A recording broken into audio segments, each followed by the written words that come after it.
Do do do, theme song. Do do do, I'm broke so this is my theme song. Do do do, just imagine this is an awesome theme song. Do do, theme song. Left of the box.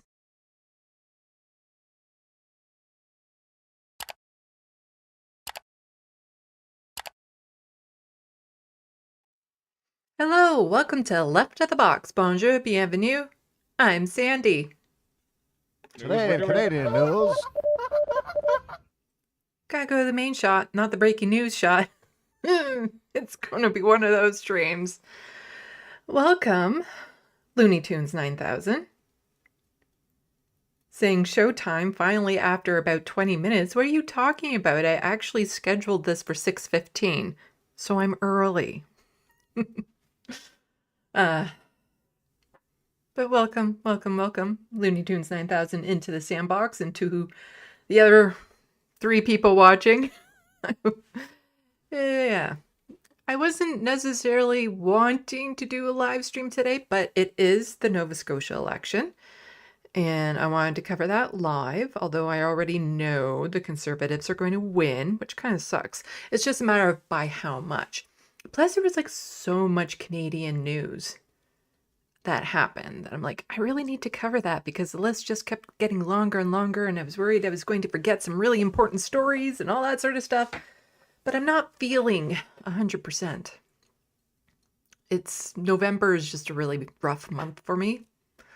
And, you know, I'm not feeling 100% right now. So forgive me for weird things that will happen during this stream. But let me know how my face looks. It seems to be too bright when I look at it. It looks too bright. And I'm just using a different concealer and foundation because I wasn't happy with my last one. Let's see. I'm looking at it in the YouTube video. It's not too bad in the YouTube. I don't know. But I would love to get a little bit more conversational, but so far it's just Looney Tunes in the sandbox. Somebody was supposed to be joining me for this live stream. Mark, he was on my live stream covering the New Brunswick election, but he's also not feeling great. So he had to cancel, even though he's actually from Nova Scotia. So it would have been handy to have him on for this coverage. And I don't know many other people that I can just directly contact last minute to be like, hey, you want to come on my live stream? So it's just going to be me. Just me and all of you wonderful people. You know, it's quality, not quantity I care about. And you all rock. If you're watching this live stream, live or not live, and you're just catching up on it, you all rock. You're wonderful people. So I do have a lot of news to cover, and the polls won't be closing in Nova Scotia until 7 p.m. Eastern. So still just under an hour to go before the polls close. But there is like a lot of Canadian news that I wanted to get to. And like I said, I'm not, it's not going to be a nail biter of an election for Nova Scotia because no doubt the Conservatives are going to win again. It's just, will they go down in numbers?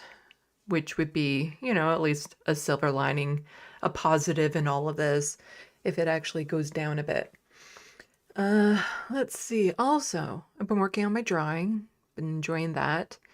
It's awkward though, because I'm recording the entire thing as I'm drawing it. So I'm doing it here as opposed to where I normally do it.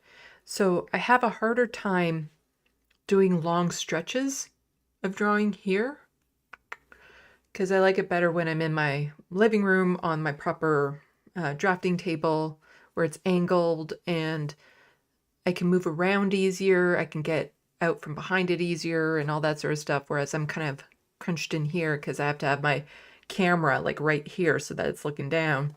So it blocks this way out for me, which is the main way out for me, and all that sort of stuff that you guys probably don't need to know or care about. Anyway. Just checking. Yeah, Looney Tunes, can you let me know if everything is looking and sounding okay?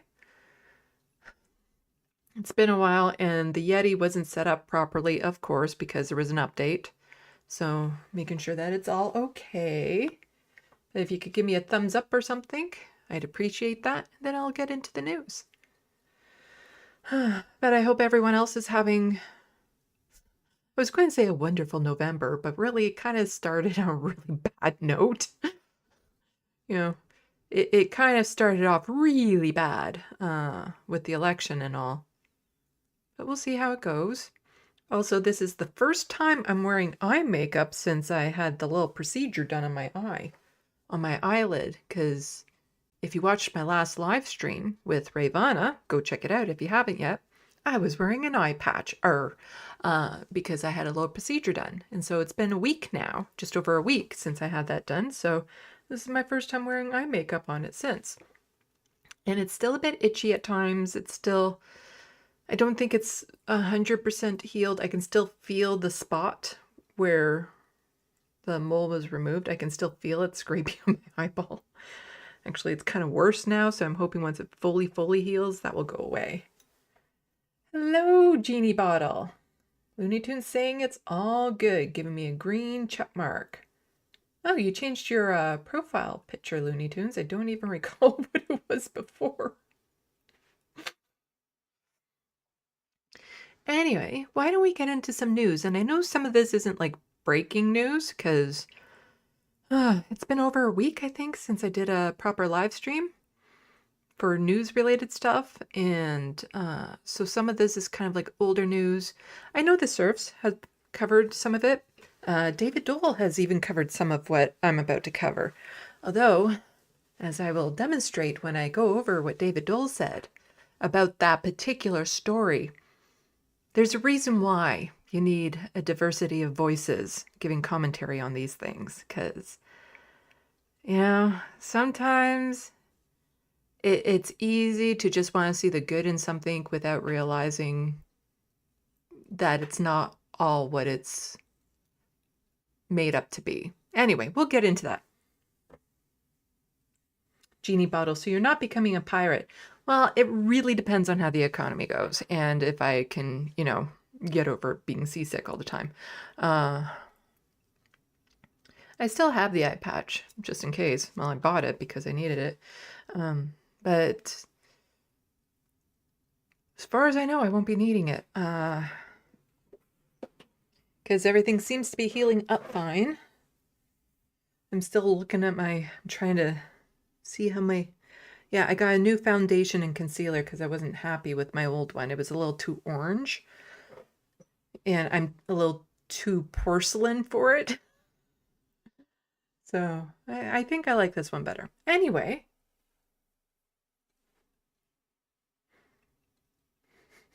Looney Tunes saying, I never changed my profile pic, Sandy. It's been the same picture since I launched my channel in October of 2008.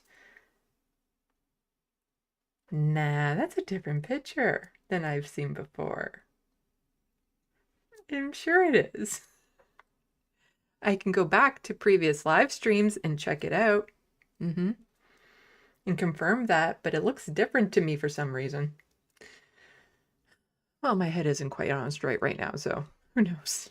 Who knows? Yeah, I wouldn't recognize my neighbor if they walked past me right now.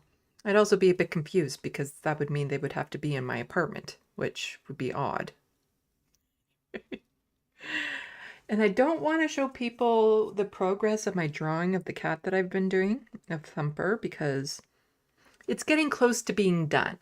And when it's this close to being done, if I show you it now and I show you it then, it's almost hard to tell the difference, although to me, you'd easily be able to tell the difference. But if I get a lot of love in the sandbox, then yeah, I might show people the progress I've done on it so far. There's still a fair bit of work to do on it, even though a lot of people might think you're done and this is amazing. But I actually have a lot more work to do on it, and I had to order in some special things off of Amazon. There's this brand of pencil crayon that's like high-end fancy pencil crayons. because the white in the whiskers isn't popping the way that I want. So I ordered a white pencil crayon and a black pencil crayon, and they're like $10 each. But they're good because they can cover over some of the smudging of the lead, because I can erase it as much as I want, but it's not necessarily going to pop the way that I want. So for the black in the eye and the white in the whiskers, I got the pencil crayons, but they'll be coming in sometime this week. Amazon always says, yeah, if you want it, next day shipping will be $15, but it'll be there by the end of the week for free. And then you choose the free option and it's here in 2 days anyway. So it's like you're spending money for nothing.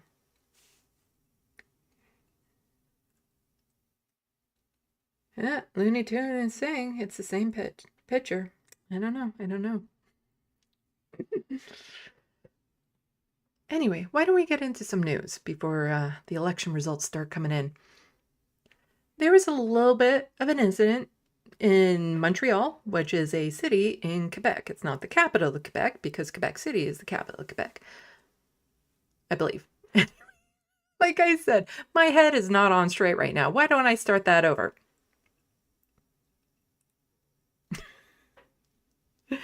Anyway, there was a bit of a riot, a rally, a protest of sorts that got so out of control in Montreal that it burned the city down and there was nothing left but ashes. And there's lots of condemnation from, political leaders and all that sort of stuff. And it was all because of these pro-Palestinian hooligans going around and destroying things, setting things on fire. And there's now like the city is just a shell of what it used to be. At least that's kind of what you would think had happened if you just listen to politicians, which is really kind of sad because there was a bit of a protest because of NATO, and there was probably some crossover with Palestinians, like pro-Palestinians. But the thing about a lot of these protests that turn into riots is there's often a group of people that just kind of go to these events to stir up shit. They're not actually involved at the events. They just go to these events. And as is normal these days with anything that even hints at being pro-Palestinian, Justin Trudeau and so many other leaders quickly jumped onto the bandwagon of, oh, we need to call out this horrid act of anti-Semitism. These pro-Palestinian Hamas supporters, they're overtaking the country. We can't allow this. This is not freedom of expression to go around and destroying property and blah, blah, blah, blah, blah. But the thing is, again, freedom of expression in this country is cool. Also, if you look at some of the more destructive kind of riots that have happened in this country, it has nothing to do with politics and everything to do with hockey. But somehow it never gets covered the same way. And so shortly after this, and all the, Justin Trudeau and the other leaders were calling it out as this horrible thing, the mayor of Montreal and the police of Montreal said, yeah, this didn't have anything to do with pro-Palestinians. It was professional vandals. Trying to connect this to pro-Palestinians is not cool. But do you think Justin Trudeau would go back on his words? Let's see. So let's go to news. So Montreal mayor says Friday pro-Palestinian protests were taken over by professional vandals. Montreal Mayor Valérie Plante told journalists at a news conference she believed the pro-Palestinian and anti-NATO protests that took place on Friday were taken over by professional vandals. She says it's a common occurrence in Montreal for agitators, often known as the Black Bloc, to show up at protests in the city to vandalize and smash windows, and police are used to it. That's quite the thing. Yeah, the police, this is just par for the course, they're used to this type of thing happening. Protesters smashed windows at the Place des Congrès, where NATO officials were meeting all weekend. The protest itself was to share a concern about what's happening in Palestine, and vandals took over the protest, Plante said. It's using a cause to break things and put people's security at risk. Protesting is a sign of a healthy democracy, but the vandals are just thinking of themselves and not the cause or the effects it will have on everyone else, she added.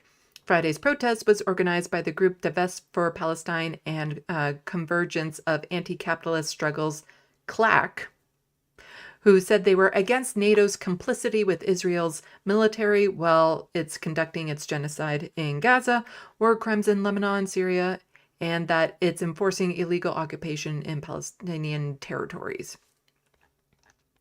Don't need to go over the full article, but also, just to back her up, violence in Montreal had nothing to do with pro-Palestinian cause, says the police chief. So even the police chief is saying, yeah, it wasn't to do with that.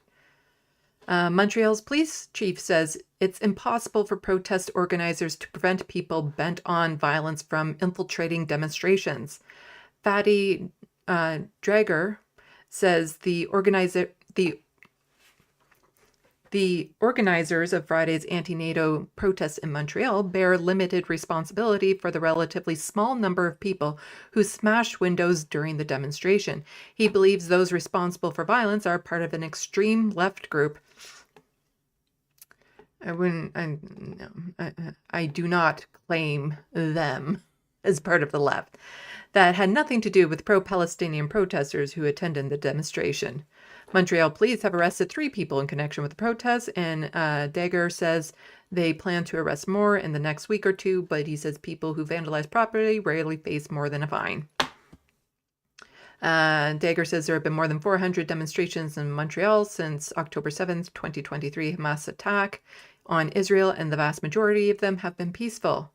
Benoit Allard, a spokesperson for the pro-Palestinian group that helped organize Friday's event, did not say who might have been responsible for the violence, but he said he understands the anger that led people to act out. Yeah. Gotta blame someone other than the Black Bloc, according to the Montreal mayor, which kind of sounds cool, if you're being honest. It's kind of a cool name. I don't think it was an extremist left group. But here we have, so if we go down here, of course, Justin Trudeau, what we saw in the streets of Montreal last night was appalling. Acts of anti-Semitism, intimidation, and violence must be condemned wherever we see them. The RCMP are in communication with local police. There must be consequences and rioters held accountable. They weren't anti-Semitic attacks. It had nothing to do with that. Again, you have the mayor of the city and the police chief of the city both saying it had nothing to do with the pro-Palestinians. It had nothing to do with, it wasn't an act of anti-Semitism. It was people going in, like anarchists going in to stir up shit, to cause a problem, to break things, to all that sort of stuff. But here's Justin Trudeau just saying, nope, totally anti-Semitism going on. These pro-Palestinian rioters are out of control and the city burns. It burns. But of course, Pierre Poilievre had to write a novel about this. I haven't actually read this yet, so it'll be interesting to see what Pierre Poilievre quote tweeted the Prime Minister about this. You act surprised? We are reaping what you sowed. Okay. This is what happens when a prime minister spends 9 years pushing toxic woke identity politics, dividing and subdividing people by race, gender, vaccine status, religion, race, age, wealth, etc. Where are you getting that from? Where are you getting that from? That the riot rally that happened in Montreal had anything to do with all of this. It was a pro-Palestinian anti-NATO rally that was taken over by a small group of people who were there to cause problems, who, it wasn't about any of this. If anything, the Prime Minister has been anti-woke when it comes to the issue of what's happening in Gaza, and he's anti-woke when it comes to the pro-Palestinian movement. So I don't know where this is coming from. On top of driving people apart, you systematically break what used to bring us together, saying Canada is a post-national state with no core identity. Okay, I'm not sure, again, I'm not sure where he's getting this from. What used to bring us together, saying Canada is a post-national state with no core identity? I don't know if Justin Trudeau's actually ever said that, post the receipts, Pierre. If he said that, post the receipts so that we know the context of what he's talking about. You erased our veterans and military, the famous five, and even Terry Fox from our passport to replace them with meaningless squirrels, snowflakes, and a drawing of yourself swimming as a boy. It's okay to occasionally update a passport book. You can do that. There's nothing wrong with that. The license plates here got redesigned when Doug Ford got in. These things change over time. And, meaningless squirrels. Meaningless squirrels? Try telling that to the people of New York City who were just devastated and heartbroken over Peanut, the domesticated squirrel that was taken by animal control and just executed, assassinated, and the uproar that caused. You don't get to dismiss squirrels in this day and age. What are you talking about, Pierre? There's nothing meaningless, like all the pictures on the passports. Like it doesn't, so you're replacing it with the nature of Canada. So that's not the thing to be angry about. You opened the borders to terrorists and lawbreakers and called anyone who questioned it racist. No. Oh, maybe he's talking about all the Israelis that have come into the country. We'll get to that story.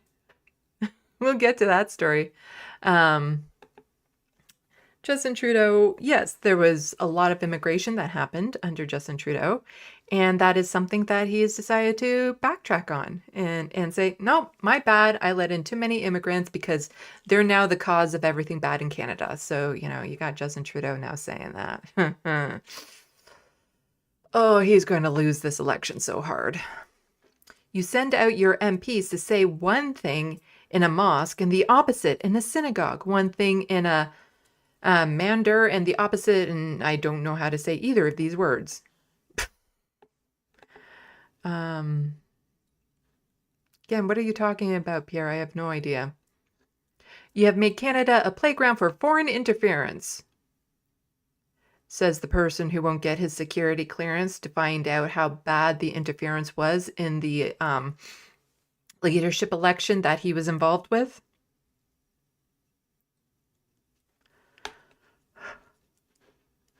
You allowed Iran's IRGC terrorists to legally operate here for 4 years after they murdered 55 of our citizens in a major unprovoked attack. Yeah, and all the governments allow Nazis to stay here. Like, I don't know the context of what he's talking about here. You passed laws that release rampant offenders from prisons within hours of their 80th arrest. No, he didn't. So the courts and stuff like that, they're generally speaking run by the province. And we'll actually get into some of that, how there's a lot of criminals that are not seeing their day in court and they're just being let go because there isn't the staff available because the judicial system is so underfunded that people are waiting too long for their day in court, so they just get let off the hook. And what is the result? Assassinations on Canadian soil, fire bombings of synagogues. What synagogues have been firebombed? Extremist violence against these groups of people, over 100 churches burned or vandalized with barely any condemnation from you, all for a total of 251% more hate crime. there's so much in there. When it comes to the churches, um, incidents at synagogues, there's been incidences at mosques. There has been a rise in all hate crime, and a lot of it is driven from Pierre Poilievre, especially when it comes to queer issues. Hate crime that's like the number one growing area for hate-related crime is towards queer folks. And a lot of that's being driven by the conservative parties across the country. Also being included in those numbers is anything related to saying from the river to the sea. So things that aren't anti-Semitic are being thrown in there as well that, increase the numbers more so than they need to be, which then detracts from the actual rise in anti-Semitism, which is bad and shouldn't happen. And all while you were dancing, Montreal was burning. So this is a little bit of a dig because apparently, after this riot, before this riot, wherever, Justin Trudeau was at a Taylor Swift concert with his daughter, being a good dad. I have lots of criticisms of Justin Trudeau. Everyone who watches me knows that. One thing he does appear to be, though, is a good dad. And he went to a concert and appeared to be enjoying himself by getting into the flow, dancing, with his daughter at the concert, having a good time. Montreal was not burning. Apparently, this little riot happened. It only lasted about a half hour before it was broken up. People are arrested. There was no national security risk going on.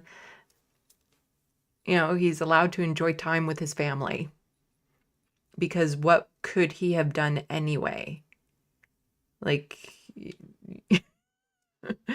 they just want to criticize him for the sake of criticizing him. It's like, oh no, you were at a Taylor Swift concert with your daughter. How dare you be a good father? You see, you never hear that sort of thing from the conservatives. I don't know, maybe there are real pictures of them doing family events and stuff, but plenty of pictures of Justin Trudeau with his kids going to the movies, going out to special events, dressing up for Halloween. And the thing is that all those pictures are authentic. You look at them and you can tell, yeah, they're authentic. The kids seem to be enjoying themselves and stuff. Whereas the pictures you see with Pierre Poilievre, his wife and kids, they look staged. Everyone is positioned properly, makeup and hair done up and all that sort of stuff. Not saying it's 100% of the time, but from what I've seen, that's how they look. That they were professionally taken as opposed to, yeah, we're just going out for Halloween. Click, here are our pictures. Or, people recording him having a good time at a Taylor Swift concert with his daughter. Anyway, Pierre Poilievre continues to say, we won't let you divide us anymore. Call an election now.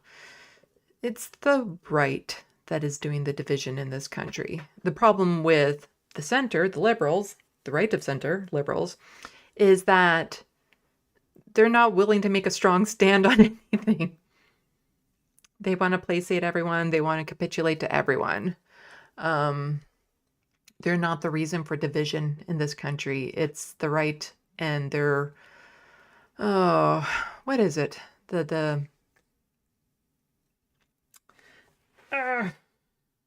There's a word for the cultural issues, but that's all it is. It's the right that is really pushing the cultural divide and stuff, and making it worse nonstop. Culture wars, something like that. We will fire you and reclaim our citizenship, our values, our lives, our freedom, and most of all, our country. We haven't lost any of that. Anyway.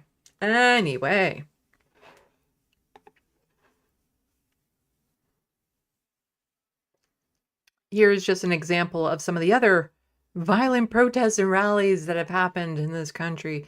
And yes, these are hockey flags that you're seeing. So when it's primarily white men smashing things, setting things on fire, turning over cars and stuff, destroying property because of a hockey game. Totally cool. But, if it's anything tangentially related to pro-Palestinian anti-NATO stuff, it's a terrorist attack that's wiping out the culture and the civility of the entire country. No. Yes, I'm in a really weird mood today. I get it. But also, I don't want to go too far back in yeah. So here you have somebody saying, Canada has fallen. Watch and share how my boss, Ezra Levant, was arrested in Toronto today for being Jewish while practicing journalism. My mouse just died. And again, this is just more grifting from the right, the conservatives. This fear-mongering that somehow Canada, as is in danger, that things are getting out of control. And Ezra Levant, he does the Rebel News here in Canada, notorious to going to all sorts of events and purposely doing things to, antagonize things and get himself arrested. But again, this is the caliber of the conservatives in this country. And again, when you talk about who is dividing this country, it's the conservatives. I featured Lisa in my last news live stream because she was being very Islamophobic in it. Saying that an Arabic song being sung at a Remembrance Day event, even though the song was just about peace, was a horrendous attack on the Jewish students there. The song had nothing to do about Gaza or Palestinians. It was just a song about peace sung in Arabic, and she flipped out. But here now, so she's quote tweeting someone. I don't care what that person said, but there's something interesting in here. I agree with this person. Ezra wasn't chanting a genocidal rant, harassing a Canadian race, nor was he harassing anyone. Yet he was the one arrested. Canadians are tired of this. Appeasement doesn't work. What the fuck is Canadian race? Harassing a singular Canadian race. What?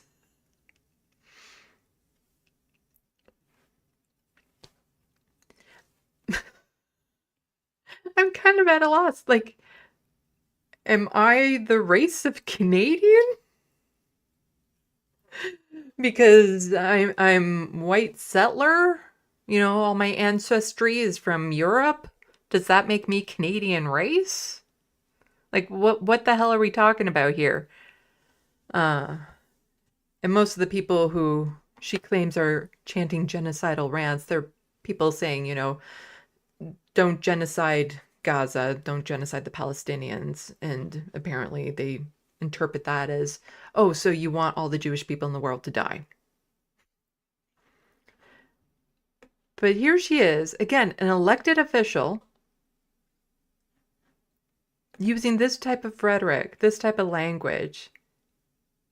You see, Pierre Poilievre, it's not Justin that's doing the division in this country.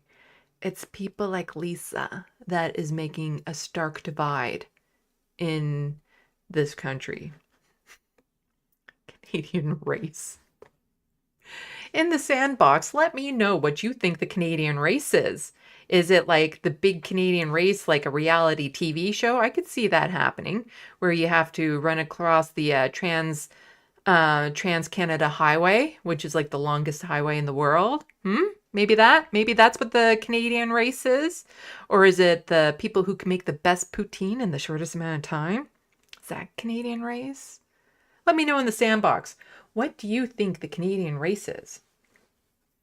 Wow, there's a lot of problem with the chat coming in and out.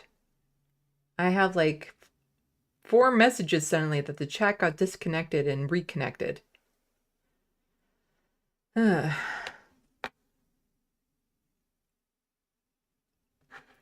I'm going to quickly check the sandbox before we get into some of the next stuff.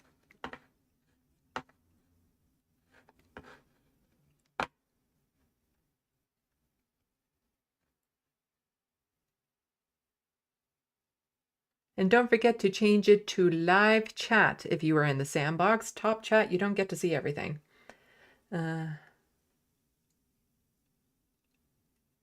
Genie Bottle says professional vandals have a smashing union. Yeah. And hello, KK. Nice to see you in the sandbox. Don't know if I've seen you in the sandbox before. And death of Felipe August. I know I'm not saying your name right. Also in the sandbox, Marty in the sandbox. Good evening, people. Good evening to you too as well. And KK saying, nice to see the Canada side X. Oh. Looney Tunes 9000, the Canadian race may be related to the longest highway in Canada. Yeah, the Trans-Canada Highway. That's what I think it is, maybe. You have to run down that road. That's what the Canadian race is. KK, we're all left. Yep. Oh. So that was that. And again, I'm not expecting Justin Trudeau to come out and say, oh, sorry, my bad. There wasn't any anti-Semitic attacks going on in Montreal. It was just, you know, a random group of people in there stirring up trouble. And I immediately jumped to the conclusion that it was anti-Semitic because I support Zionism in all its forms. You're not going to see Justin Trudeau come out and say that, unfortunately. Which is why a lot of people were surprised by this next story. You see, finally, an arrest warrant from the ICC has come out for Benjamin Netanyahu and the former defense minister Yoav Gallant. An actual arrest warrant has been issued by the ICC. And you know what Justin Trudeau said? Yeah, we'll abide by it. So, let's see what he actually said about it. And if you're new to the sandbox, just keep in mind, I'm in a really weird mood today. I'm not feeling 100%. But anyway, let's listen to what Justin Trudeau has to say about the ICC's decision to issue the arrest warrants. Michelle Song, CBC News. And that is super quiet. Now that the ICC...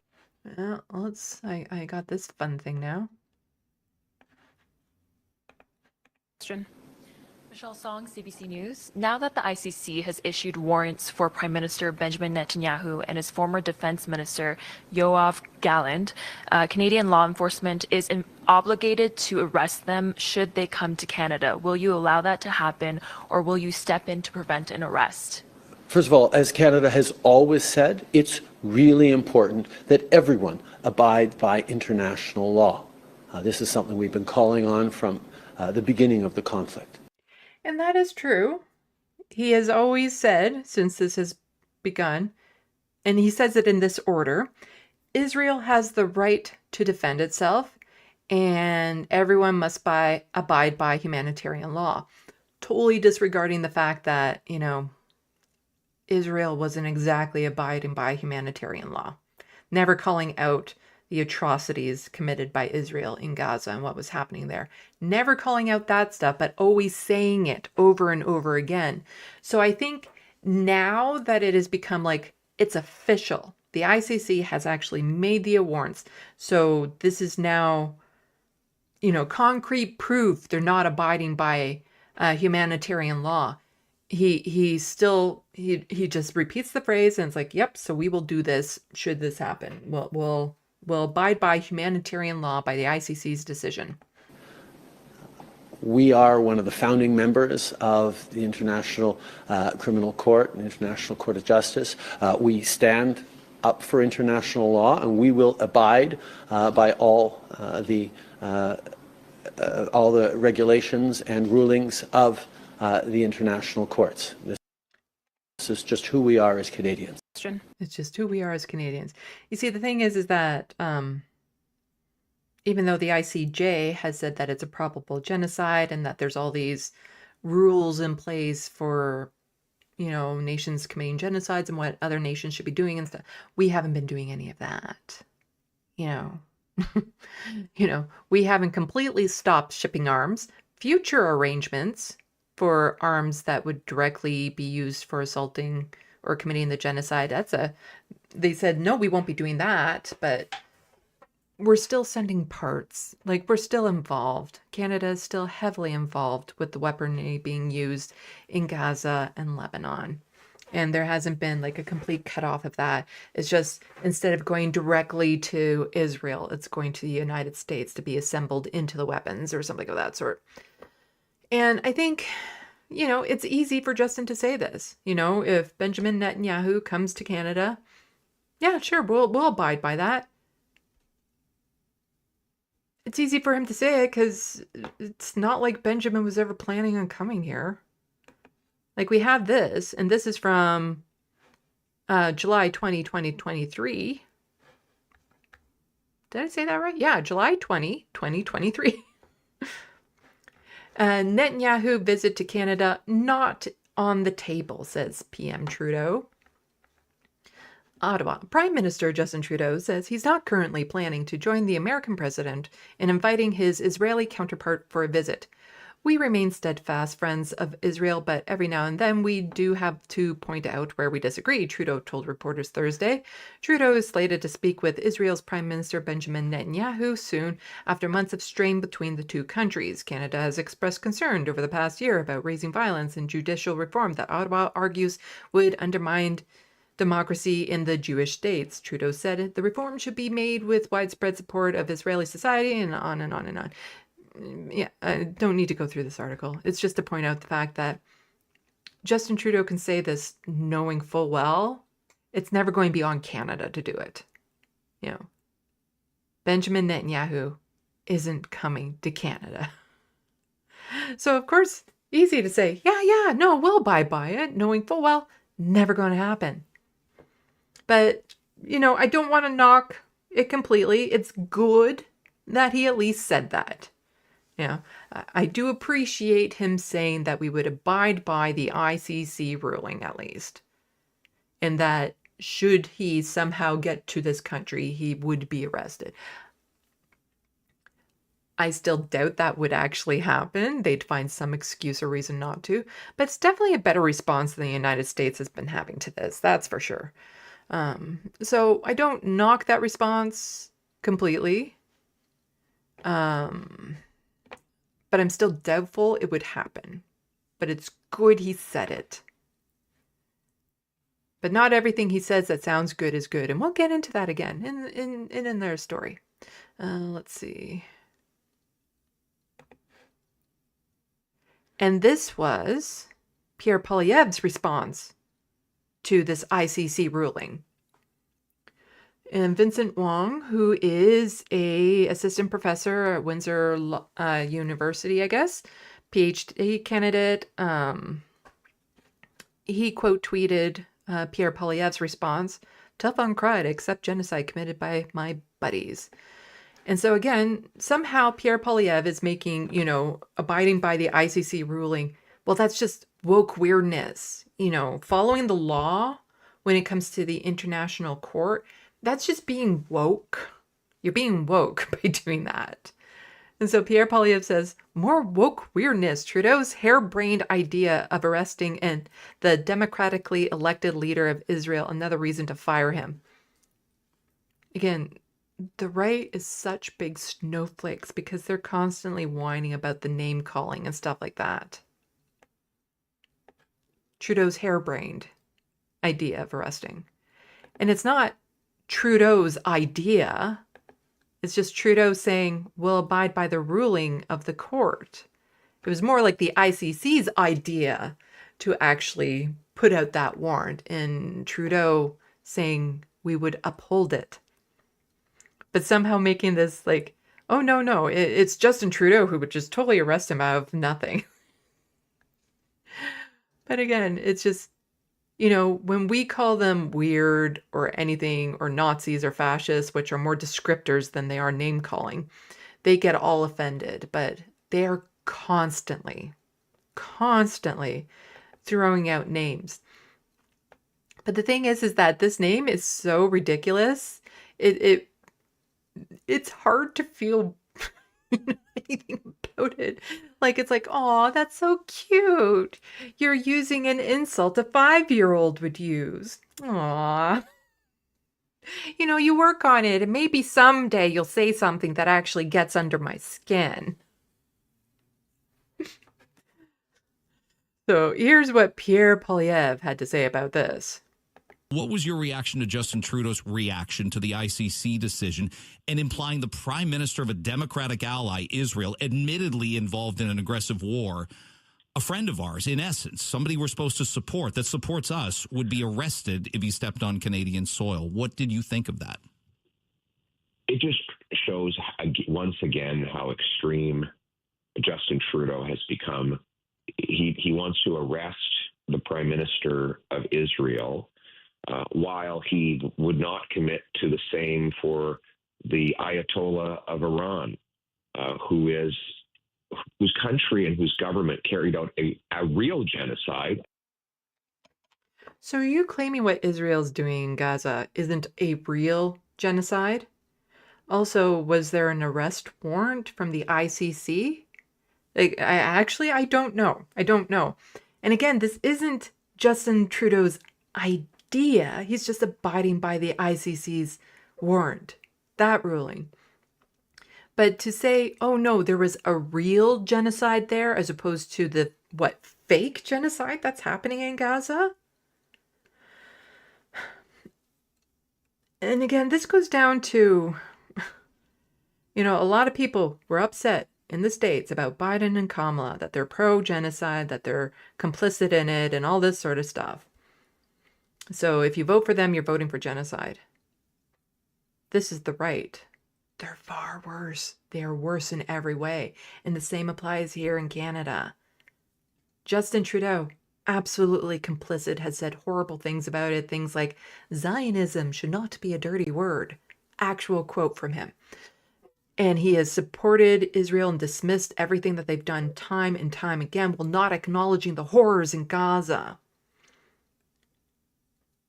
It's still far better to have him in power, because when it comes to something like the ICC ruling, Justin then falls in line. He does actually, go along with the ICC ruling. He's not about to say it's fake news. He shouldn't do it.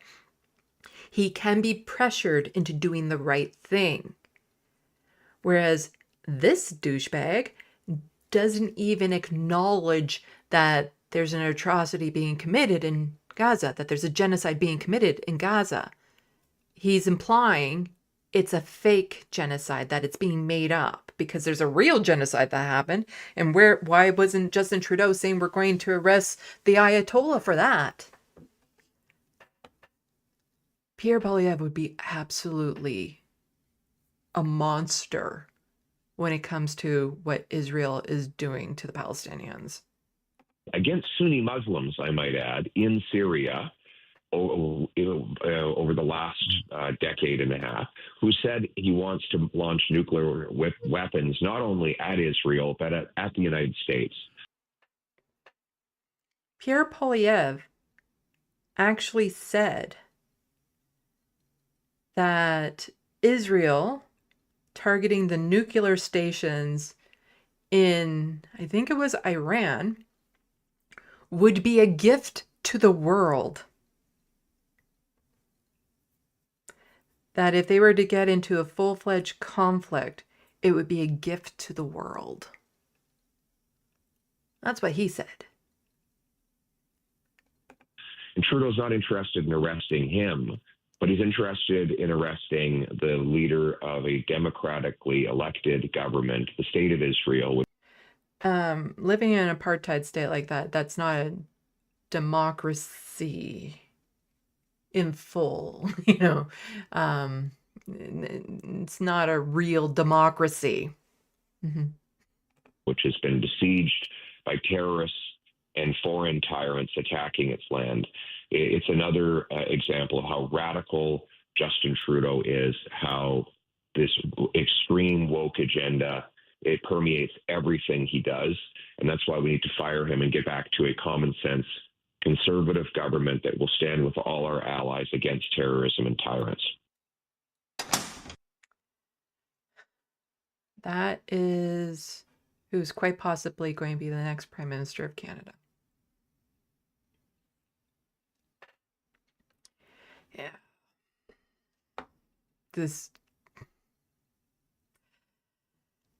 I wish more people would just wake up to what the Conservatives are, but not enough people are actually plugged into politics, unfortunately. And of course, Anthony Horsefarter. Again, he's a Liberal MP, so he is under Justin Trudeau, and he is going against what Justin Trudeau is saying.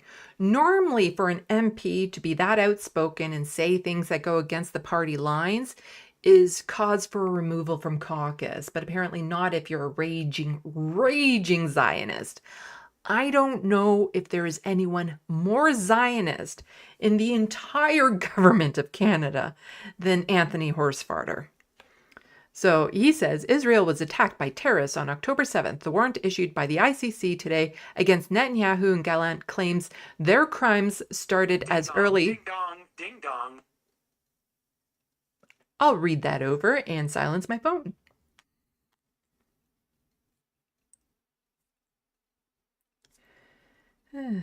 Let's do that. There we go.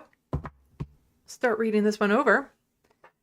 So, from Anthony Horsefarter, Israel was attacked by terrorists on October 7th. The warrant issued by the ICC today against Netanyahu and Gallant claims their crimes started as early as October 8th, a day Israel was in shock, grief, and mourning. The ICC discredits itself by its actions today. So basically, he's claiming that because of what happened on October 7th, Israel has full reign to do whatever it wants. Like, oh, it's committing genocide because it's going through the 10 stages of grief. Or something like that.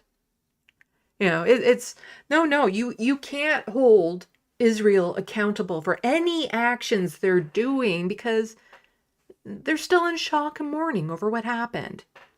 You know, the whole Hannibal directive, the amount of Israelis that were killed by IDF soldiers, horrible. But, you know, what Hamas did that day, also horrible. And there's also Hamas leaders that have a warrant issued for them as well. It's not just the two, Benjamin Netanyahu and Gallant. The ICC also issued warrants for Hamas leaders during this. And, you know, claims their crimes started as early as October 8th. I'd argue they started earlier than that. Like about 76 years ago earlier. But if you look at what the warrants say the crime of starvation and there was something else. So, you know, how is starving to death 2 million people an okay reaction to have to a terrorist attack that happened? Like, how is that ever okay? It's not. But here's Anthony Horsefarter just saying, like, oh, no. Because of what happened October 7th, Israel is justified in committing a genocide, a horrific live-streamed genocide, a genocide we're all seeing with our own eyeballs. It's absolutely horrific that he is still a member of the Liberal caucus. That, you know, Justin Trudeau doesn't say anything about this because, like, the amount of things that this guy has said about what's happened over there that goes against what Justin Trudeau has said. If this was any other issue in any party, that member would be kicked out of caucus. But here's Jake Landau. I don't know who he is, but he does pose a good question. Does a lawyer get to keep their license to practice if they advocate for non-compliance with legal warrant issued by a recognized court? Because Anthony Horsefarter wasn't finished with that one tweet alone. He has to plead his case on video. I haven't actually seen this yet, so we're going to be watching it together.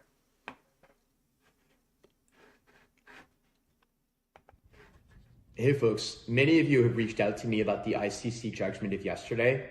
I put out a statement immediately yesterday morning criticizing the ICC for its decision. I think it is absurd to lump Israeli leaders that are democratically elected with Hamas leaders. I think it is absurd to claim that their alleged crime started on October the 8th, the day after 1,200 people were murdered in Israel, including 8 Canadians by Hamas.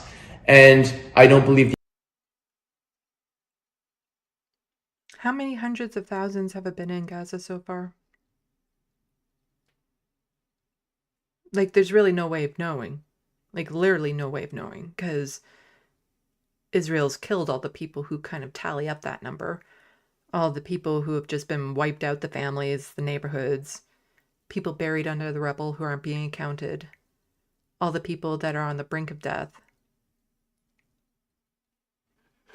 He's not concerned with any of that. He's not concerned with the crime of starvation of 2 million people, because he's a monster. The ICC has jurisdiction over this case, as Israel is not a member of the ICC. I also want to make clear that I don't agree with what the Prime Minister said yesterday. I don't agree that the decision should be applied in Canada. First, it's being appealed, so it's premature to even say that we would apply the decision. And secondly, because the democratically elected leaders of an allied state should always be welcome in Canada. I will always stand up for the communities that I represent. I will always stand up for the Jewish community, and I will always stand up for the state of Israel. So because what? Their democratically elected leader, if they commit some sort of war crime and the ICC sends out a warrant for their arrest, but because they were democratically elected, therefore we shouldn't enforce the law equally? Is that what you're saying, Anthony? That because they were so-called elected democratically, they shouldn't be held accountable for the crimes that they're doing? This guy is an absolute monster. No empathy, no compassion for the people suffering and dying in Gaza and the horrid crimes that have been committed there. Nothing for that. This person completely fine with all of them being wiped out. And actually saying, like, out loud in front of the camera that he doesn't agree with the Prime Minister on this, that he doesn't agree that we should follow international court, their warrant. This should be cause to be kicked out of his caucus. Like, any other party, any other reason, this would be cause to kick them out of caucus. Because to publicly go against your party leader like that, that's a big no-no in Canada. In fact, we'll get into more of that with some other stories that I have covered. I have ready to be covered. And of course, Lisa McLeod is also on that. This is a betrayal of Jews, defenders of Canadian values, and those of us who expect terrorists to be held to the full extent of our laws. Israel is the only functioning democracy in the Middle East. Not really. Someone take Trudeau's crayons from him before he does more damage to the house. Again, who's the name-calling dividers in this country? And this is just Sam Hirsch saying, I reject anti-Semitism conflation that Lisa is making here, that holding to account the horrific actions of Netanyahu is somehow betrayal to Jews. McLeod has done nothing but foment hate here in Ottawa and knows nothing about fighting real anti-Semitism. Yeah, it's basically all the conservatives who are always the ones that are so hard on crime, like everyone must be locked up for doing any sort of crime. But as soon as they're trying to hold the genocidal state to account, oh, but not that crime. Any other crime but that crime. Okay, so maybe it's not so much even just that crime, but it's those people. Because as far as the conservatives are concerned, there are certain people who should just be allowed to get away with it, whatever they want. And you don't get much worse than committing a genocide. I don't think there's a crime above that. So they're fine with, a genocidal state going out and starving a population to death and all that sort of stuff. But, somebody who is struggling with addiction on the streets, well, they need to be locked away forever. Somebody who's not harming anyone, they need to be locked away forever. But somebody who is committing a genocide against millions of people, we're being too hard. They should be let off the hook. Absolutely disgusting party. And that is a break because that goes on to a different topic. Okay, back to the main shot. So, why don't I check the sandbox? Looks like lots of people have jumped in. We'll cover this, and then we'll check in with the Nova Scotia election after I finish the next little story. Because the polls are closing in Nova Scotia, so we should be able to find out what's happening there. But I pretty much already know that the Conservatives are going to win. It's just a matter by how much. So, welcome everyone to the sandbox. It's great to see you all out. Monope, MIDI doctors, Howard Wilson. I had to click the link, but I'm here. I'm not sure I've seen you in the sandbox before, so welcome. Grand Theft Autobot, Bad Lefty. Let's see.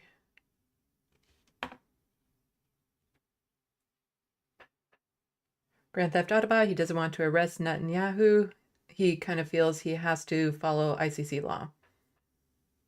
I'd imagine he would find a way to weasel out of it if it actually did come down to it, but it's never going to be an issue because Netanyahu isn't coming to Canada. If he gets arrested, it won't be by us.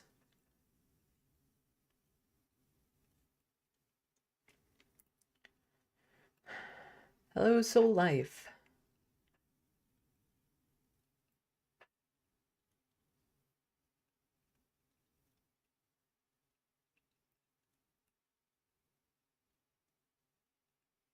MIDI Doctor, what's the genocide Iran did? Yeah, I don't know. I don't know what Pierre was talking about with that. Iran has definitely done some things to, suppress the people and arrested people without cause, and they've done lots of horrible things, but I don't think they've committed genocide.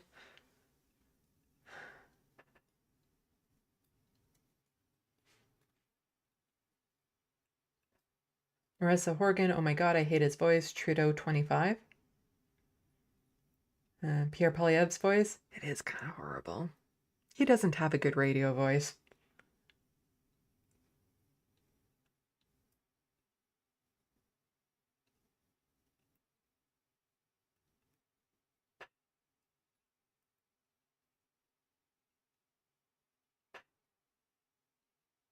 Let's see.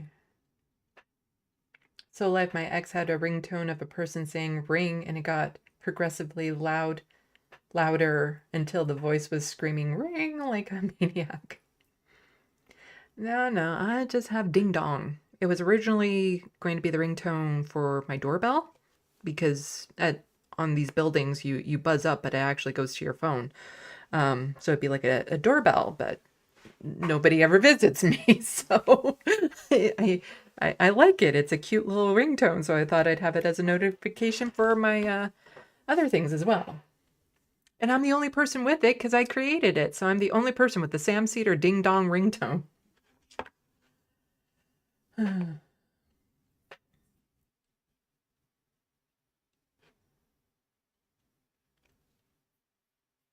MIDI doctors, Democratic leaders are not immune to prosecution. Democratic leaders is not a protected class.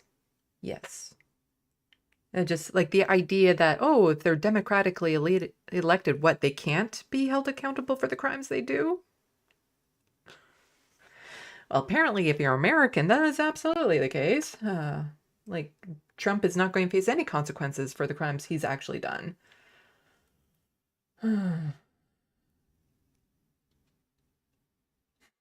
Tom Trask, speaking of not being held accountable, let me introduce you to Mr. DJT. Yes. It's sickening how he's getting away with everything. And, if he had been held accountable right after January 6th for everything he did, America wouldn't be looking at another election with him. or another term of Donald Trump. It's that this month's election was set in place after January 6th, and the lack of action because of it.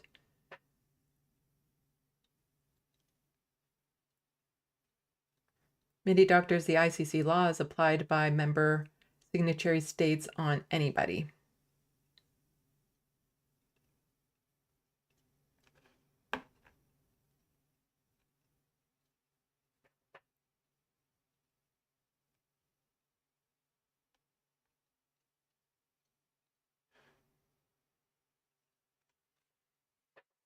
Grant Johnston, this is a completely irrational mindset that votes somehow legitimize violence against minorities or anyone for that matter. Yes, Looney Tunes 9000. I know the polls have closed in Nova Scotia, and I will be getting to it. But you don't usually get, full out results after 5 minutes. Although, like I said, I'm fairly certain I know who's going to win this election. Let's see. I've been using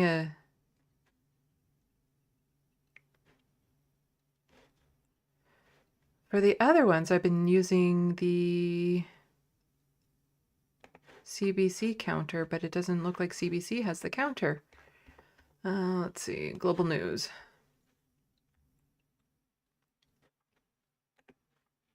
So far they're all sitting at 0. So you have Conservative, Tim Houston, Liberal, Zach Churchill, and New Democratic, Claudia Gender at 0 because, it's going to take a moment for the results to come in of the polls that have closed. So I will be checking in with them after I cover the next little batch of stories. So 28 seats are needed for a majority in Nova Scotia. Hello, good for Gabby.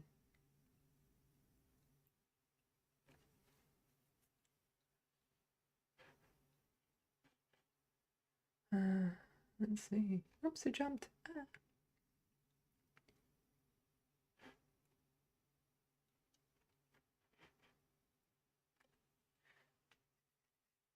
Grand Theft Autobot, there are no good guys, just slightly better than the bad guys, slightly better guys. Many doctors told weakness they should have arrested him January 6th. Yeah. He should have been held truth be told, Donald Trump should have been held accountable for crimes going back decades ago. But people like that, always seem to get away with everything. Hello, FG. Saying, just heads up, Sandy, I don't think results will be out for another hour. There was a poll that was an hour late opening. Well, they would probably let the other polls start reporting. Let's see. But I have plenty of stories to go over, so it's not like there'll be nothing. I won't be talking about anything. But I've been using a CBC elections results, and I don't see that available yet, but Global News has one, so we can use that one.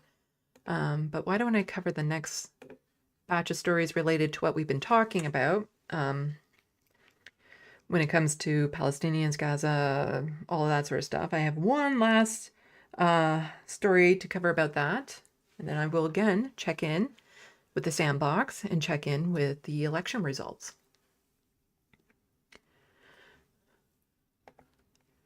So this is from the Canadians for Justice and Peace in the Middle East. It's unbelievable to suggest that a simple watermelon pin worn in solidarity with Palestinian people amid an actual genocide is cause of disorder. The decision of Speaker Greg Fergus to ban these items from the House of Commons is deeply wrong and should be reversed.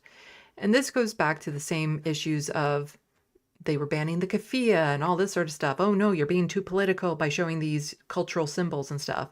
And so now Heather McPherson, a very outspoken pro-Palestinian person, has been called out for wearing a watermelon pin. And we'll get into the hypocrisy, because of course there's hypocrisy around this. This is from Stuart Benson. Speaker Greg Fergus has ruled on point of order for Heather McPherson. She's an NDP MP. So there are a few NDP MPs, and that's the federal level representatives here in Canada, who have been very vocal about what's happening in Gaza and calling it out. The leader, Jagmeet Singh, not as much as I would like, but at least he has. But there have been some really outspoken, amazing people within that party.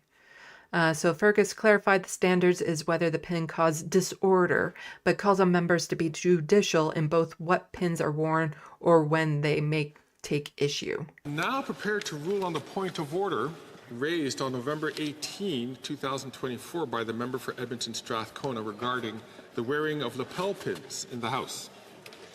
During oral questions that day, the chair cautioned all members to be mindful in this regard. The member for Edmonton Strathcona argued that pins are regularly worn in the House without them being considered props. The chair undertook to consider the matter and returned to the House. Other members also intervened briefly on this matter. Using visual displays of any kind to illustrate remarks or to emphasize positions in the House is normally considered a breach of decorum. Typically, members are called to order by the chair when they use displays that cause disorder, no matter what message is conveyed. This extends to the wearing of buttons and lapel pins. Comme il est indiqué, as stated in House of Commons, have been allowed. It seems to me from reading the precedents that the test is whether they cause disorder, and apparently they have this evening. I would have been allowed. Oops.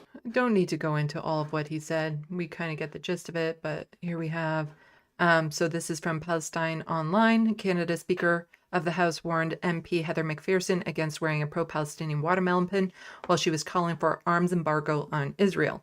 McPherson highlighted the speaker's hypocrisy by wearing a Ukrainian pin the next day. Her microphone was turned off when she was challenging their hypocrisy and pointing out anti-Palestinian racism. Tomorrow, I will wear the Ukrainian pin. To remind members to be very careful about what they wear in this House to ensure that it's not considered a prop. You raised the issue of me wearing a pin in the House of Commons. I have to tell you that I stand here proudly wearing the pin that stands in solidarity with the Palestinian people. But tomorrow, I will wear the Ukrainian pin. I need to know whether the Conservatives will call this out as a prop. So I'm challenging you. That is the textbook definition of anti-Palestinian racism. I'm going to. Mr. Speaker, a UN report has found that Israel's warfare in Gaza is consistent with the characteristics of genocide. And so a graphic has come up that says how it started. November 18th, NDP MP had McPherson sheds light on the genocide in Gaza and calls for sanctions and an arms embargo on Israel. When will the Liberals live up to their obligations, sanction Netanyahu and his extreme cabinet, and finally put in place an actual arms embargo? Here. To remind members.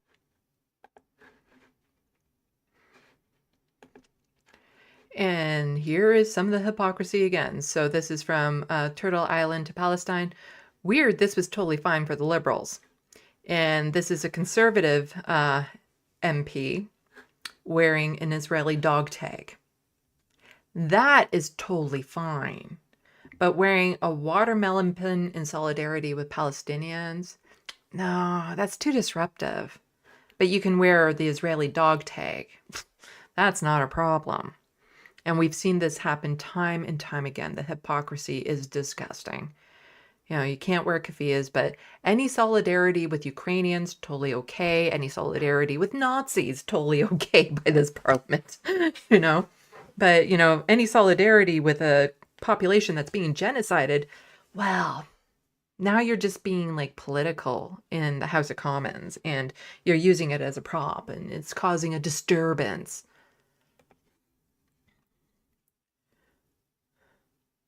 But also just a little bit more on some of the hypocrisy that's going on. Canada has given out 8,000 work visas to Israelis this year, 5 times the number in 2023. And people fleeing Israel, genocide in Gaza, how many work permits have they received? Yeah, so, and people fleeing the Israeli genocide in Gaza, how many work permits have they received? I don't think anyone has been able to come over yet on the special 2,000 visa permits for people fleeing Gaza. I don't think that's happened yet just due to logistics and stuff. But 8,000 work visas to Israelis to escape the violence over there, of course. And I would read this article, but I can't because I need to sign up and I don't want to. Is Canada better for Israelis than Israel? According to thousands, the answer may be yes. Trudeau, get ready. Nearly 8,000 Israelis have received temporary Canadian work visas so far this year, 5 times the number in 2023. Israelis who packed their bags in a hurry, Jews and Arabs alike, reveal what made them seek a new life in the Great White North. Of course they can come over here, but if anybody from Gaza tries to come over here, then everyone screams they're Hamas and terrorists and shouldn't be allowed. And the infrastructure needed for them to even just get their passports and all that sort of stuff to prove that they're not a terrorist, and the hoops they have to jump through to get here from Gaza. No, it's double standard hypocrisy. That's all it is. That's all it is. And you point it out to them as much as you want, and nothing really happens. They continue to do it, and they know there's a double standard. They know what they're doing, but they don't see it as a problem. It's not an issue to them. Check the sandbox, then we'll check in to see. Still, 0 of the polls have been reported. Luckily, if it is an hour before they start announcing polls or releasing results, I still have a lot more than an hour worth of news to go over. So let's check the sandbox.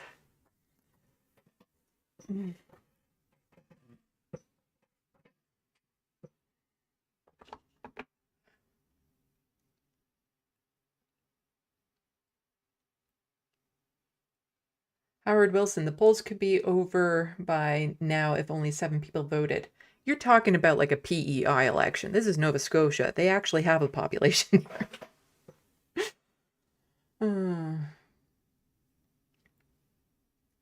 Howard Wilson, so bring in actual watermelons and eat them on the floor.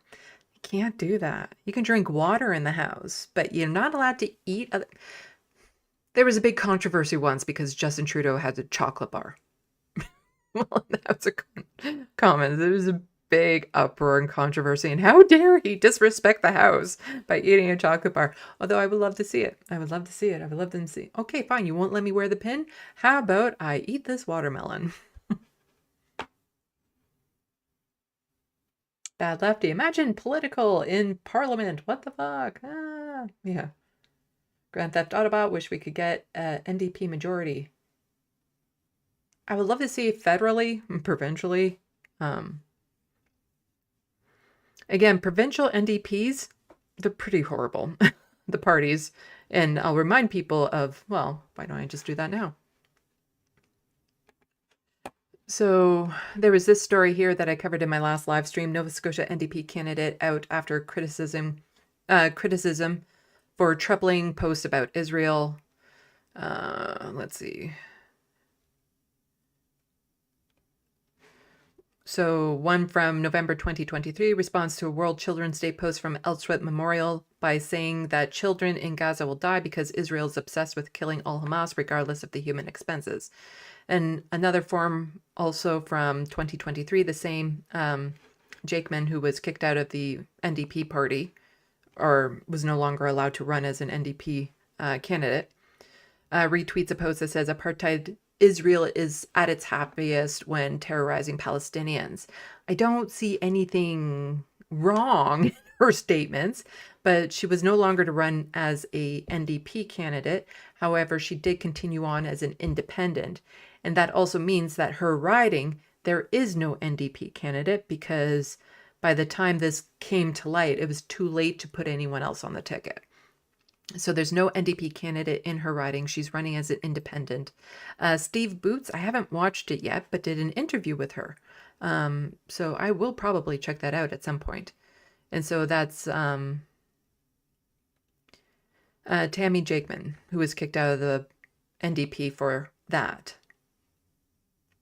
And yet you have Anthony Horsefarter still well allowed to be, a member of the Liberal Party, despite going against what the leader said. Also, more controversy in the Nova Scotia election. Nova Scotia Liberals allege voter bribery after PC candidate handed out $2 Tim Hortons gift cards. Gift cards handed out by a campaign at the Lundberg coffee shop. The Nova Scotia Liberals are taking legal action against a progressive conservative candidate after her campaign handed out gift cards at Tim Hortons in Lundberg, Nova Scotia, saying the incident amounts to voter bribery. Yes, $2.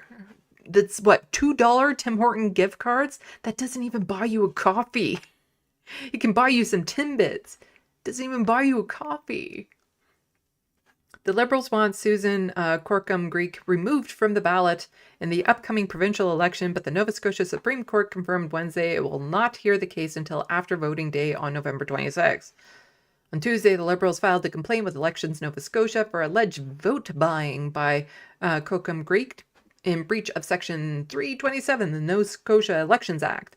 The Act stipulates every person is guilty of an offense who directly or indirectly offers to bribe or induce influence another person to vote or refrain from voting for or against a particular candidate.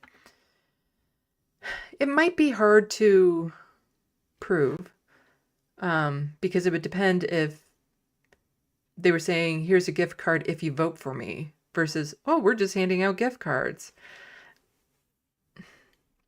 Because I would take a gift card from a conservative candidate and then not vote for them. Later Tuesday, PC campaign manager in Lundberg admitted to buying $51.75 worth of gift cards. So $51, each worth $2.07, the price of a small coffee.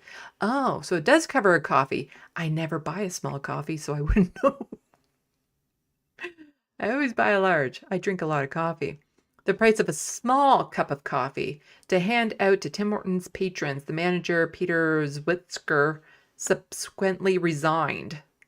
So it's always, the people who were not directly involved with it that are forced to pay the consequences for the actions of potential politicians. The candidate did not know that had happened, wrote Zwitzker in a statement. I am sincerely sorry that my actions have caused a distraction to a candidate I have so much respect for.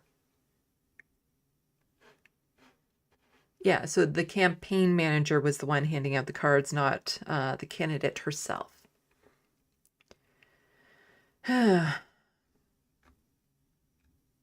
did it say fun fact somewhere? I thought I caught the word fun fact.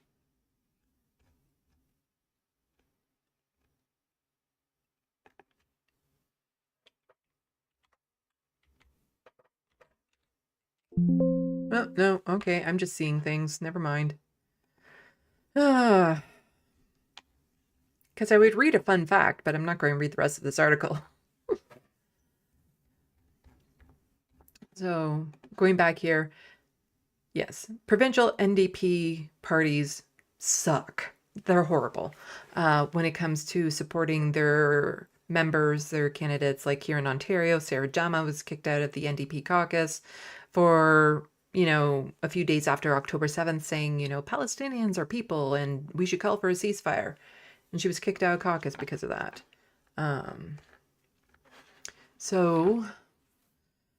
But, Anthony Horsefarter can go off and say that, oh, no, Canada shouldn't abide by the ICC's warrant because he doesn't want to, pretty much. And he can say, I don't agree with the leader of my party, who is also prime minister, and not face any consequences from that party. The fact that he's still a member of the Liberal Party of Canada is unacceptable. Absolutely unacceptable with everything he has said. So Let's go back to here. This is the global news. And we still have 0 polls reporting. Yeah. So we've got some time, but I've got stories. Let's go back to the sandbox because it looks like there's been some very generous people. Thank you so much, Not to Loves 2. Totally not saying that right. For the $5 Canadian.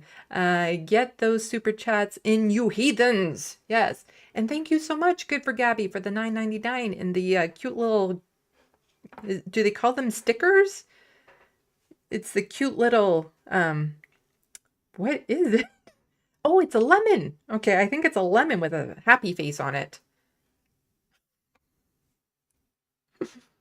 Thank you so much. I really appreciate it. And I was saying to people at the beginning of the live stream, I have been working on a drawing. A drawing of a cat that I used to have. And it's a very intense drawing, as in I wanted to make it hyper super realistic by making it big. And I was thinking of showing the progress on it, but it's getting so close to being done. I don't know if I want to show the progress on it yet, so that I can amaze you all when it's actually done. But I still kind of want to show it off. So if you show me a lot of love in the sandbox, I'll show you the progress of my drawing. Let's check.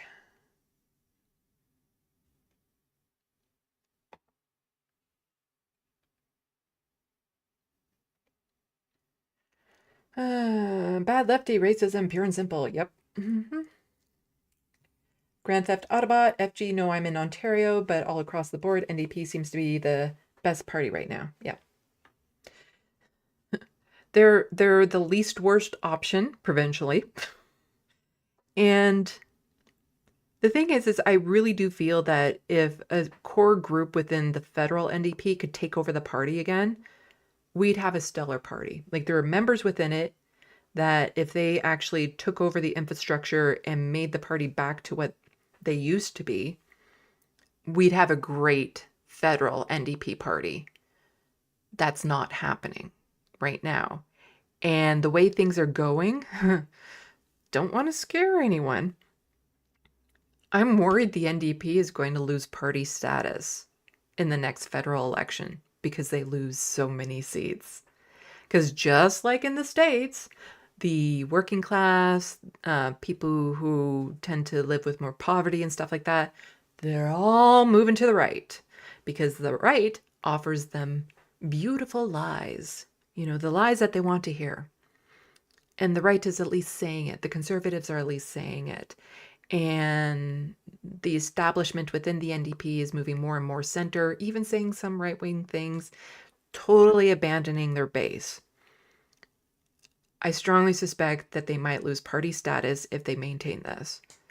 Jagmeet Singh needs to step down as party leader right now. And before they get totally destroyed in the next election. Because I don't like waiting for things to get to the absolute bottom of the barrel, worst it could possibly be, before they're like, maybe we should change course. Like here in Canada. I'd rather not wait till our healthcare is just as bad as it is in the United States before we're like, maybe we should fight for it. I don't want to wait that long. I'd rather correct course now. Well, we still have some good things going for us. Let's see.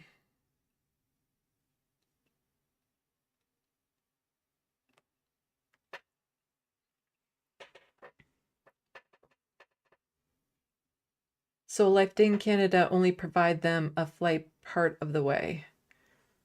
This was for people in Lebanon, I believe, that they would have like chartered flights, but they would still have to pay for it. And so basically what the government of Canada was going to do was provide them like no interest loans or something like that in order to get plane tickets out of Lebanon. But there was a visa program for people in Gaza to come over here. But the hoops they had to jump through, the infrastructure, like the buildings where you would go get your passport and apply for this, don't exist. So first they would have to somehow get out of Gaza into Egypt, find the buildings. then the only people who can make it over here are people who already have family here, and they'd have to, you know, go through extensive vetting and proving that they're not part of Hamas. And so basically none of those 2,000 visas have been granted for the people, the Palestinians in Gaza, to come over to Canada. But yeah, for the flights and stuff like that, it was out of Lebanon to come to Canada. And that's if you were already a Canadian citizen.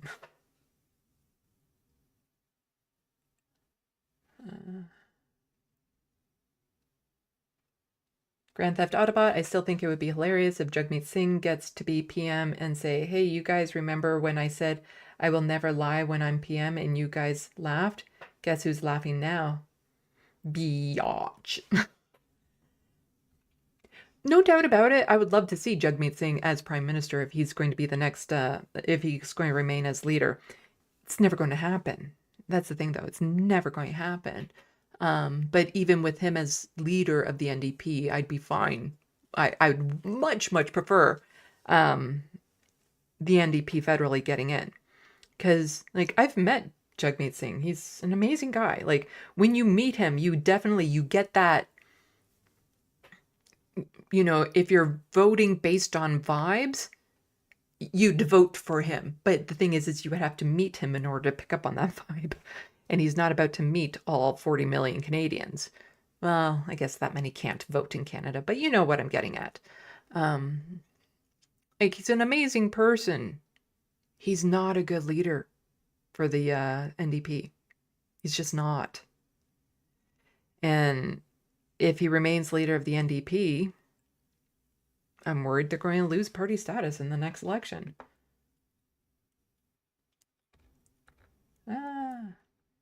FG, I don't think they were a full $2. I think they bought cards equal to the price of a small coffee. Very petty to complain about it, but the Tories would absolutely just be as petty. Yeah, if you're buying, so that'd be what, 25 $2 gift cards to hand out to people. And it's not even necessary. Like, I don't care. I don't care at that point, because then is it considered a bribe when you go to a campaign place and they have coffee available for you or food available for you? When they do a barbecue, is that considered a bribe? When they have barbecues that you can go to, which I have been to, and you get free food, is that a bribe? Like $25, like 25 gift cards for a small coffee. I don't care. I don't care.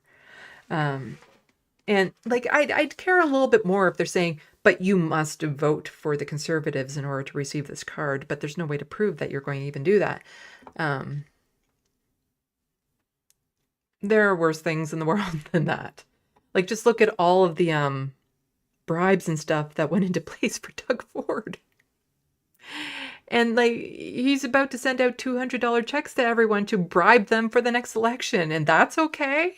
But 25 gift cards for a small coffee, that's not okay. But sending $200 out to every taxpayer in Ontario, that's okay.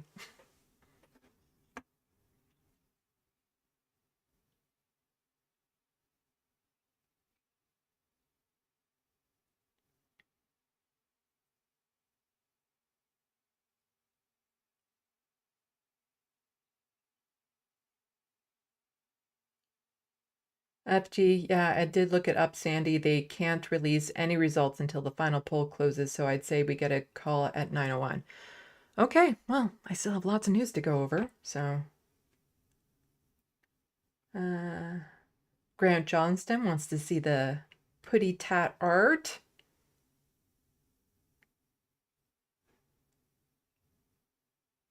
Good for Gabby.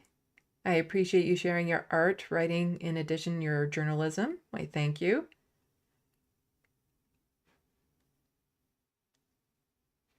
Bad lefties, sweet little racist lies, yes.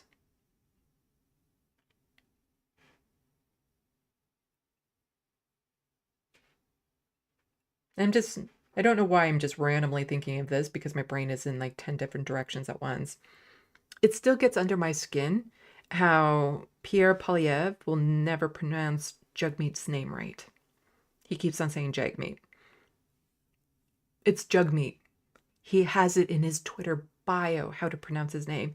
And I'm remembering this because in my last news live stream, I came across that CBC News article for kids where it's like, here's the proper way to pronounce Polyev.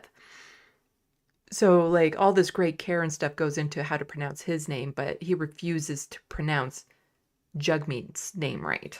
It's like, to me, that's petty. Let's see. Death of Felipe Augusta. I came in late. Did they talk about the student visa stuff? Not sure what you mean about that. Tim Houston, FG saying Tim Houston was named in the Paradise Papers. I'm more worried about that than one of his party MLAs giving out free Tims. Oh, I did not know he was in the Paradise Papers.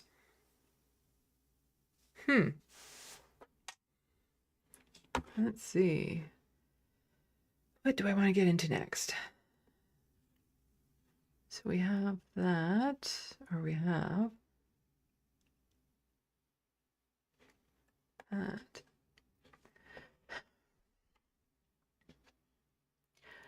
I think I'll save that for after. So maybe I'll get into...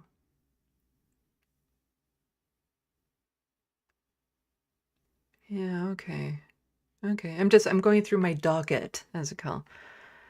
You know, I don't have the luxury of having like producers or a co-host, and you see on the majority, it's like, you want to go over 13? What number do we want? And you get to do that. Instead, you just see me stare at the screen because I haven't switched it over yet, as I decide what I want to cover next. Okay, I'm going to show the drawing.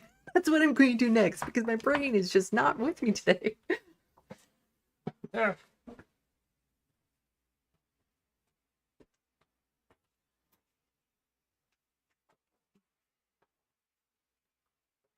So again, this is not done. I still have hours of work to do on this.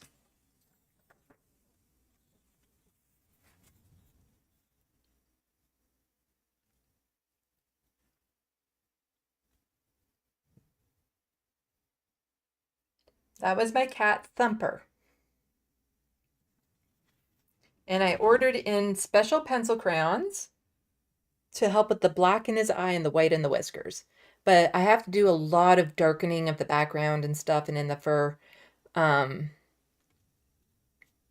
still. So there's still like a few hours at a bare minimum of work that I need to do on this. But I wanted to do hyper realistic. So it's a 14 by 11 drawing, which is really big. And let's see if I can get in close to see the details. Will it focus? It's kind of focusing.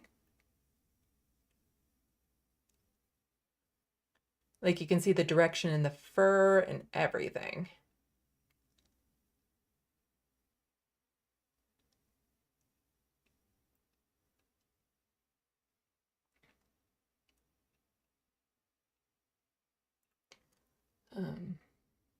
Like here, I want to fix, I don't like how I crisscrossed the white fur here. I like it more on that side, so I need to fix that. I need to darken some areas. But yeah, this is it so far. So I still have a few hours of work on this.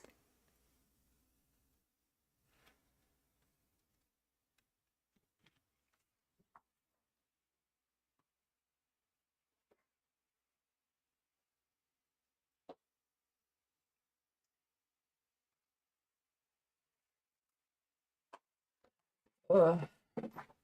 And as much as I like working on it, I don't like where I'm working on it because I'm working on it here. I set up my webcam and stuff because I'm filming the entire process of this. And it's not as comfortable for me to work on it here. So I don't think I will do that again unless I can get a second webcam that I can set up over my drafting table where I'm a little bit more comfortable. Thank you everyone for the lovely comments of my drawing. And I actually think when I'm done this one, I'm going to replace this sign with that drawing and have the drawing over my shoulder as opposed to that's my old logo. Letter Hack redesigned it, but I think it'd be nice to have my artwork behind me instead of that because you see my logo all the time. I don't need to have it right behind me. Although I've had it over my shoulder for as long as I've done my channel.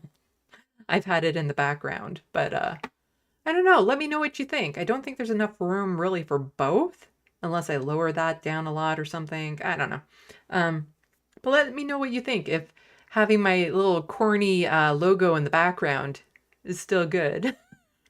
Because I've done it the entire time I've had this channel. Very first videos I had it in the background. Or just completely replace it with my artwork. Or try to see if I can squeeze them both in.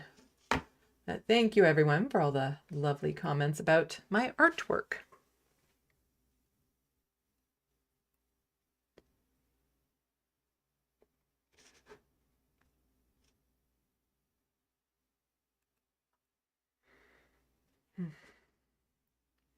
Bad Lefty was just saying the window reflecting in his eye. Wow, so beautiful.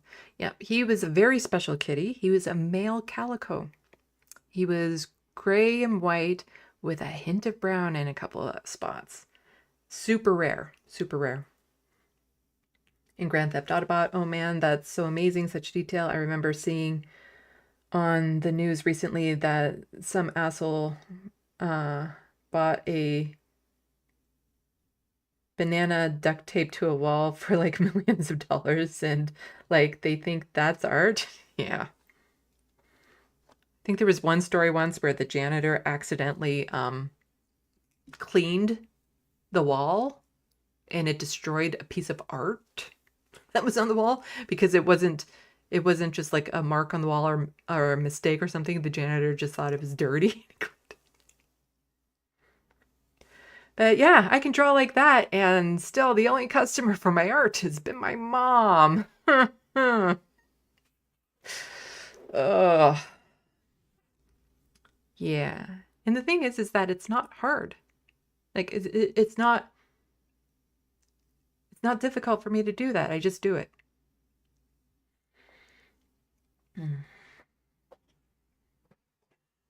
$6.2 million for that banana sold on the wall.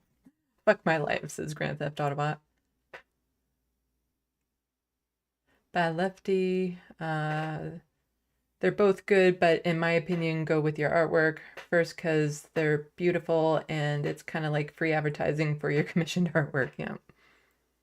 Howard Wilson, there was an exhibition of like trash and the janitor picked up most of it because it was on the floor. That was a good laugh. Yeah. No, modern art. But you see, the thing is that when you draw photorealism,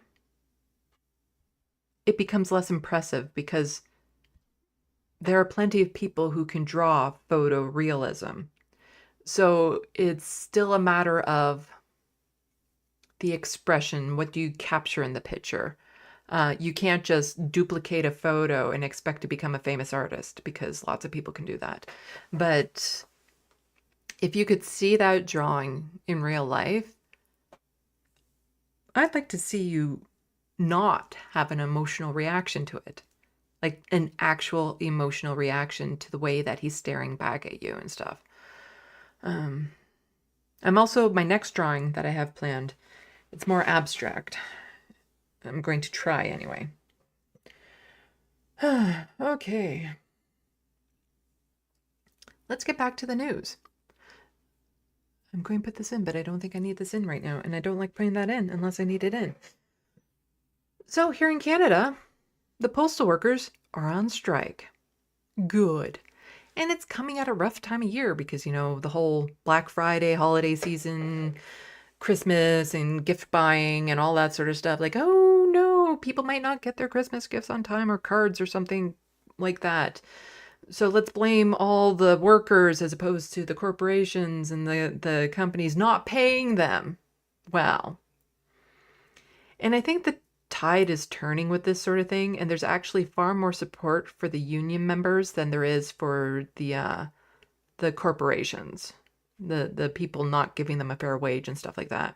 I think a lot of people are just fed up with getting underpaid and not enough time off and all that sort of, you know, I think it's actually changing in this country. But the media still wants you to blame the workers, and we'll get into that. They still want you to put all the onus on the union members, that it's their fault that this strike is happening and not the fault of, you know, not getting paid enough and all that sort of stuff. And here we go. And this is the statement from the union, the Canadian Union of Postal Workers. More than 55,000 postal workers on strike. Some 50,000 postal workers represented by the Canadian Union of Postal Workers, I want to say CUPE because we have CUPE here, but that's a W. CUPW, I guess. I don't know if we call it a cute little name. I like CUPE, but this is CUP because here it's an E at the end. CUPW went on a nationwide strike on Friday, November 15th at 12:01 a.m. Eastern Time, the only time zone that matters, the one that I'm in.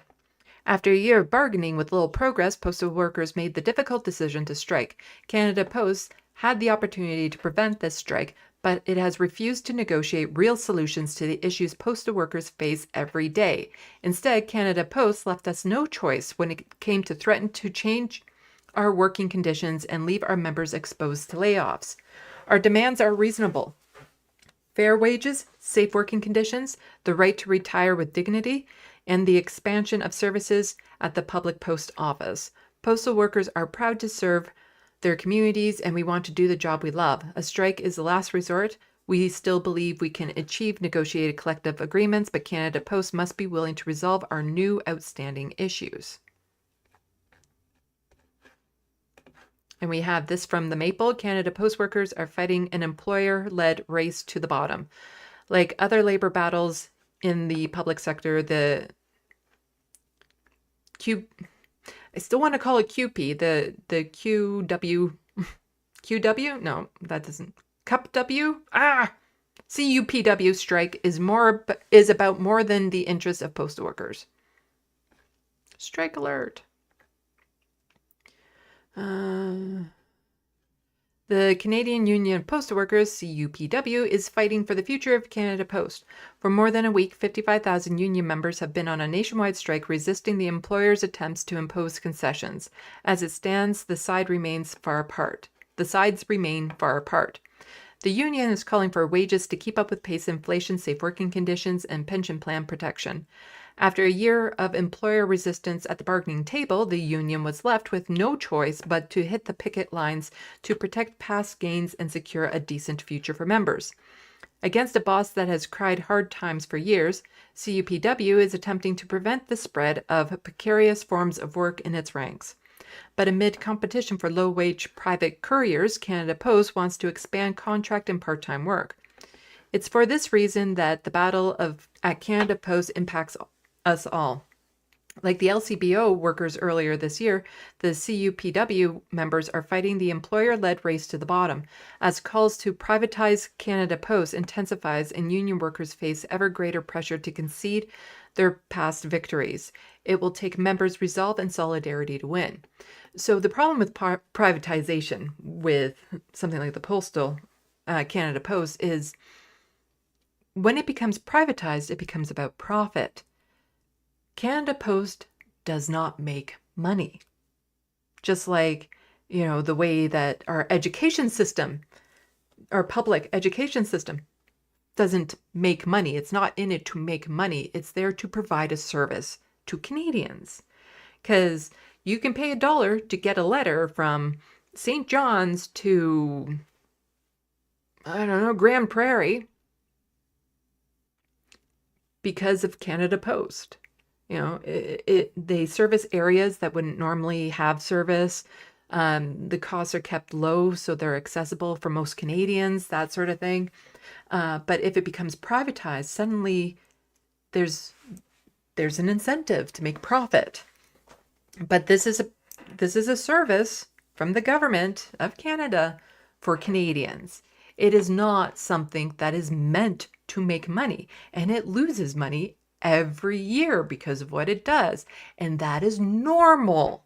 It's normal. It's what it's there for. So, how the union got here.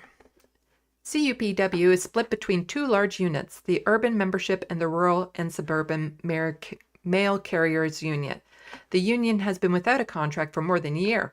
Throughout the bargaining process, Canada Post has remained steadfast in resisting both workers' demands and unions' proposals to improve the Crown's corporation's fortunes. Fortunes. In August, CUPW filed notice of dispute after making little progress on its key proposals in hearing employer calls for concessions and rollbacks at the bargaining table.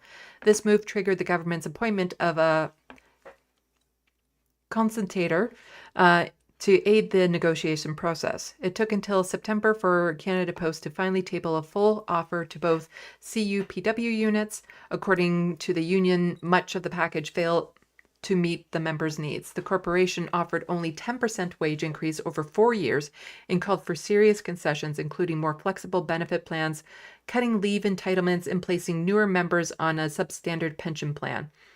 Such tiering of the workforce is common employer tactic and is a poison pill for unions who allow it to happen.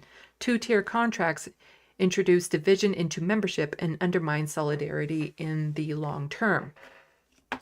The union countered with its full set of proposals to protect good jobs and wage while increasing the financial capacity of Canada Post, most of which the corporation rejected. By mid-October, the period of consultation had ended and members moved one step closer to walking off the job. Following a mandatory 3-week cooling off period, postal workers in both the urban and rural units voted by more than 95% for strike action. Perhaps recognizing the federal government's recent propensity for imposing binding arbitration, on November 1st, CUPW publicly called on Canada Post to negotiate, don't arbitrate. As of November 3rd, the union was in a legal strike position, but did not issue its required 72-hour notice, hoping to instead use its strike mandate to pressure the employer at the table. The union then followed up by tabling update proposals, including 22% wage increase over 4 years, 10 paid medical days, additional staffing and protections against contracting out services. The employer's final wage offer remained stuck at 11.5% over the same period. Days later, the union held solidarity rallies in cities throughout the country, drawing support from the national labor movement and local community members. With no further avenues for winning a contract, the Table Union issued its 72-hour strike notice on November 12th, as many of its primary issues remained unaddressed by the employer. Canada Post then responded with a retaliatory lockout notice to the unions, effectively guaranteeing a work stoppage. Bargaining while broke. Let's see. This is a long article. So I don't think I need to get into all of this. But I will post it into the sandbox. For people who want to read the whole thing.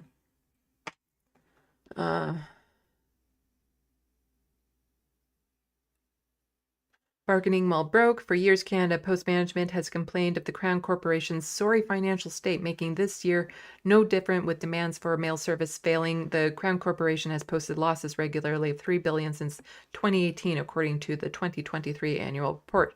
Canada Post lost $740 million in that year alone, but there's much more to that story.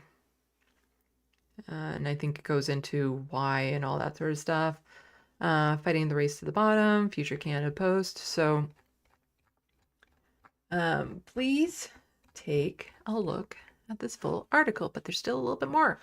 So from CP24, Canada Post strike could delay influencer pups holiday cards to dozens. Dozens. That's like at least 24 fans. although it's a very cute puppy. Don't know why this picture's cut it off. There's other pictures where you get to see the actual puppy as opposed to the influencer. I don't care about the influencer's face. I want to see the cute puppy. Christmas cards are a cherished annual tradition for Percy. He sends out dozens of them every year. More than 70 last Christmas, each with a personalized message. But this year things might be a little different with Canada Post strike stretching into its second week. Percy's dad isn't sure he'll be able to get all the cards in the mail or whether they'll reach their destinations by December 25th. I don't care. I don't care. Like for me, it's also, I don't care about the day. So we're talking about Christmas cards and whatnot. I don't know why there should be so much emphasis that everything has to be done on that day. Like, the gifts only count if you get them on that day. But if you get a Christmas Day gift a few days early, a few days late, so what? Does that suddenly take away the significance of what it is? Like, sure, getting a card, a personalized card from a puppy dog, it's cute, but is it going to destroy anyone's Christmas not getting it on the day? On the day. Is it? Really? Versus the 55,000 workers who want a fair wage increase and pension and all that sort of stuff. The 70 cards that went out last year, that's more important than the 55,000 workers. Really? CP24?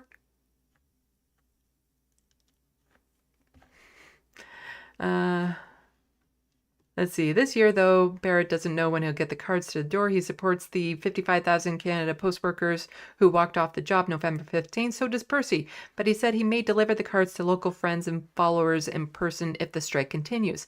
So, good that I read that. Because this is just pointing out that the person himself, the influencer himself, is fine. You know, supports the workers. That's good. But it's CP24 who's framing this as a tragic event. Like it's the news. It's the establishment mainstream media that is framing this as a bad story. But from the looks of it, even the influencer himself is like, no, I support the workers. Support the workers. He might also send out digital cards to people who want them. He said, though he would rather not. I like getting mail and giving mail. He said, I think that's sort of a lost art or a lost joy.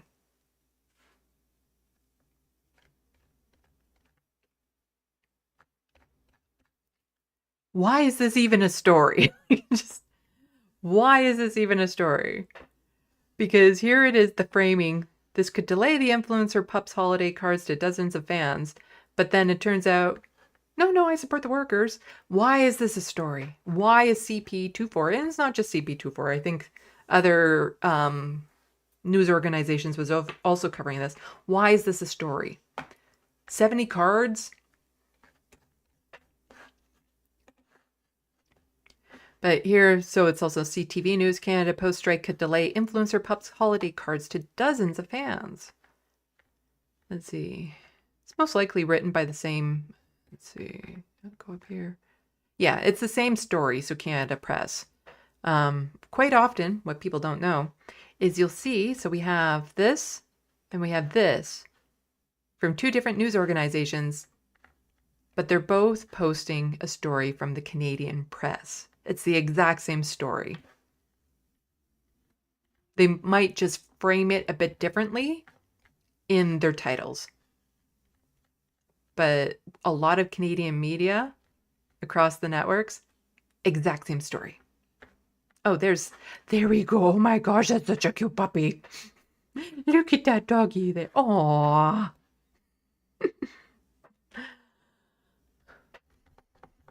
I was wondering what they are actually saying in this news article for the video portion of it, which I have not watched, to see if there is more of their biases showing through. 1 month until Christmas. Ooh. It's a good thing I discovered, thanks to the help from the Sandbox, this thingy here. And Canada Post vehicles are still sitting idle. There is no end in sight to a strike that began on November 15th, and it's heightening fears that holiday gifts and greetings won't arrive in time. CTV's Beth McTinnell. That is why, because it's muted there, not there. I hate how CTV does that. Okay, let's do that, and then let's do this. Joins us live with the latest on the situation. Beth. Michelle, this is the 11th day of the nationwide strike. The local president of the union here in Scarborough told me they're no closer to a deal than they were over the weekend, but are hopeful. Meanwhile, Canada Post says over the weekend progress was limited. With 1 month until Christmas, shopping for presents at Scarborough Town Centre is on. But the postal workers' strike means Canadians have fewer options to send parcels. I want to send some gifts to my great-grandfather in Taiwan, and I know I won't be able to do it. Sherry Hu and Brian Sharp. It's not that you won't be able to do it. You won't be able to do it on a very artificially made timeline. You can still send the gifts after the strike is done. You know, I had somebody who was going to send me something I was part of a project with, and they were going to send out copies of it. And they're like, oh, well, I'll just do it after the strike is over. No harm, no foul. Like, you can still send the gifts. Sharp normally send packages to Asia and Europe with Canada Post.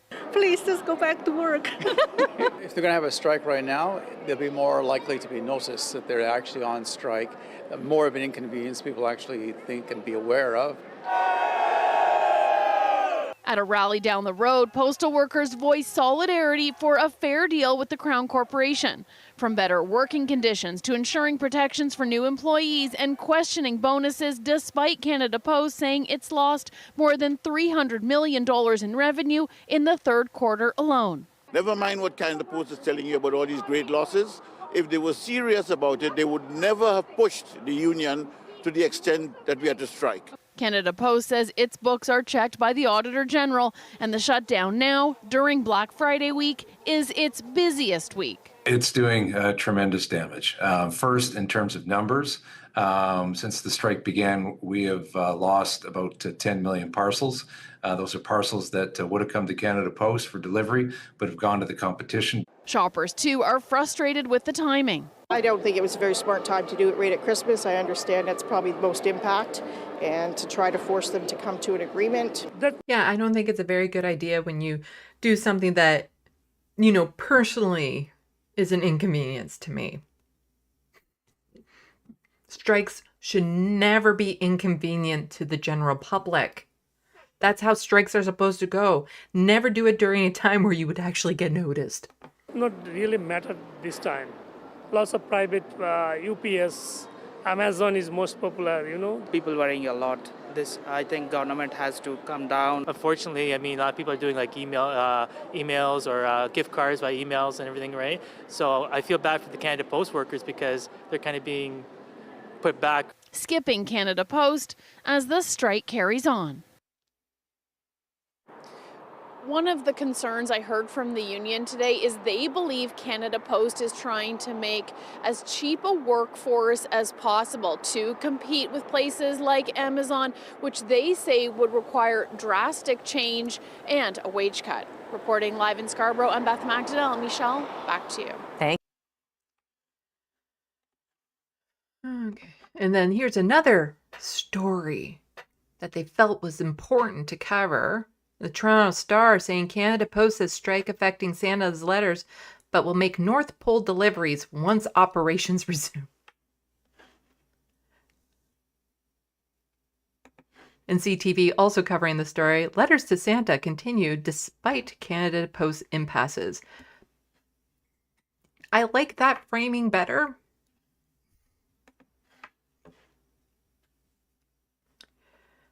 Like, just this, do you really think kids are reading the newspapers or paying attention to the strike? Like, parents can't just tell them, oh yes, your letter is still totally getting to Santa.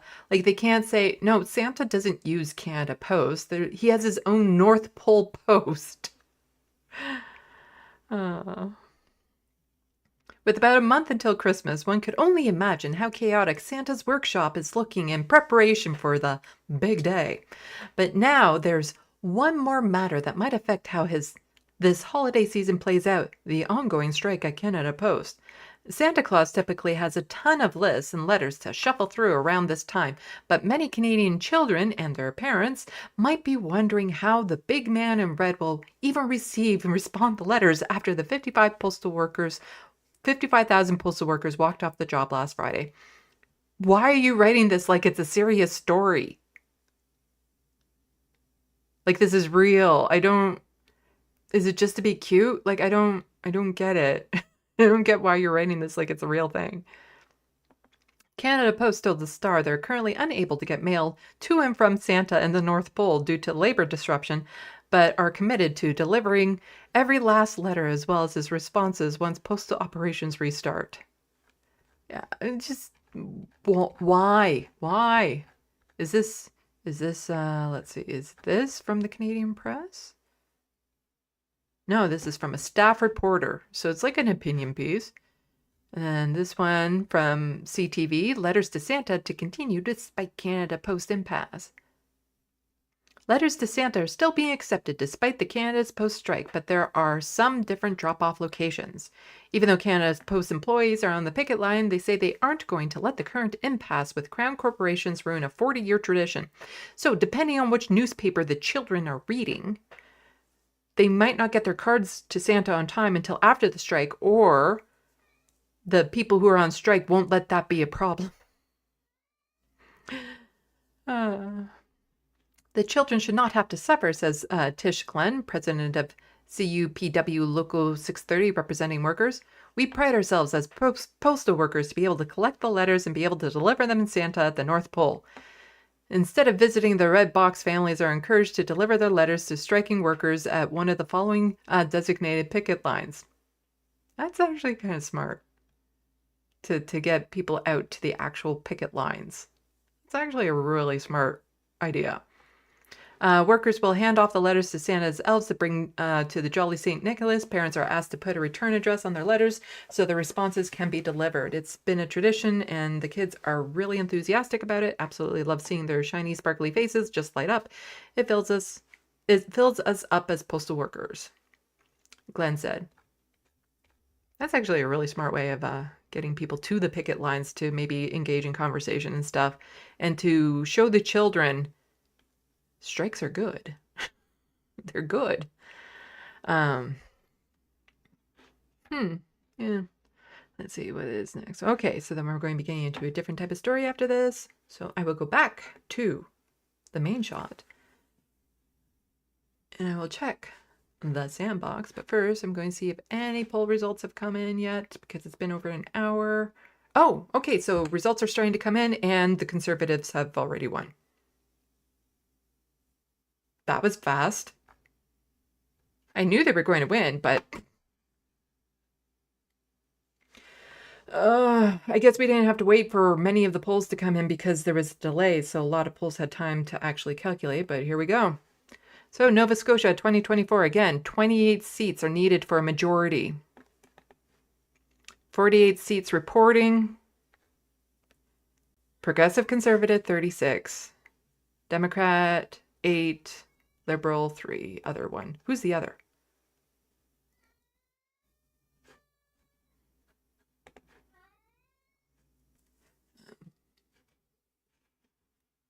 The Liberals, he decided not to reoffer. And so a couple of things happening, right? Like this, the opening up of ridings in 11 ridings that there was no incumbent. That is a serious factor in explaining what's going on here, because incumbency is a strong factor in Atlantic Canada. That's not unusual. And so when you see these seats open up, it just really kind of gives a sense of unpredictability to what might happen.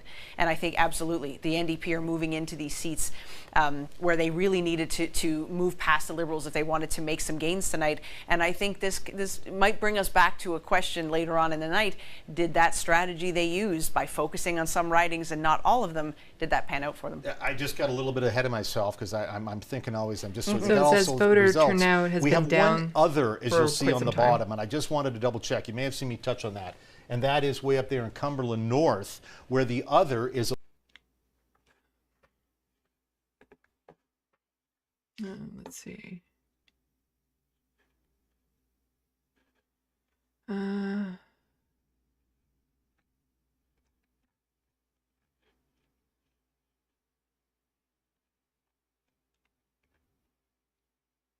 Just trying to see. I'm wondering how Tammy, the person that had to run as an independent, I wonder how she's doing.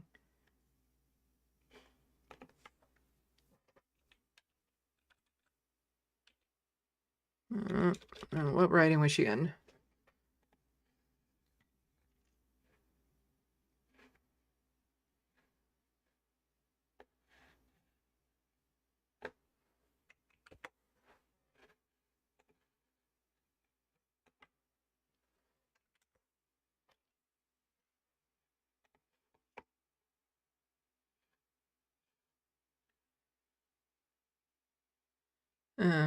Unfortunately, she's not doing well. And she was the incumbent, too. But she's sitting at 14.9%, and the PC at 56.9%. Getting more than half is really something. Mandate he was looking for. So let's go now to Megan King at PC headquarters, where I can't imagine what the feeling is right now, but she knows. Megan. Oh my goodness, Heidi, I don't even know if you can hear me right now because people are celebrating here. They weren't expecting it to come in this quickly, but it has. And there's cheering, handshaking. People could not be more excited. Their faces are glued to the screen. All around the room, there are TVs showing our show and these results. And everyone is blown away by this level of success. All of these supporters, volunteers, and the candidates themselves worked for the last 30 days to make this happen, and they got exactly what they wanted. From the beginning, it was all about making this majority even stronger, and we're seeing just the beginning of that. I mean, being able to say that it's going to be a majority Houston government this early in the way. You can hear the people celebrating behind me. It's going to be a very fun night here. They're putting the party in PC Party over here, as you can hear. I was just chatting with Danny McGilvery, who is one of the candidates, and he was surprised even to see how quickly things were coming. It was amazing. Danny actually behind me now being told to go hug his wife. It's just an exciting time for all, and I'm sure it will only continue from here. For now, though, I'll send it back to you in studio. The conservative parties do so much damage to people, harm so many people, are responsible for so much in the way of like social murder, and yet they get elected over and over again because the Liberals and the NDP do such a piss poor job of speaking to the people and offering them something to vote for. Conservatives offer them something to vote for. They're absolute lies. But they give people something like just, you know, a reason to go out to the polls, whereas the Liberals and the NDP constantly fail at that. All they offer is the status quo. Nobody wants the status quo. But this also goes against the whole idea of like, oh, incumbency is no longer the future. No. If they're conservatives, the incumbency still works very well. And so from the sounds of it, they're going to be in a better position than they were before with even a larger majority. Like this is just...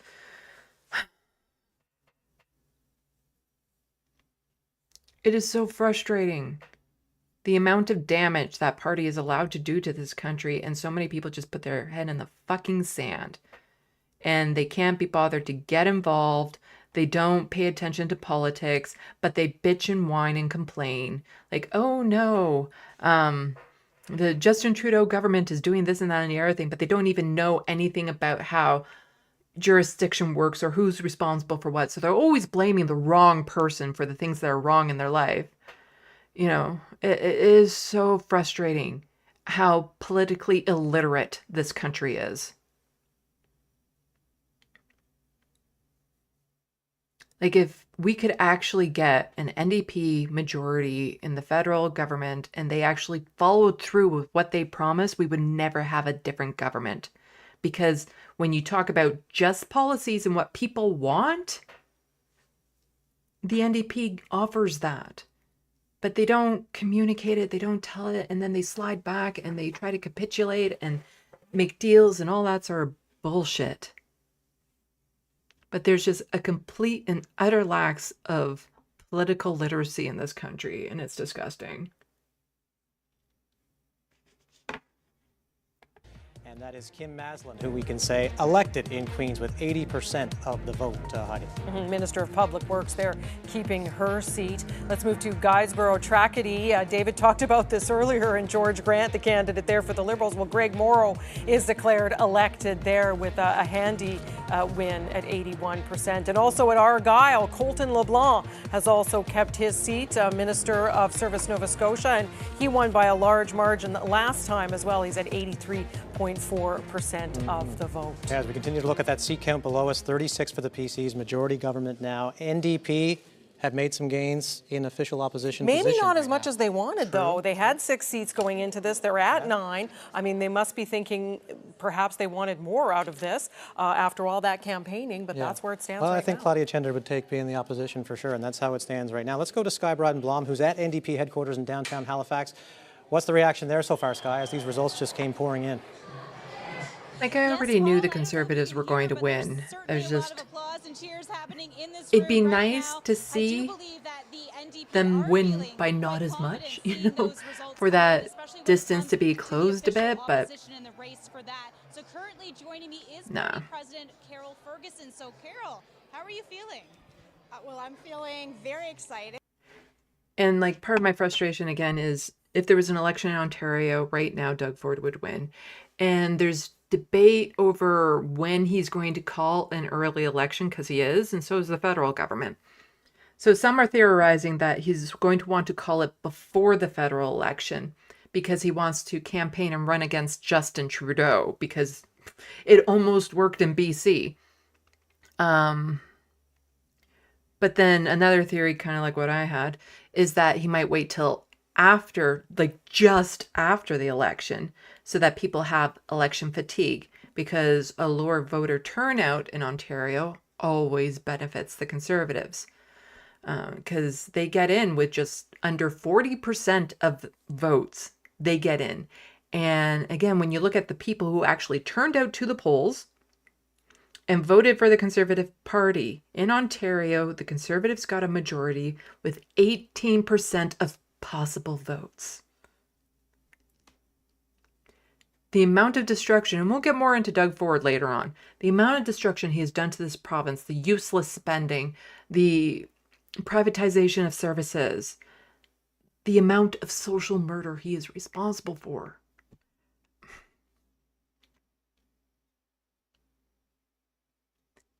So many people would be alive today had any other party had gotten into power in this province. Yet so many people are just too ignorant of what's going on, and they just hear about the beer or the idea of the fancy tunnel under the highway and all these little bells and whistles, and they don't know about the underfunding, the lack of health care, all that sort of stuff. If it doesn't directly affect them, they don't care. And then there is that whole contingent of people in the Conservative Party who just want to see other people suffer. It's sick.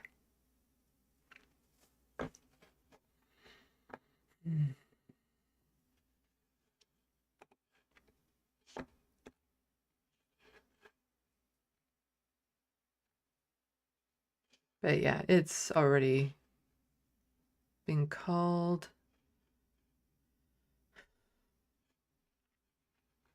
So 8 have officially been elected, but they're leading in 28 other polls or other ridings. Yeah.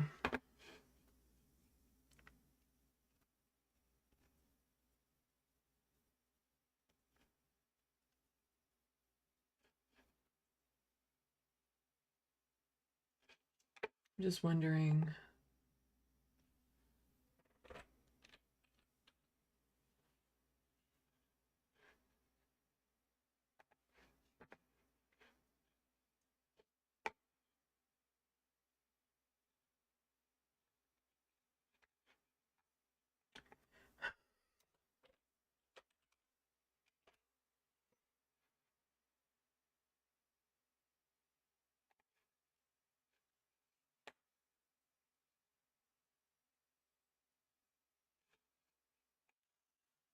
It's over here. So previously it looks like they had 34 seats.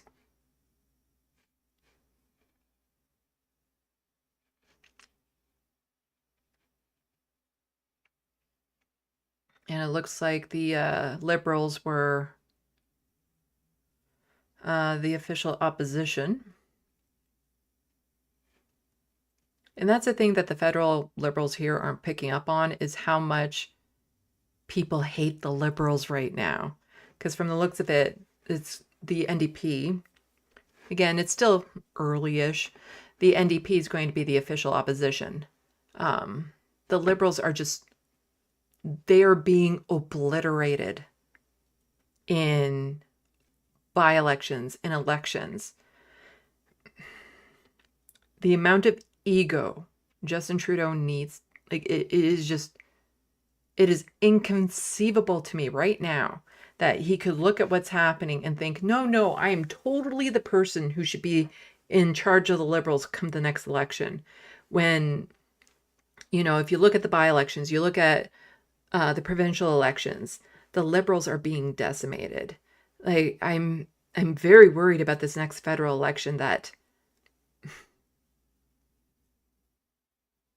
the Conservatives will get a supermajority, like that's a thing in Canada, and the Bloc Québécois will be the official opposition, because the Liberals and New Democrats will be obliterated in that election.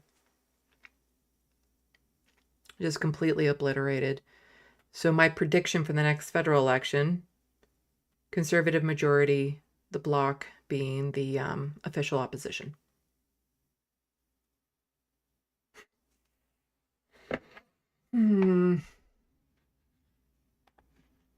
That sucks.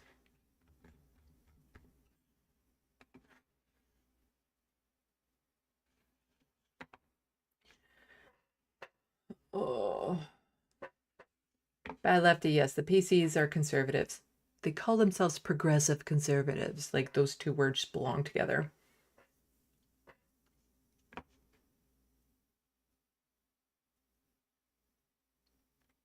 Hello, hermetorologist. Sorry for anyone coming in right now.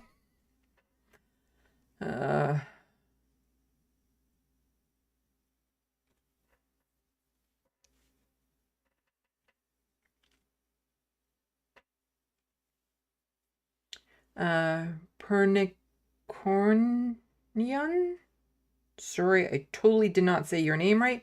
Literally gave our healthcare system to private interests. We're so fucked. And that's happening across the country, yet so many people are still voting for Conservatives, despite the quality of life deteriorating and getting worse. And yeah, it's not like life has been improving under Justin Trudeau, but it's going to get so much worse under Pierre Poilievre, just completely. And just wish that there was something more I could do about it. Because at this point, it's not even a matter of trying to win the next election. It's a matter of trying to get things in place to fight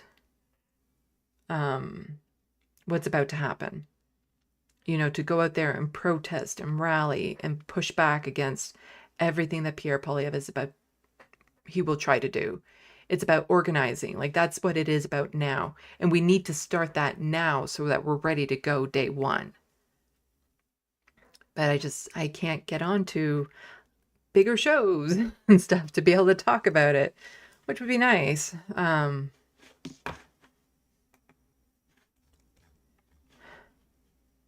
See. This tab's content is being shared. I don't get that. Sorry, just a little glitch in the system here.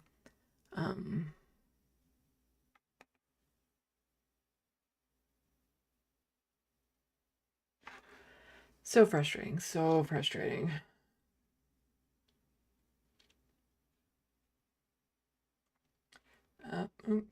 Pernicornian, please tell me the turncoat McGuire lost. Not sure who you're talking about.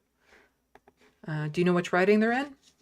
If you know which writing they're in, I'll take a quick look at it.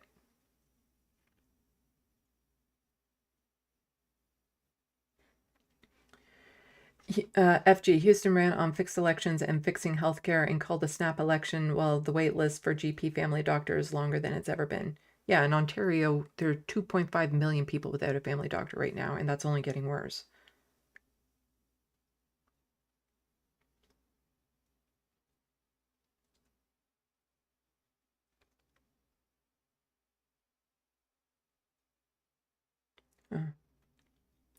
Like pernicious. Oh, pernicious.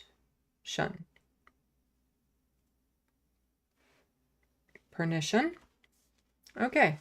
Pernition.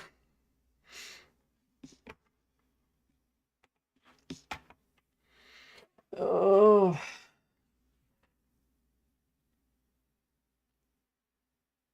Pernition also saying the National Liberals just came out against immigration the most liberal way possible. They're going to cut immigration by 20%. People that hate immigrants are not going to be appeased. And I do have a little bit about that. Oh. But first, why don't I get into some cross-border issues? Let's see, what else do I have?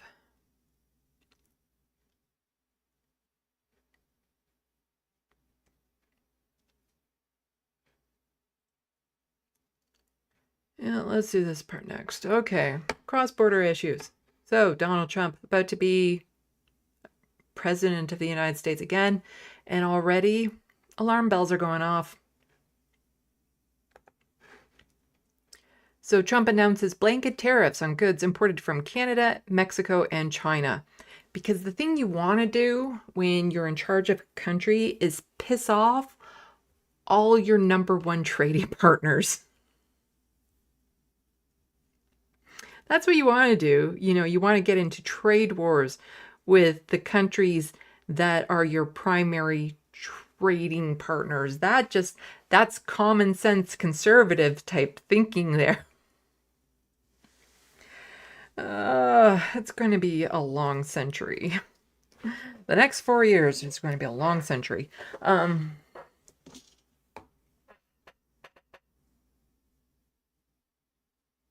Pernicious says Brandon McGuire, he will apparently win. It's disgusting. He joined the PCs because he saw a way to be on the winning team. Yeah. So here we have some statements from Donald Trump. As everyone is aware, is it possible to read anything from Donald Trump and not change your voice these days? As everyone is aware, thousands of people are pouring through Mexico and Canada, bringing crime, drugs at levels never seen before. Yes, as evil Canadians. Though Canadians are the largest group of people who are undocumented in the United States. It's about time we get acknowledged. Right now, a caravan coming from Mexico, composed of thousands of people, seems to be unstoppable in its quest to come through our currently open border. There's no open border in the United States. It's not a thing. It's not a thing. And the quest of people wanting a better life. Oh no! On January 20th, as one of my many first executive orders, I will sign all necessary documents to charge Mexico and Canada a 25% tariff on all products coming into the United States and its ridiculous open borders. This tariff will remain in effect until such time as drugs, in particular fentanyl, and illegal aliens stop this invasion of our country. Both Mexico and Canada have the absolute right and power to easily solve this long-simmering problem. We hereby demand that they use this power until such the time that they do. It is time for them to pay a very big price. Yeah, it won't be us paying that price if you... Somebody really, really needs to sit down with Donald Trump and tell him what a tariff is. I don't think he knows. And the people are going to suffer. And you see, the thing is when I read the comments for this, like they talk about the left having Trump derangement syndrome, but it really is more people on the right are deranged. They really are. Because they look at a statement like this from Donald Trump and say, oh no, like Canadians are saying, oh no, he's totally right. Canada should be punished and suffer because we do have the ability to fix this and we're not. So it's really Justin Trudeau's fault for Donald Trump just imposing a 25% tariff. Why? Because that will stop drugs getting into the country? Most drugs get into countries through legal ports of entry. We all know that. It's the amount of guns being exported out of the United States into other countries, probably far more problematic. But of course, he wasn't done with just Canada and Mexico. Also, you know, you have to get China in there too. I've had many talks with China about the massive amounts of drugs, in particular fentanyl, being sent into the United States, but to no avail. Representatives of China told me that they would institute their maximum penalty, that of death, for any drug dealers caught doing this, but unfortunately, they never followed through. Unfortunately, they aren't executing and killing enough people in China. And drugs are pouring into our country, mostly through Mexico, at levels never seen before. Until such a time as they stop, we will be charging China an additional 10% tariff above any additional tariffs on top of their many products coming into the United States of America. Thank you for your attention to this matter. So basically, everything in the United States people will have to start selling organs, bodily organs, in order to afford a night out. This is so ridiculous.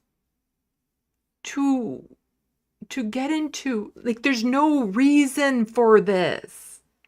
There's none. He's just doing it. Like, there's no logical thought there. I just lost my YouTube page. My studio just went away. Oops, here we go. But as far as I know, you guys will still be seeing me.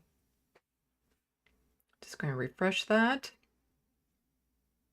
There we go.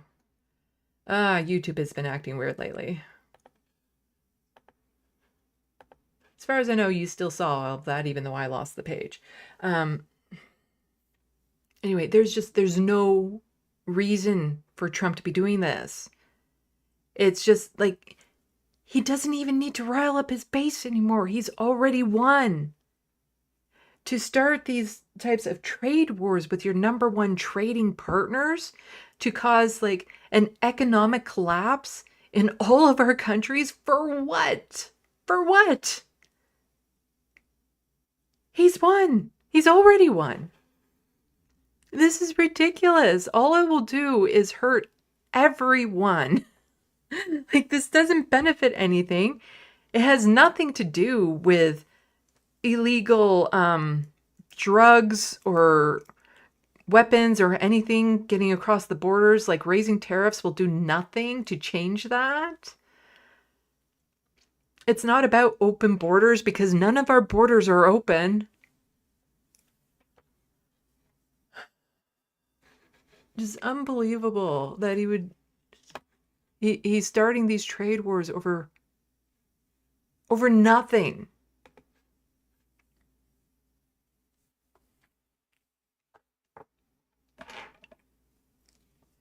And so here is Toby Luckett or whatever, and saying something like, this is harsh, but the U.S. is well within its right to demand this.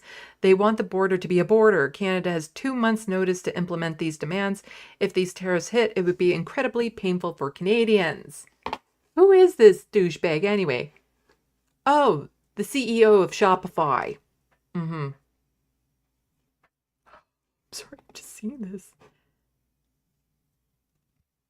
You could have gotten a better picture. I'm just saying that profile picture is a little...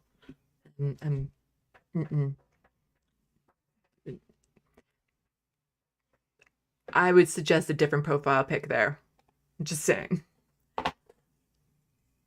But here we have like greedy, rich corporation people just, you know, licking Donald Trump's barefoot. Like, there's not even a boot on his foot that they're licking, because it got licked off. It was just like, how many licks to the foot? Hi, Abernathy. Everyone will want to see you.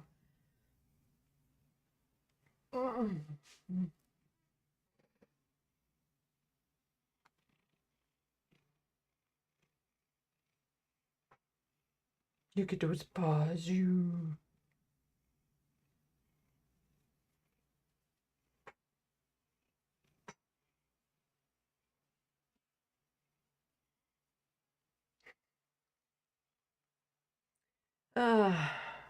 Life is just made so much easier with cats.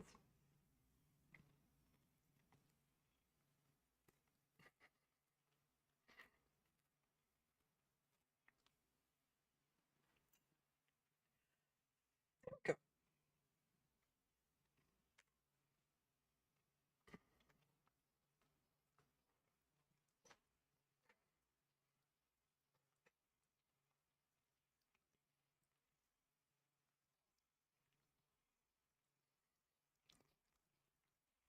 Yes, he likes to lick. Both him and Linear like to lick.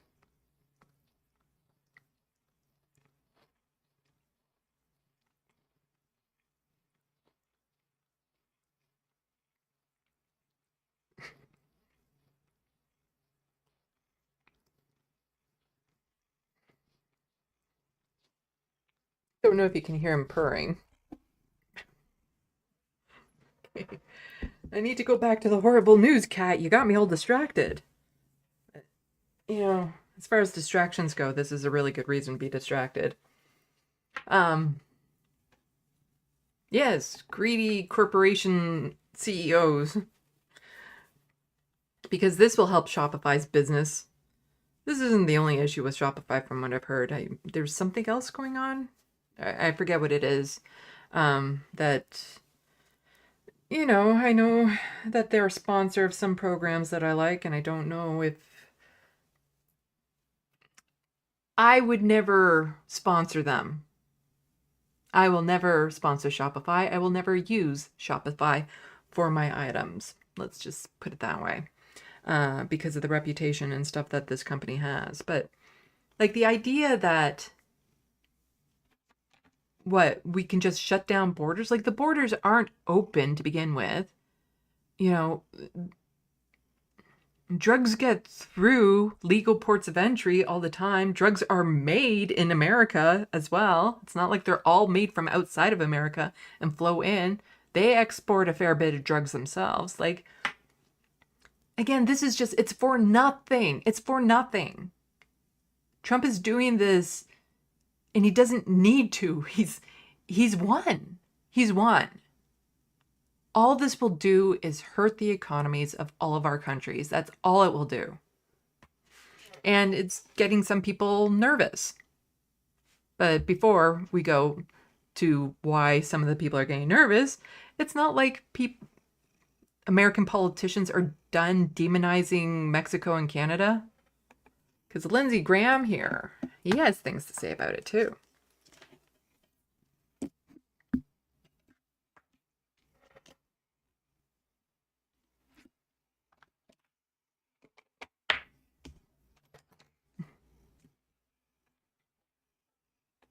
What should the penalty? So to any ally, Canada, Britain, Germany.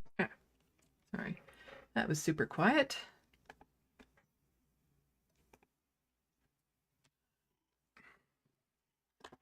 Don't eat the cord.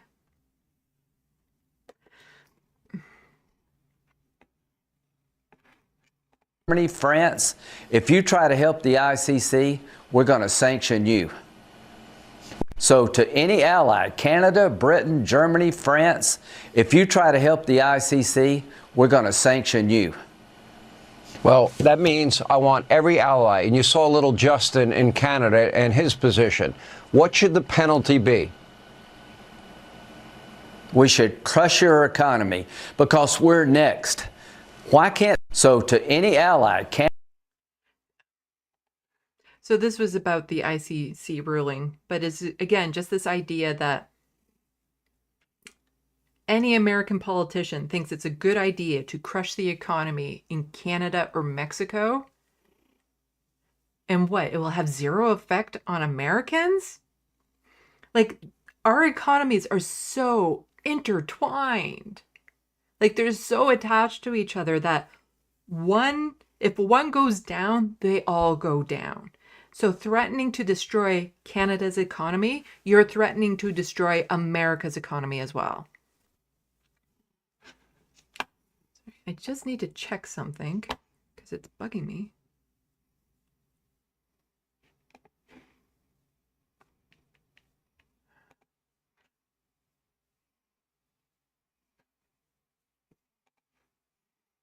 Sorry, I'm getting these notices that I'm sharing a screen on some of these tabs,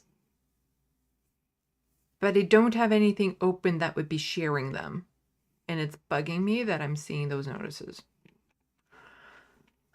Anyway. And it doesn't tell me where it's being shared, which is disconcerting. Because I'm not sharing it. But apparently I'm sharing multiple tabs right now.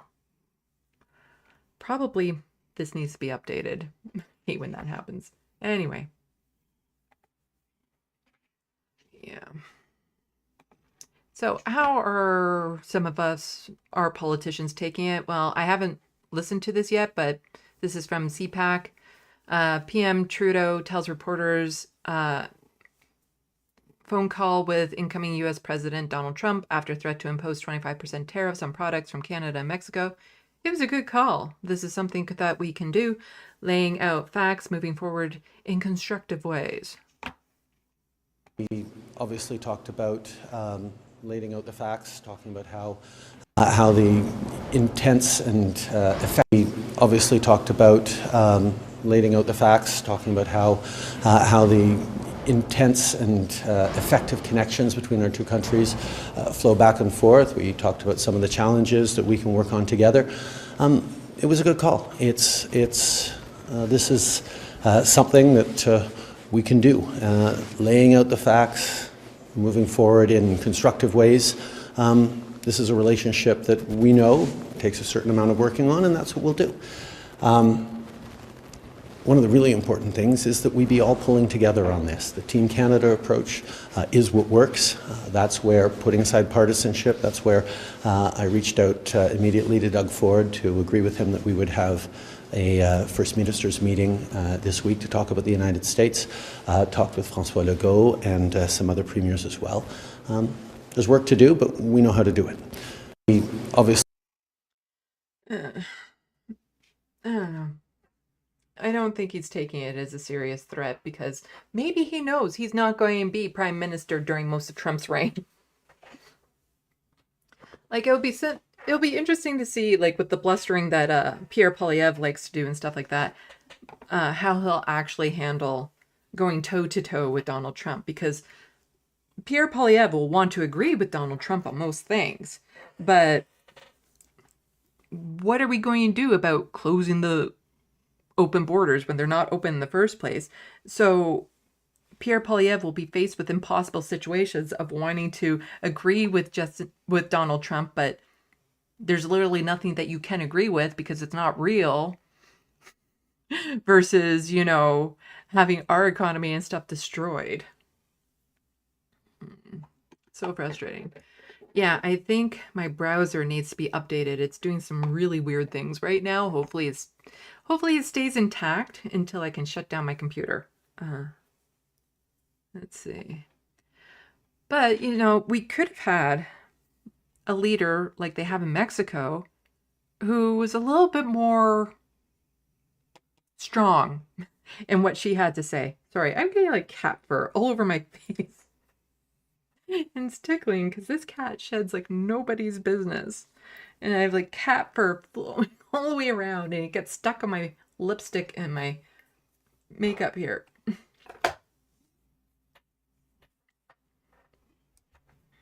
Okay, Abernathy.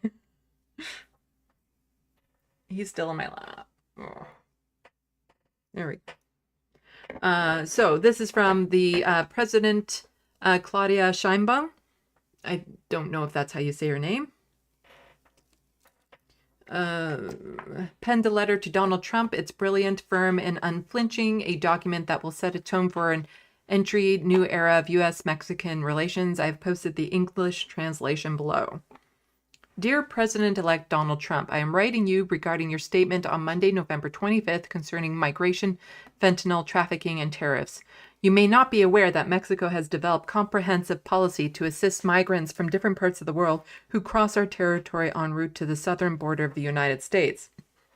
As a result, and according to data from your country's Custom and Border Protection, encounters at the Mexico-United States border have decreased by 75% between December 2023 and November 2024. Moreover, half of those who arrive do so through legally scheduled appointments under the United States CBP program. For those reasons, migrant caravans no longer arrive at the border.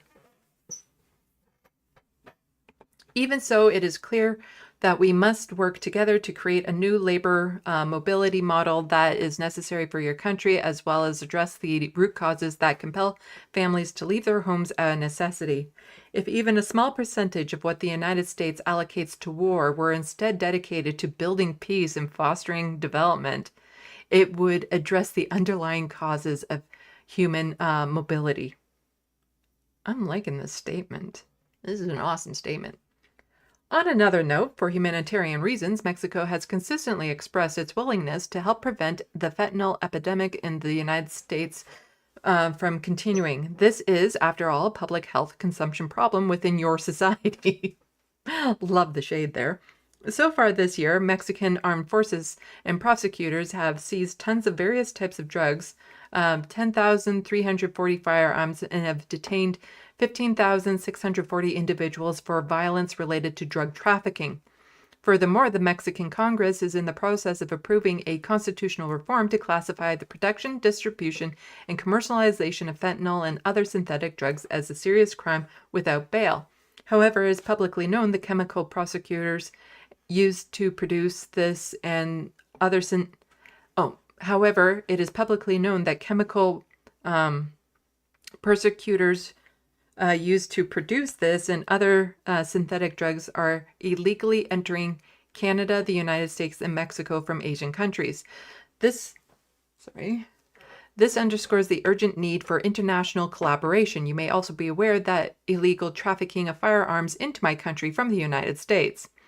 70% of the illegal weapons seized from criminals in Mexico come from your country. We do not produce these weapons, nor do we consume synthetic drugs. Tragically, it isn't our country that lives are lost to the violence resulting from meeting the drug demands in your country. So let me read that sentence. Abernathy's getting into something. So, tragically, it is in our country that lives are lost to the violence resulting from meeting the drug demand in your country. Read the sentence again. Tragically, it is in our country that lives are lost to the violence resulting from meeting the drug demand in yours. President Trump, migration and drug consumption in the United States cannot be addressed through threats or tariffs. What we need is cooperation and mutual understanding to tackle these significant challenges. Justin, you could have said that. You could have said that. For every tariff, there will be a response in kind until we put at risk our shared enterprises. Yes, shared. For instance, among Mexico's main exporter to the United States are General Motors, Stellantis, and Ford Motor Company, which arrived in Mexico 80 years ago. Why impose a tariff that would jeopardize them? Such measures would be unacceptable and would lead to inflation and job losses in both the United States and Mexico. Justin, why didn't you say this? Why? As opposed to, we're just going to be friendly and work with them as best we can. I am convinced that North America's economic strength lies in maintaining our trade partnership. This allows us to remain competitive against other economic blocs. For this reason, I believe that dialogue is the best path to understanding peace and prosperity for our nations. I hope our teams can meet soon to contribute building joint solutions. That is an awesome statement. I wish Justin did anything remotely close to this. Because here's Doug Ford, notable Donald Trump supporter, now kind of worried that this could affect us. Like, he couldn't foresee everything that Donald Trump would be. Doug Ford just wants to be Donald Trump, but then once Donald Trump's policies affect Ontario, Oh, suddenly it's a problem because it's going to make Doug Ford look bad. So Doug Ford says a 25% tariff would be devastating to workers and jobs in both Canada and the US. The federal government needs to take the situation at our border seriously. We need a Team Canada approach in response. And we need it now. Prime Minister Trudeau must call an urgent meeting with all premiers. And this is from Bridget just saying, you've been cheering for Trump. What changed? I bet you didn't see this coming despite the obvious warning signs, just like you don't see the damage you're doing to public health care because you profit from privatization. Yes.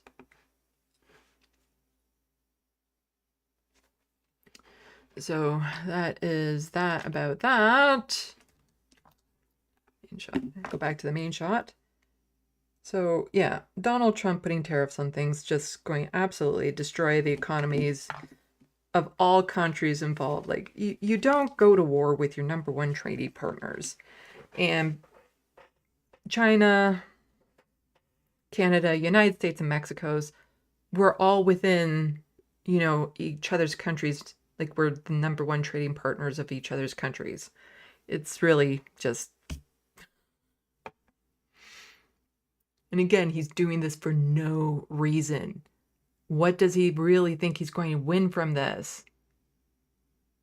Like, to fight a fictional threat by imposing sanctions that would basically hurt his own people. What does he think he's going to get from this? Like, it's just, checking the sandbox.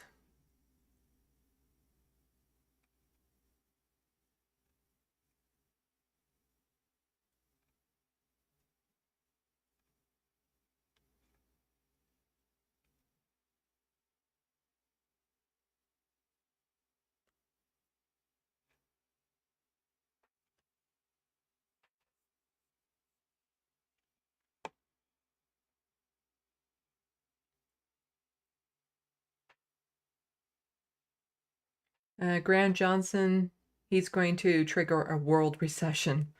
Quite possibly.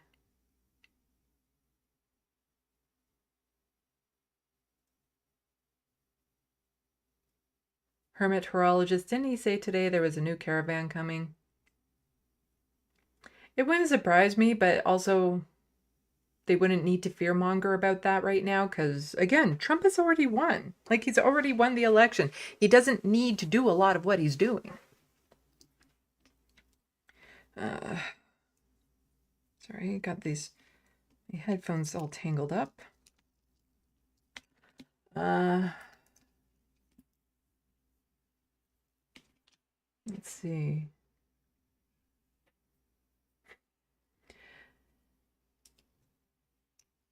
Soul Life. Lindsay looks like he's about to fold or take a sailboat out for a ride.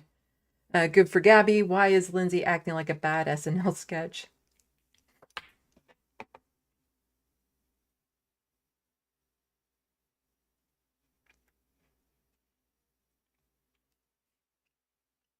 Bad Lefty, he'll go over and show Trump his soft underbelly for a belly rub. Bad Lefty, I blame the cat. Yes.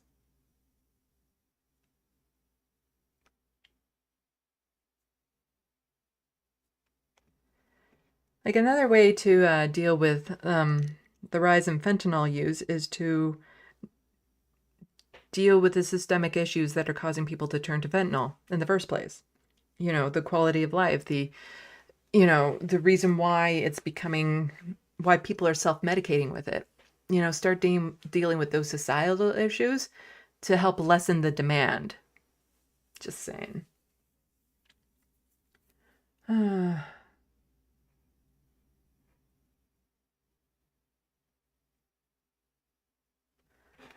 Okay, let's get on with the next stuff.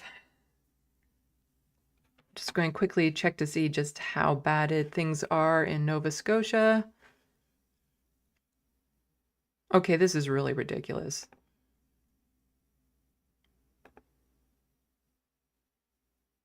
They only have 55 seats in Nova Scotia.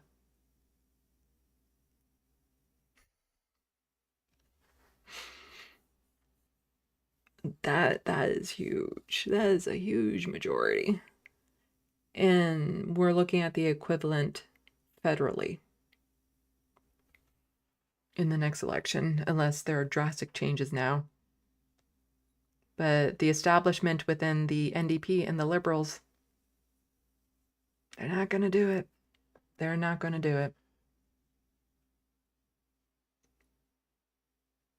Like the amount of privatizing Tim Houston has been doing to the healthcare system, what he's been doing to people who are unhoused and everything, like the policies they put in place hurt people. It makes me so mad. It makes me so mad. And just like so profoundly sad for all the people that are going to be harmed because of these conservative governments. But conservatives are just so, like a lot of them are just like, ha, liberals lose, lefties lose, the progressives lose, ha, laughing at you. Look at those lib tears and stuff like that. I'll be sad when they die too, because they get turned away from the ER.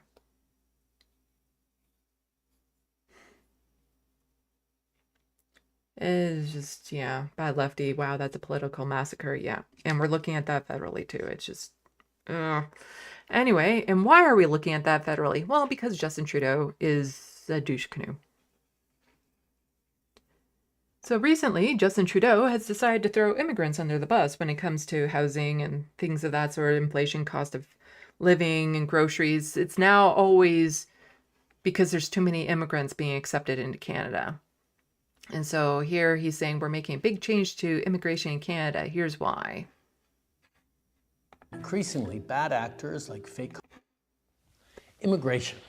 Let's talk about it. In the last 2 years, our population has grown really fast, like baby boom fast. And increasingly, bad actors like fake colleges and big chain corporations have been exploiting. Sorry, I'm just...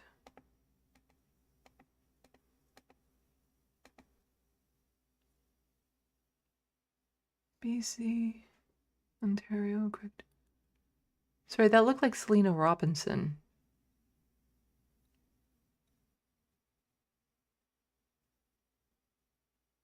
Why are they blacking out the actual article and printing it in front? That doesn't make any sense to me. Anyway. Colleges and big chain corporations have been exploiting our immigration system for their own interests. So we're doing something major. We're reducing the numbers of immigrants that will come to Canada for the next 3 years.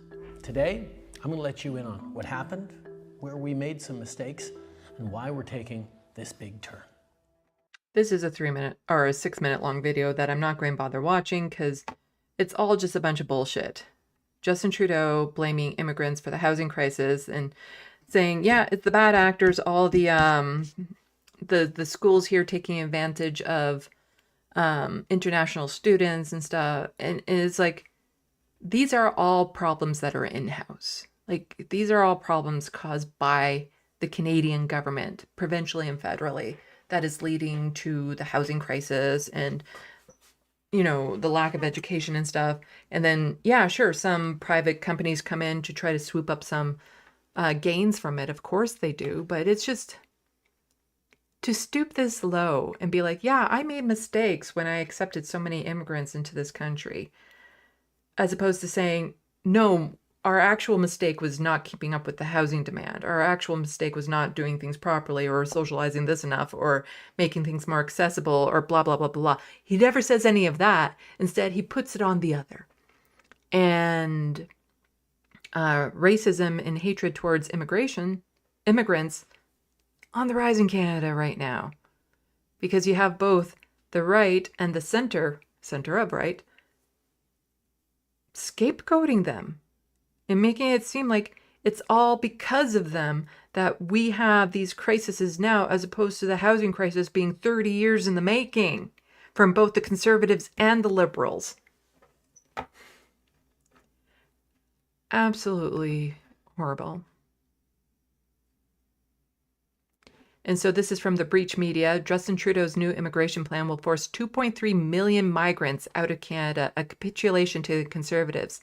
To justify it all, he's scapegoating migrants for problems created by government and the corporate class.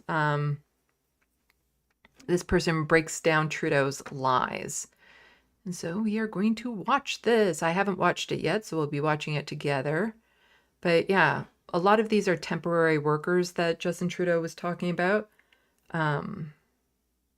Temporary migrant workers. There's nobody around to fill those jobs, and it was just greedy corporations who didn't want to pay people to work. You know, they don't want to pay Canadians, you know, a minimum wage to work in a lot of these jobs. So they're just taking advantage of migrants. And I covered it before, but there was a report that came out that said it's almost slave labor what's happening here in Canada with a lot of the migrant workers that we get in. But let's see what this article says.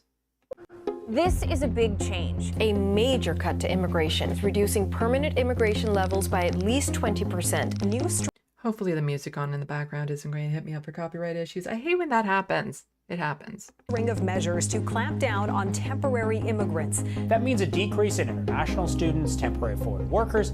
Canada's new immigration plan is straightforward. Lower the number of new immigrants coming into Canada, both temporary and permanent. What Justin Trudeau has isn't a plan, it's a capitulation to the Conservatives. He's not lowering the number of new immigrants, he's forcing 2.3 million migrants out of Canada. And now he's trying to justify it.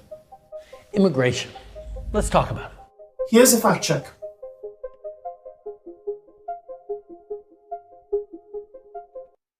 Okay, so on screen it says how Justin Trudeau is misleading Canadians about the immigration system. 1, bringing in more migrants wasn't an accident. It was a bipartisan project. Historically, Canada's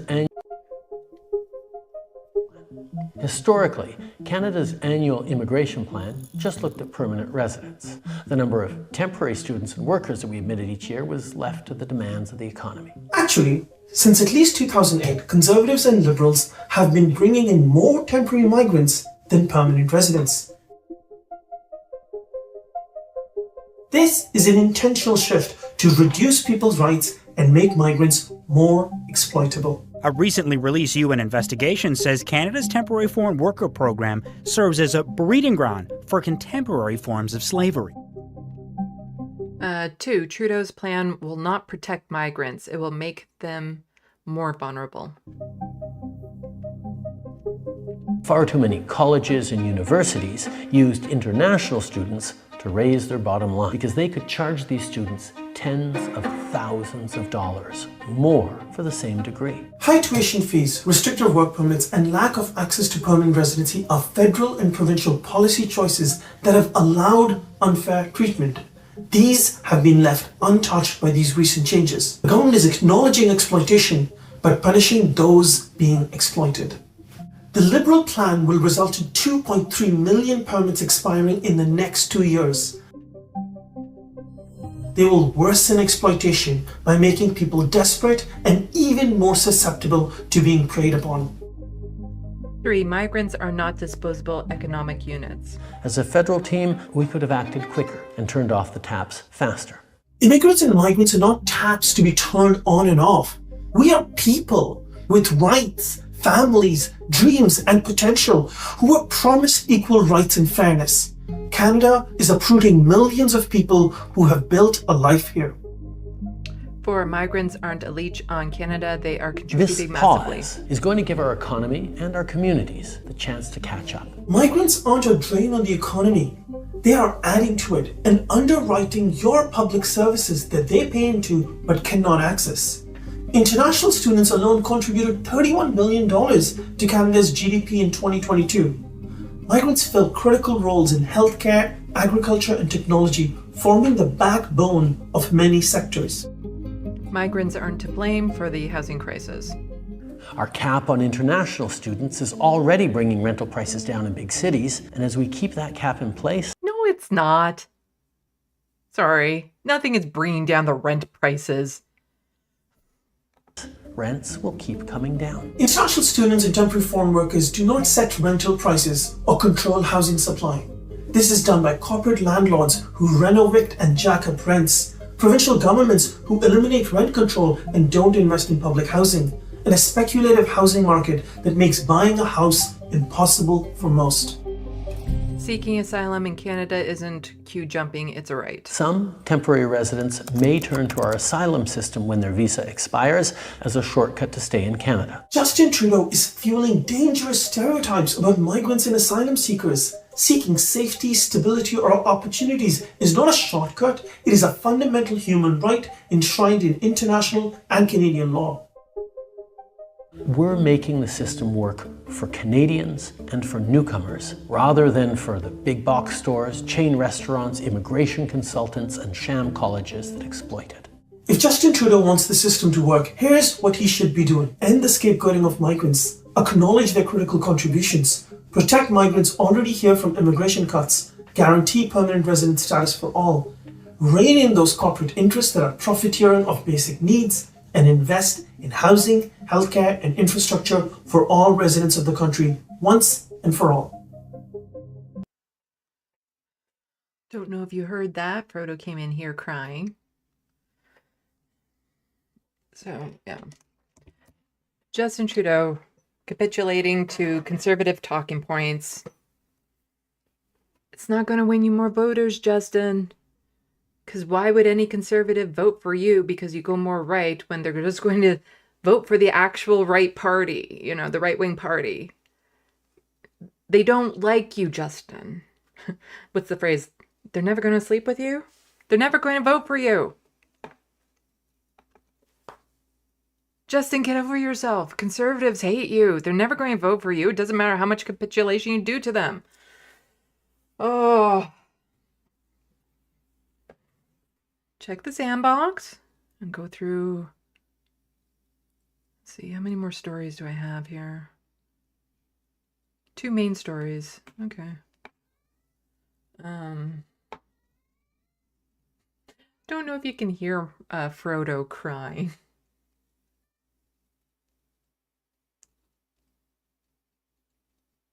Bad Lefty, did he not see Kamala try that shit and get wiped out?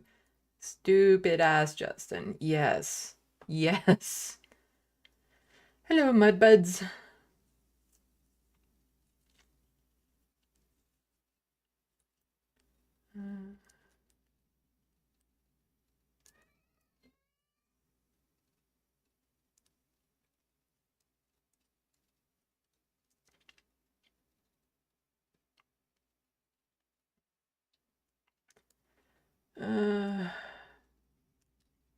Let's see.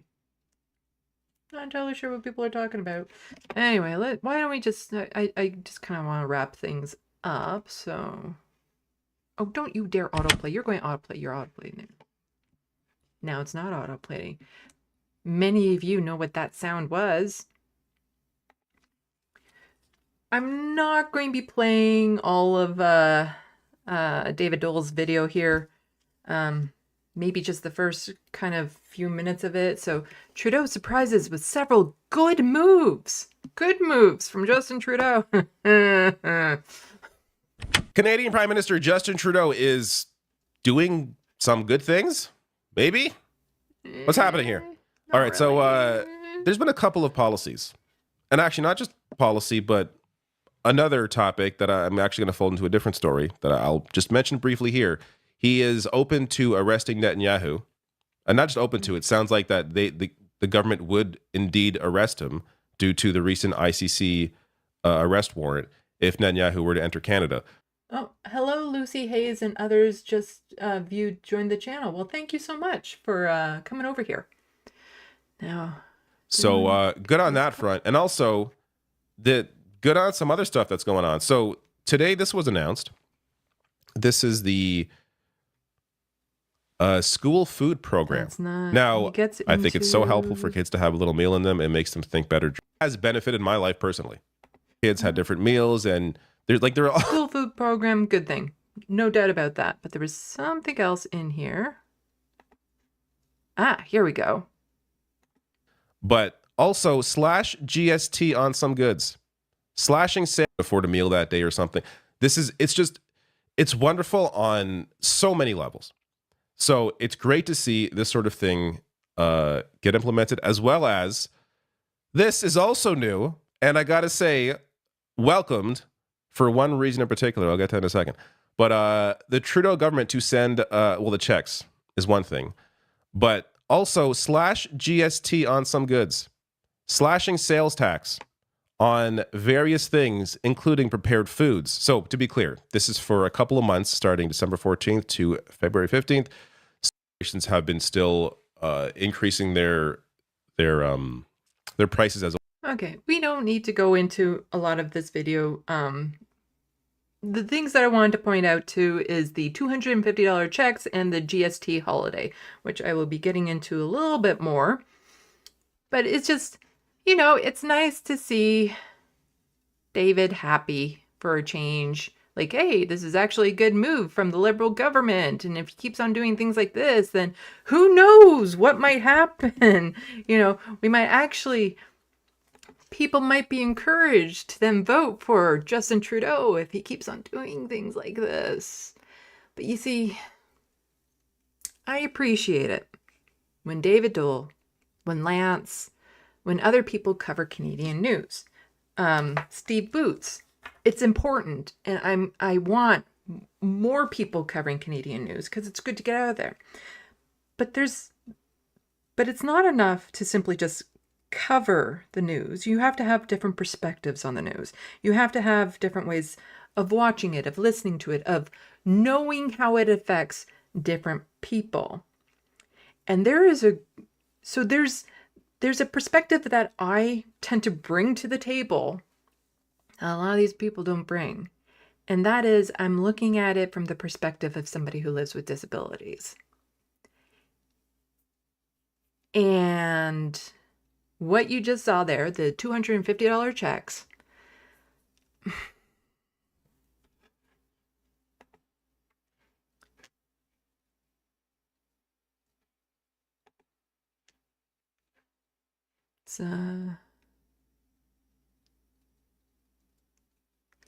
there's something about the $250 checks that maybe they're not all what they're cracked up to be, and they're part of the reason why people who live with disabilities despise the Liberal government. So first, we'll get into this, and then I'll explain a little bit more. So somebody, Martin Lucas, nothing quite as peak liberal as wearing pearls while making a show of helping the poors and implementing a tax holiday that feels right-wing anti-tax politics instead of passing progressive price controls or corporate tax hikes. Yes, again, having this tax holiday, that's a conservative move. Why not make goods more affordable? You know, the cost of living more affordable. You know, put price controls on things, rent control, corporate tax hikes. Like, there's all these other things, because generally speaking, yeah, sure, it's nice to save money, but I want to see that money put back into services. Taxes aren't a bad thing. They're there for a reason, to help with our services.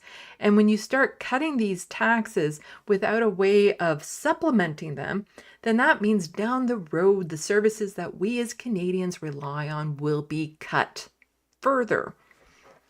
But this is also a move Conservatives make. So now you already see Justin Trudeau, when it comes to the immigration, when it comes to taxes and things of that sort, he's going full off right wing with some of these talking points.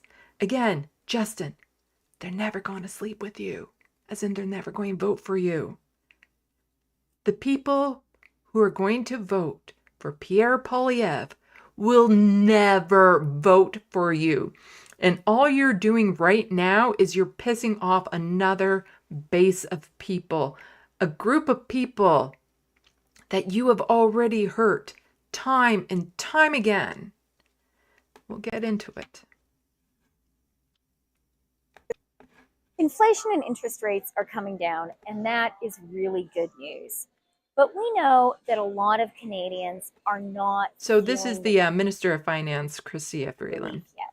And that's why we are offering a GST holiday for the holidays. Because we know that holidays are fun, but they can be expensive. And this year, Canadians are going to get a little bit of extra support. Sure, have the tax holiday, but the thing is that doesn't solve anything long term. It makes things that much easier for some people for a couple months. It doesn't, if somebody is living with poverty, this won't help them get out of poverty. If someone can't afford rent, this won't help them afford rent. The vast majority of people, it might allow them to go out to dinner once or twice more a month, buy an extra gift, but it doesn't have any meaningful changes to a person's life. It's just nice. But this won't help people who are struggling long term. It just makes things a little, it's just a nice thing to do for a couple months. But the people who are struggling will continue to struggle. This doesn't solve the underlying issues. So between December 14th and February 15th, we are going to take the GST off of all prepared foods and snacks, all restaurant meals, including takeout, beer, wine, and cider, books, periodicals, children's clothes, children's shoes, even diapers, and because it's the holidays, gifts for your kids, toys, board games, videos. We know that now is a time Canadians need a little extra boost, and the GST holiday for the holidays is going to deliver that. And then in the spring, we are going to give hard-working Canadians a little bit of extra support. Did you hear what she said?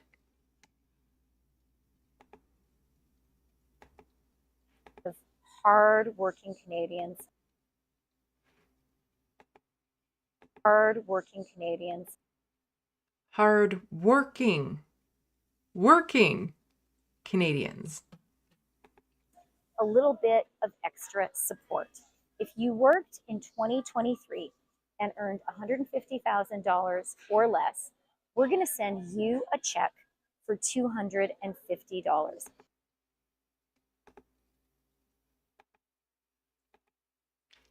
If you worked in 2023, if you had an income in 2023, you're going to be rewarded with a $250 check. If you worked, what group of people tends not to be able to work? There's actually a couple groups of people. But primarily those people living with disabilities.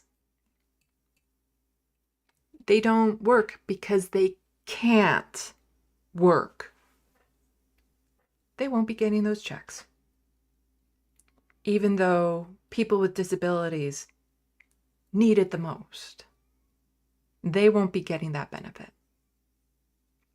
And so while it is nice that some people, a lot of people, most people will get those checks, people with disabilities and seniors are left to rot again. And this is what people like David and Lance often overlook when it comes to things like this. Because one of my pet peeves with Lance was he would talk about CERB, the Canadian Emergency Relief Benefit, and how easy it was for people to get, how they could just call in and get it. But the thing is that CERB's was means tested. They just didn't bother to test the means before they gave it out. But the thing is that there was a group of people who didn't qualify for it. People living with disabilities. Now, if you had disabilities and you worked, then technically, yes, you could qualify for it. But the thing is that when you have disabilities and work, you're usually forced to work because you can't survive on disability alone. And then if you were to get CERB, you actually applied for it and got it, then what happens is it gets deducted dollar for dollar when you have two types of government programs like that are incomes. So then it would deduct dollar for dollar off of your disability payments instead of when you work, it deducts a percentage. So you get to make up to a certain amount with no deductions, and then it'll deduct a certain percentage. But if you got CERB, it deducted dollar for dollar. So a lot of people on disabilities who were forced to work, who lost their jobs during COVID, were in a far worse situation than before. And they were getting no help. People on disabilities were getting no fucking help from the government. And now here they are again with this wonderful $250 for people to help, to buy their fucking votes. And people with disabilities are left to rot again. It's the same thing. They did this whole pomp and circumstance, this big show about making the disability relief benefit, you know, the Canada Disability Benefit. And they advertised it and they made a big show about it. But only a small percentage of people actually qualify for it. And it's only an extra $200 a month. When you are living in dire poverty, $200 extra isn't enough. They have left us in legislated poverty for so long, so far below the poverty level, that in order for us to just get to the poverty level, our rates have to be doubled. And then we will just barely be at the poverty level. But like always, the liberal government in this country, the conservative governments in this country, don't give a fuck about people who can't work in their capitalist system, who can't go out and get the jobs that they deem are important, that help the system keep going. They're nothing more than people who are taking off of the system and not giving anything back. They're not worth it. They're not worth supporting. They're not worth giving a decent quality of life. They'd rather have you die in destitute and poverty than to give you a decent quality of life, because how dare somebody who can't work live a life with dignity? It's disgusting. So I'm happy for the people who will get that $250, that one-time payment of $250. It's good for them. Meanwhile, all the people who live with disabilities, they're not going to see it. They're not going to see it. And the people who get the check, the vast majority of them will never know that people with disabilities were left behind again.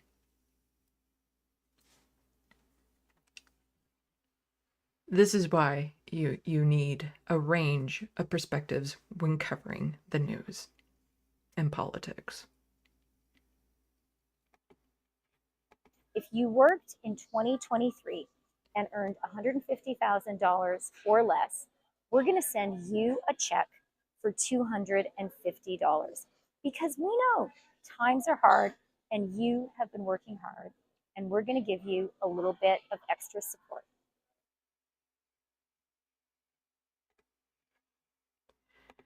At least Jagmeet Singh acknowledges it. Why is this Liberal government... You know what's cruel? The $250 check that's going out in spring, this Liberal government is excluding seniors, people living with disabilities, and people who just started working. What a slap in the face. Why is this Liberal government excluding the most vulnerable in our country? You know what's cruel? It is cruel. And it's cruel that it happens over and over and over again. It's cruel that the federal government has made medical assistance and dying more accessible to people living with disabilities than affordable housing.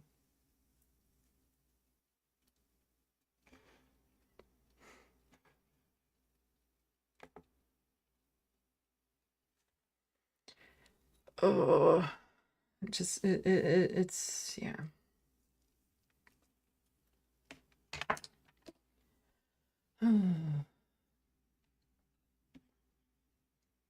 It doesn't get talked about nearly as much. You know, people, disabilities rarely get covered and talked about, even though it affects so many people. At some point, everyone is going to live with a disability, depending on how old you get. Oh, you want to come up too? You want to come up too? Everyone wants to see your pretty face. Frodo came in. I almost got him up for you guys. But here's Lanier.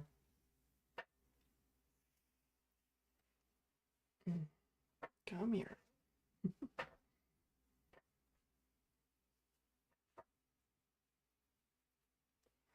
Hey, I think everyone needs to see a cute kitty right now. Cute kitty.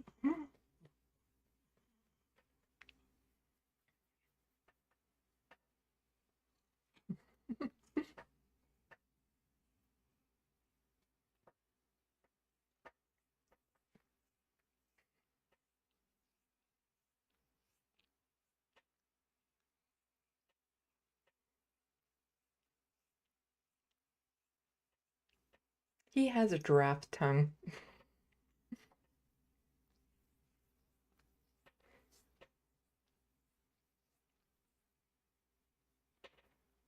Can everyone see your cute little goatee? Can everyone see your cute little goatee? Your cute little goatee? Oh, let's see if I can. He has like a little shark fin goatee. There you go. There, you can see it. Oh. Yeah. Okay. It's already 9:30. Been at this for a while. I have a bunch of tabs for this next story, but I don't think I want to get into the bulk of it. I'll just show you guys the articles. And if you want to read into it more, you can. But, you know, the party of free speech. Conservatives.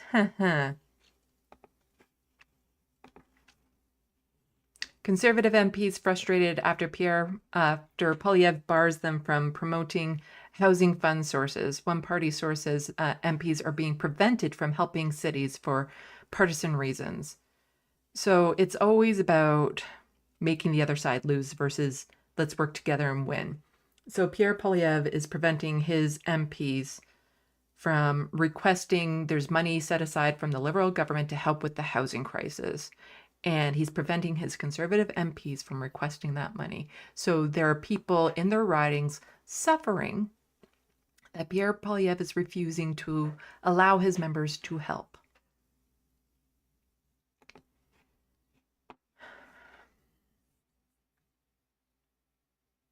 And there's some articles here about it.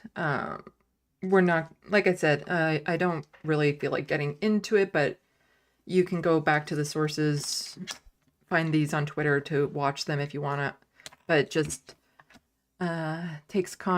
so this person takes cons to task about the brutality and undemocratic totalitarian control Poilievre has over his MPs.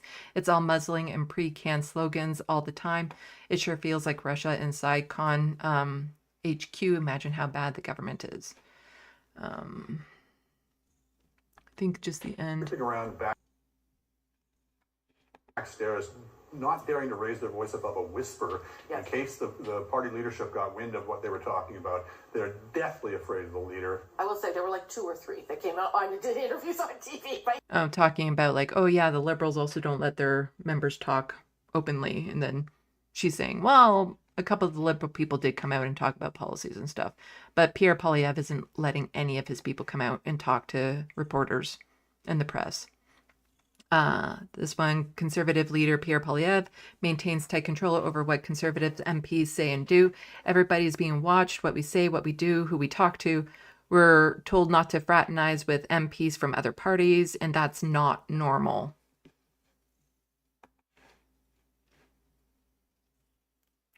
Pierre Poilievre muzzled his MPs and doesn't let them do their jobs. 17 Conservative MPs asked for housing accelerator funds for their municipalities, but Pierre Poilievre won't let them access it because the Liberals came up with the idea.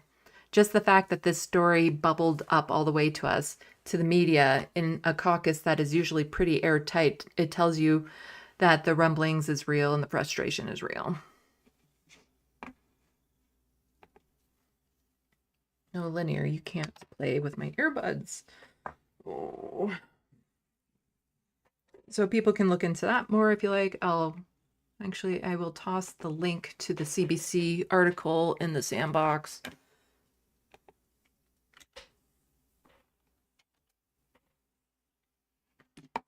for people. If you want to, you can read that. Let's see. What else do I have left? Let's check to see. The Conservatives are up to 43 seats of the 55 seats now. Liberal Party is just being decimated. So the Liberals had 14 seats. They now only have 2.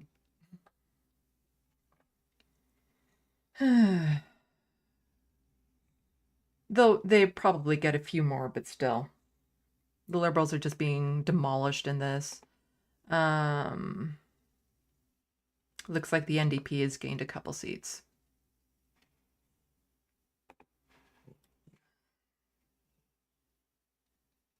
And wanted to get into this. Oh my gosh, there's so much news to get into. How about, instead of doing all the rest of this news that I want to do, because there's a lot, and some of it's pretty heavy, and I don't feel like doing much more heavy news, how about we cover a story that is about a kick-ass mayor. I do have it in the description. Oh, I also had a really shitty premiere in the description. Okay, so we'll cover these 2 stories, and then I'll leave the rest for a different live stream.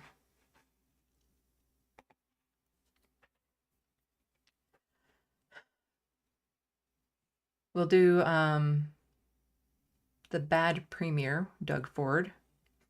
I have to narrow it down to Doug Ford because there's a lot of bad premiers in this country right now.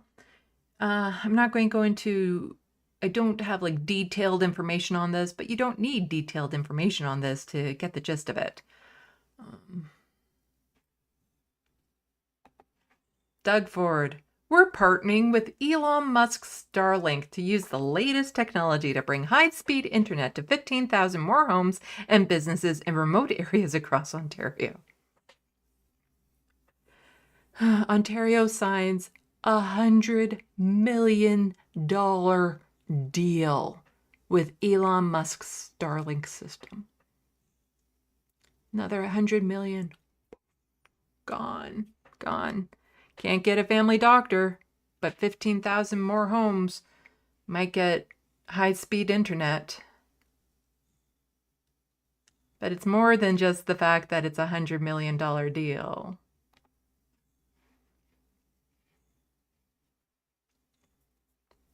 It's $6,700 per residence connected. But the thing is that if you buy Starlink on your own, you're only looking at about $500. But Doug Ford is paying almost $7,000 per unit. I haven't watched Frank's video on it. He usually does a decent job, so, and they're short, so we will watch this.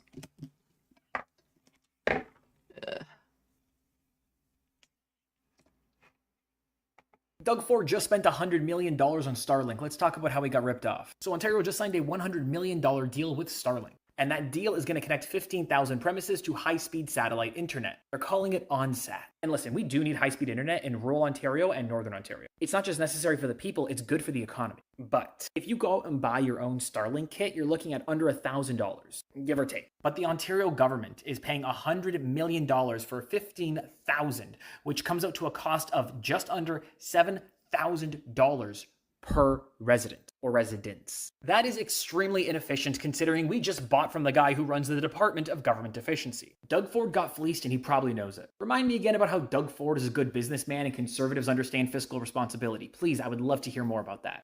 Doug Ford just spent the amount of money Doug Ford is wasting, just completely wasting, spending on useless projects, getting alcohol into stores a year earlier, $1 billion on that, wants to spend what will probably end up being $100 billion on a highway that goes under a highway.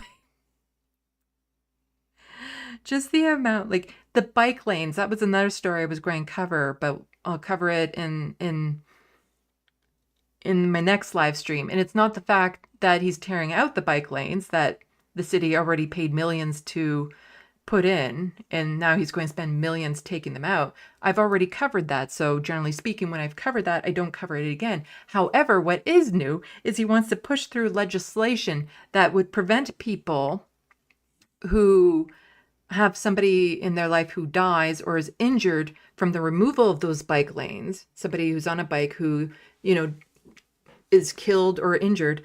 It prevents people from suing the government over it.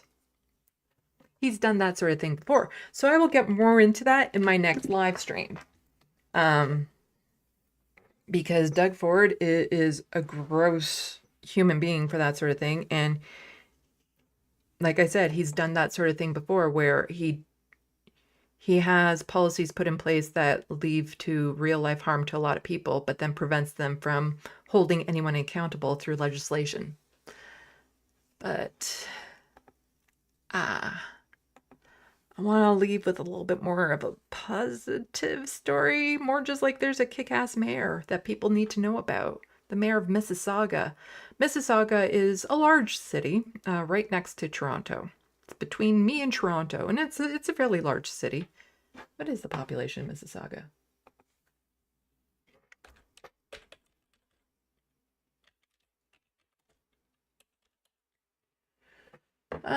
So over 700,000.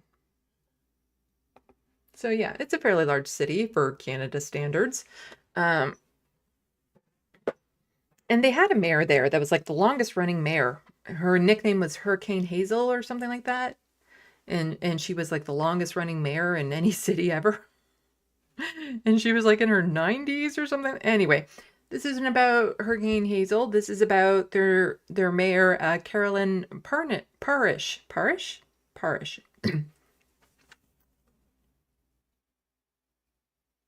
We need more mayors like her. So I've done a bunch of stories recently where you see a lot of capitulation to Zionists, to often conservative politicians who will claim anti-Semitism, like the principal that they wanted fired for that Remembrance Day ceremony because an Arabic song was sung about peace. And there's constant capitulation over and over and over again. It drives me freaking crazy.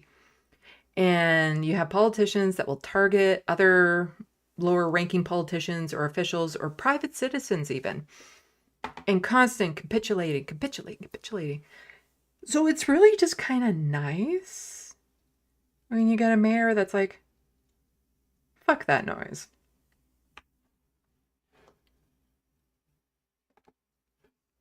So this is from Pierre Poilievre. So again, Pierre Poilievre attacking the mayor of a single city. Singling her out. Radical liberal.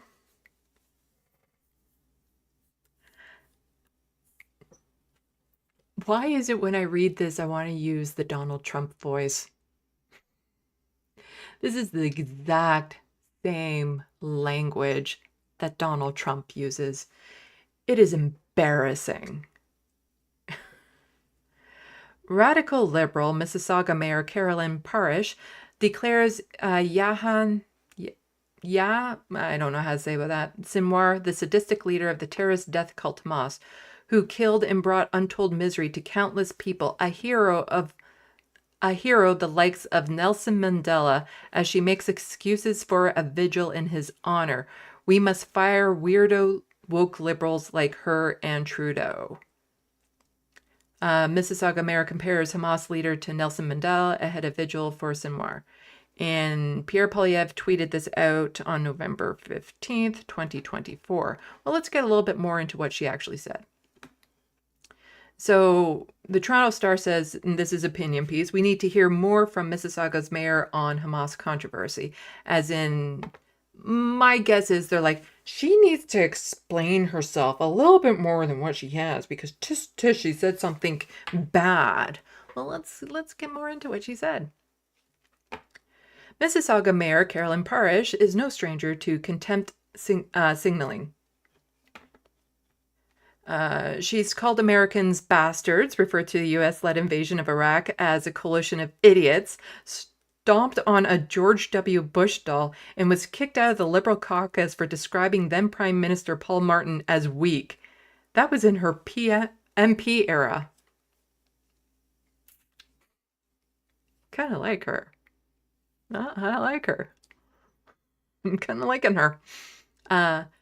Which is merely to suggest that the theater of the absurd is right in the mayor's wheelhouse. Absurdly would also characterize a mismatch of comments Parrish made this week when drawing a parallel between Hamas leader Sinwar, mastermind of the October 7th attack that killed some 1,200 Israelis, most of them civilians, with upwards of 250 dragged into Gaza as hostages, and iconic Nobel Prize laureate Nelson Mandela.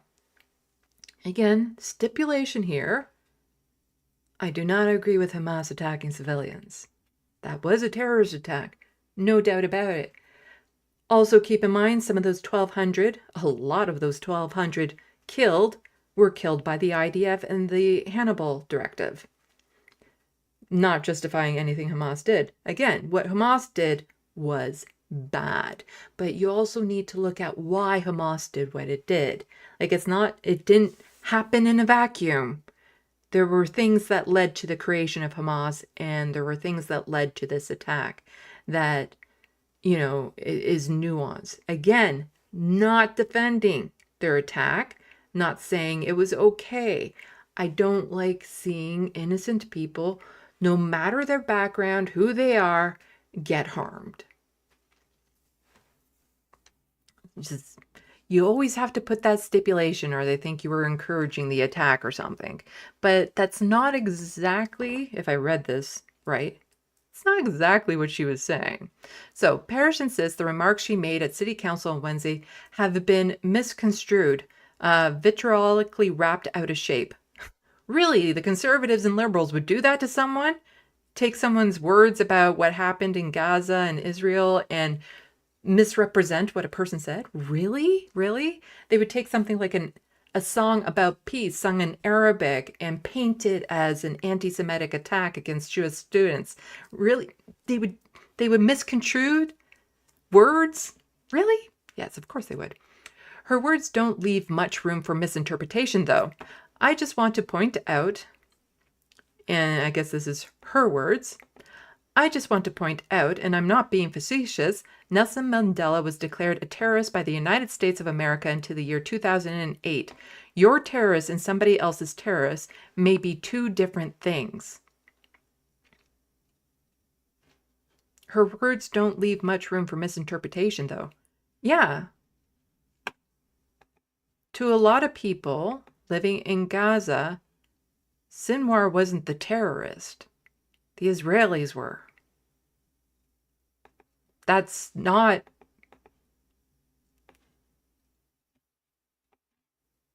Yeah, to all the people living in Gaza, Sinwar wasn't the bad guy. It was the Israelis who have been, keeping them in an open-air prison for decades, who've taken them out of their homes, who have kidnapped civilians, who have caused them... who've killed multitudes of them before the incident on October 7th. Killed so many innocent civilians, who have been starving them, making it so they can't work, getting rid of their water. Like, they can't even collect rainwater. And that's in the West Bank. Like, it's just, your terrorist and somebody else's terrorist may be two different things. Yeah. Parrish later sent a statement that at no time was I equating Mandela and Sinwar, adding that it was an allegorical comment. So she wasn't saying that Sinwar was the exact same as Mandela. But she is also right that back in the day, Mandela was declared a terrorist.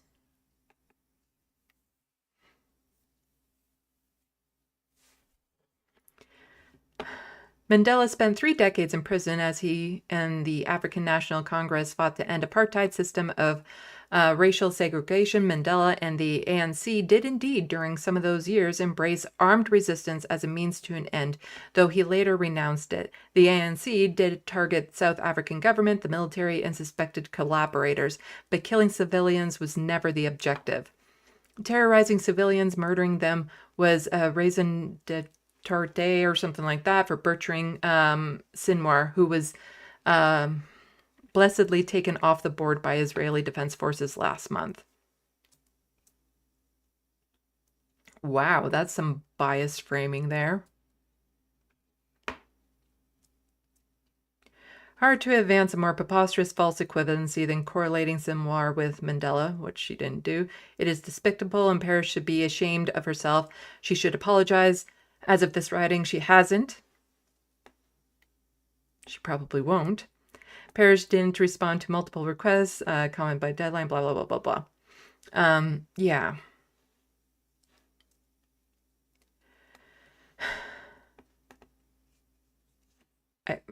Again, this was a nuanced attack, but they weren't just killing civilians for the sake of killing civilians. Hamas's attack wasn't just to rain terror. They had an objective.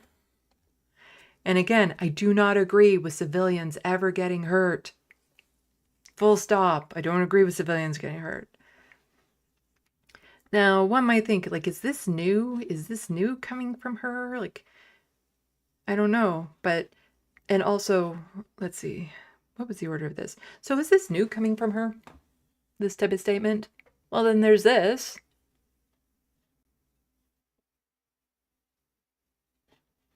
So she pushed back previously and says to this person, Zionist, I don't get into discussions with Zionists, have tried in past and found it fruitless exercise, been to Palestine, know what's up. And I looked up that tweet. And it's from January 4th, 2015. So already way back, January 4th, 2015, she was pushing back against Zionists. Quite bluntly. Been to Palestine, know what's up. Because here we have Mayor Jeremy Levy. This is the mayor of Canada's 7th most populated city, enough said. And somebody just pointing out, yes, and you're the mayor of Montreal Township that has a population of 4,000 people. You are not a real mayor, Gregory. A store manager has more responsibility than you. A grocery store manager has more responsibility than you. So she has a history of pushing back against Zionists. So even with this Toronto Star article, and I'm sure other people pressuring her, is she going back down? She's going back down. So in response to Benerth, this is a Zionist organization here in Canada. I don't know how to say the name. In response to this, these people pushing back on her. And this is about, well, the letter says it. So why don't I just read the letter? So, dear Judy, I received your letter and want to take this opportunity to clarify some of the assertions you made. As a government, the City of Mississauga is committed to upholding the Canadian Charter of Rights and Freedoms, which guarantees the right to freedom of expression and freedom of peaceful assembly. Protest, demonstration, and vigils are an exercise of those freedoms. The City of Mississauga will not interfere with a protest as long as it remains peaceful, and all laws and city bylaws are adhered to. The group planning the November 26, 2024 event celebration square is afforded charter rights regardless of public opinion or perception of the case. The city's outdoor events in the cultural district policy applies to those events which the city issues booking, such as a festival at Celebration Square. When the square is not in use, it is a public square like any other park in Mississauga. In the case of the event question or any other protest that may use the public space, a permit is not required, nor can the city force a group to apply for one. Please note the city has not issued a permit to this group to host the event on Celebration Square. In fact, if not for the public notice of this event, the city would not have been made aware it was happening. Now that we are aware, the city and Peel Police are preparing to ensure it remains peaceful. Charter rights are not an absolute and must be balanced with the rights of others. City security officers and Peel Police will be present at the events to manage the crowds to ensure the event remains peaceful. Any violence, threats of violence, or other criminal behavior, including hate speech, will not be tolerated and be fully investigated. City security services staff have attempted to contact the organizers of this event, but to date have not heard back, though the city's public statements and attempted contact with the event organizer staff have conveyed the expected behavior that security officers and Peel Police will be present and there will be consequences if the event does not abide by the law and expectations prescribed. Thanks for this bold fuck you to all the bullies. So this was about a group not liking some sort of peaceful gathering in support of Palestinians. And she was having none of it. None of it.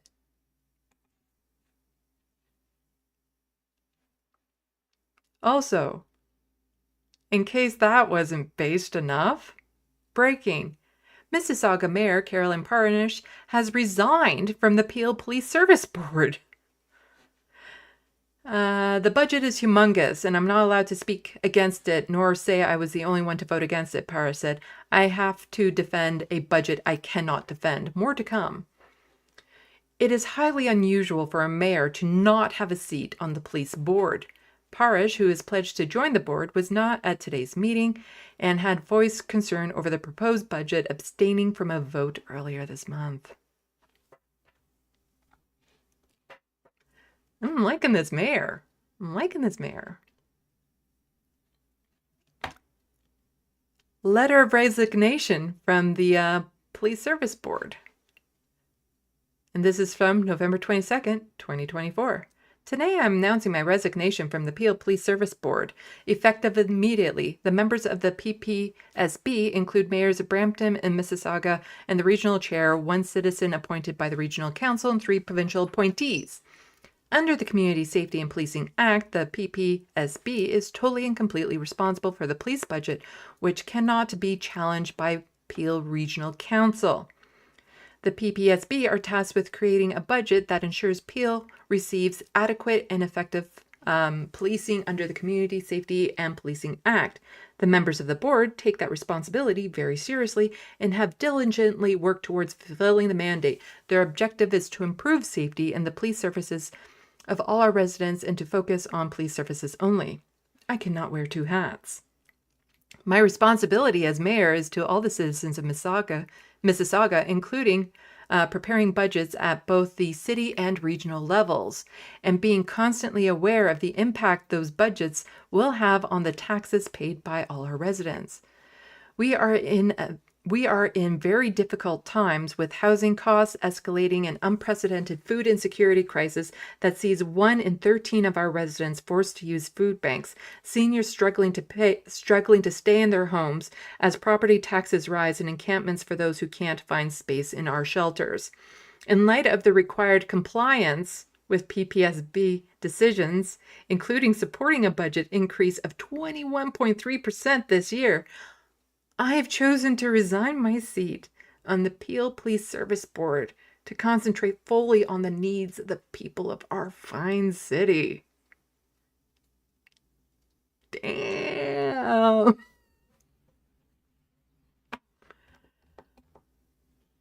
I'm liking this mayor.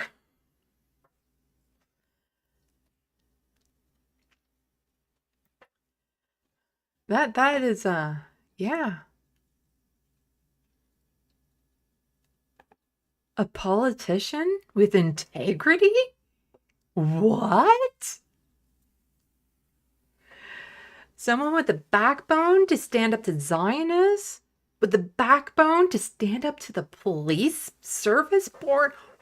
Wow, that's like unheard of by mayors in this country. Because you had Olivia Chow, she capitulated to the police service when they wanted, an extra 20 million or something, and she only wanted to give them 14 million, but they pressured her and stuff, and she capitulated. And she capitulates a lot when it comes to housing and stuff like that. But this mayor of Mississauga, damn. We need more mayors like her. But to be like, yeah, if I'm on the board, I can't speak out against it and I don't agree with it. So instead of just going along with it and doing what is status quo, when, mayors usually, because here in Canada, for those of you who don't know, you have like municipalities, but then you also have regions, and they're different tiers of government and stuff. And so the region can look after different aspects of policing and budgeting and stuff of that sort, versus a municipality can look after different aspects and whatnot. And so a region will encompass many municipalities sometimes. And so the mayors of those municipalities will then sit on the police board as one of their voting members. Which is standard when somebody gets elected to mayor, that you get a place on these boards. For those of you who don't understand Canadian politics, and probably still don't after my little brief explainer. But I think I'm done with politics for today. I've been at this for a long time.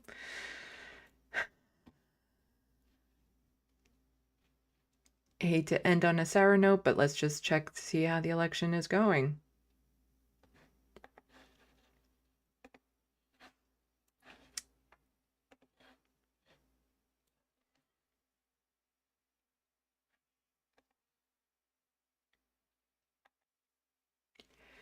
Yeah, so 2018 of the 2,236 polls have reported. I don't think the Democrats are going to pull this one out. The New Democrats, the NDP. So 42. So they have gained more than 10 seats. The Conservative Party has gained more than 10 seats. The Liberals have lost 15 seats or so, because they were 2, they were at 17. Democrats, the NDP, have gained just a couple seats, just a few seats. So something that I again like to point out when election season comes and people are like, oh no, you can't split the vote between, the NDP and the Liberals. You have to vote for the Liberals so you're not splitting the vote and blah, blah, blah. Far more people will switch their votes between Liberal and Conservative. So the Conservatives are winning at the loss of the Liberals, not because the NDP is taking any votes away.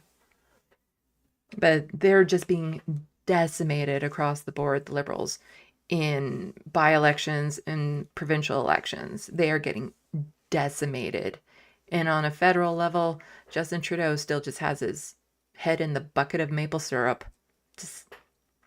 If there isn't the next election, unless something drastically changes within the NDP and the Liberal government, I'm calling it now, the Conservatives will get in with a record-breaking majority, and the Bloc Québécois will be the official opposition. And the NDP will be lucky if they maintain party status. Anyway, let's get to the sandbox. And then I need to eat because I haven't eaten dinner or anything.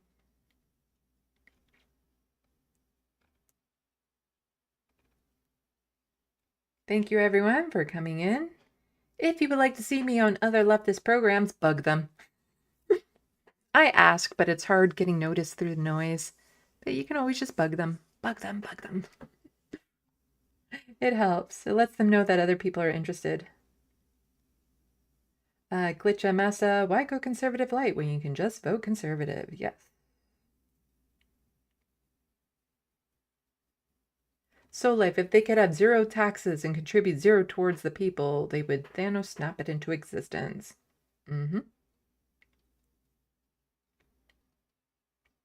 FG, hardworking, not like those lazy disableds. Yes, I do read the sarcasm in that too.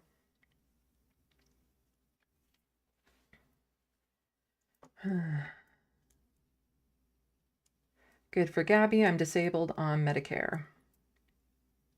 FG 100 Sandy, the cruelty is the point.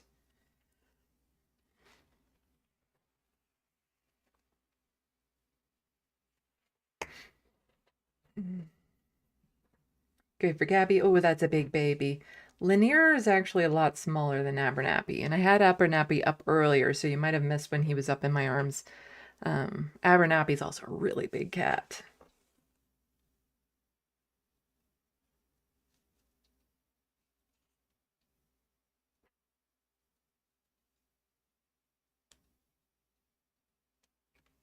Bad Lefty, god damn it, go to Mars already, you creepy clown, man.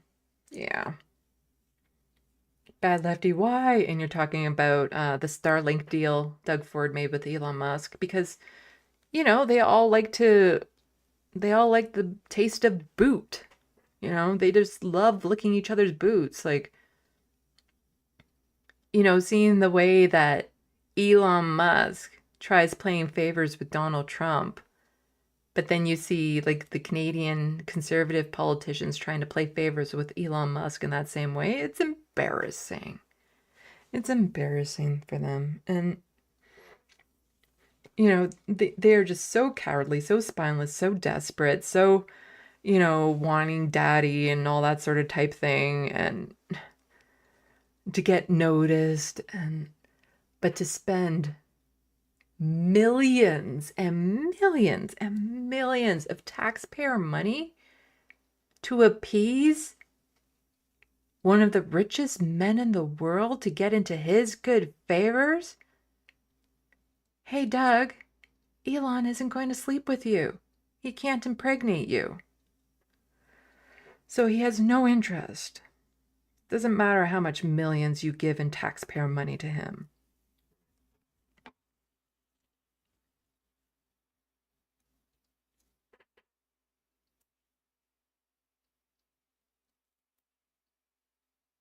Soul Life, why do nose hairs at the end of your nose hurt to pluck so much more than deep nose hairs? Can't say I've tried plucking either. So I don't know why the difference would be.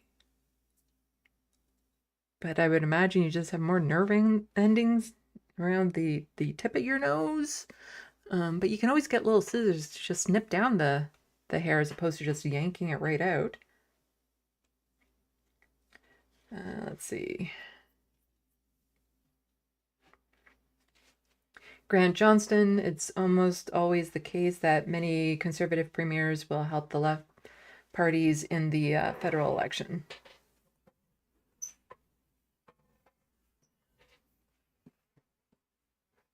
Non-surely I read that right.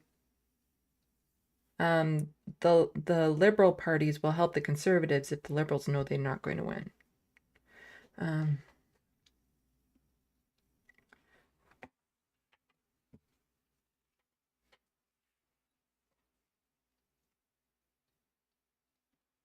People seeming to like the mayor of Mississauga.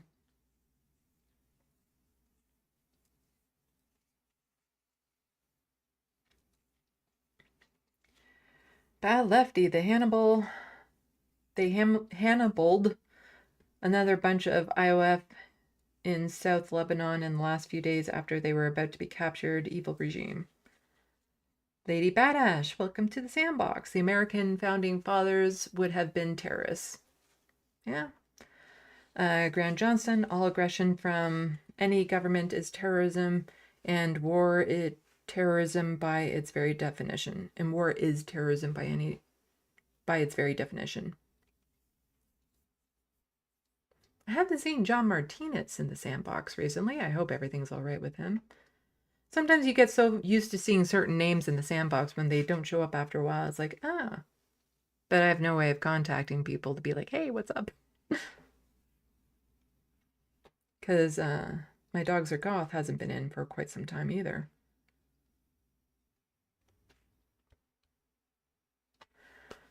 Let's see.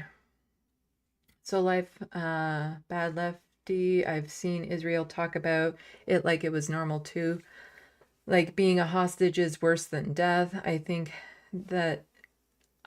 they think that way because of the weird evil they do to Palestinian hostages. Bad Lefty, well, So Life will probably never know about, but everyone got in cars between there and Gaza were hit by hellfires from chopters and homes demolished by a tank and shells and so on and so forth. Yeah. Talking about the Hannibal Directive. Grant Johnstone, it drives me crazy when they bring up hostages while Israel has been imprisoning tens of thousands of Palestinians that are basically political prisoners and probably have thousands in prison now. They do. They can arrest children. They do arrest children.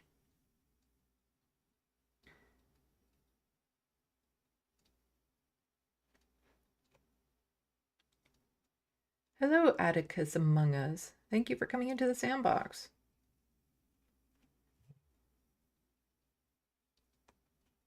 Hey, you jumped. You jumped.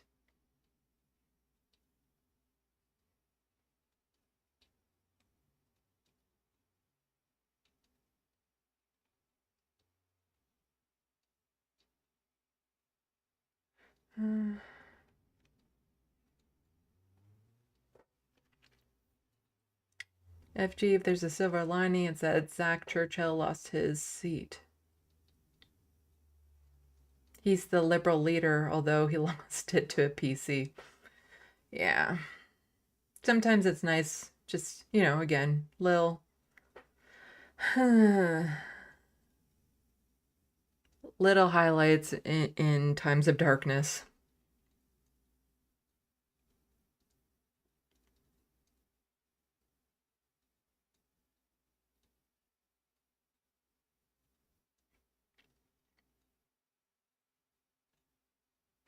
Lady Badass, now I'm more depressed than the other stream I was in. Sorry about that.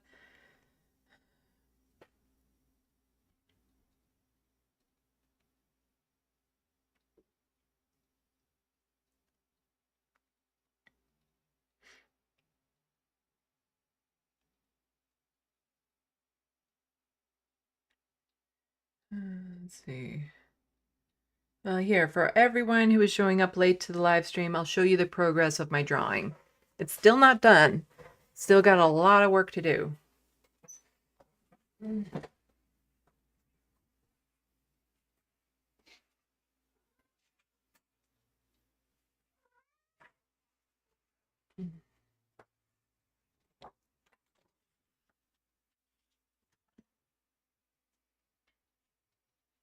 There we go. Yeah, still got a lot of work to do on this, but it is hyper realism that I'm working on. You can go right into the eyes there. Right down to the fur on the nose and the mouth. But I'm waiting for some things to come in that I just purchased online that will help with this. Hi, kitty. Lanier's going to take over the rest of the live stream for me, aren't you, Lanier?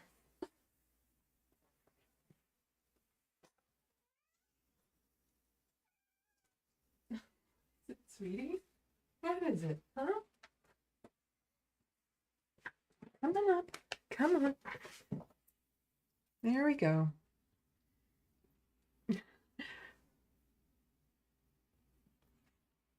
There we go. Oh, you stink. You stink. You stink.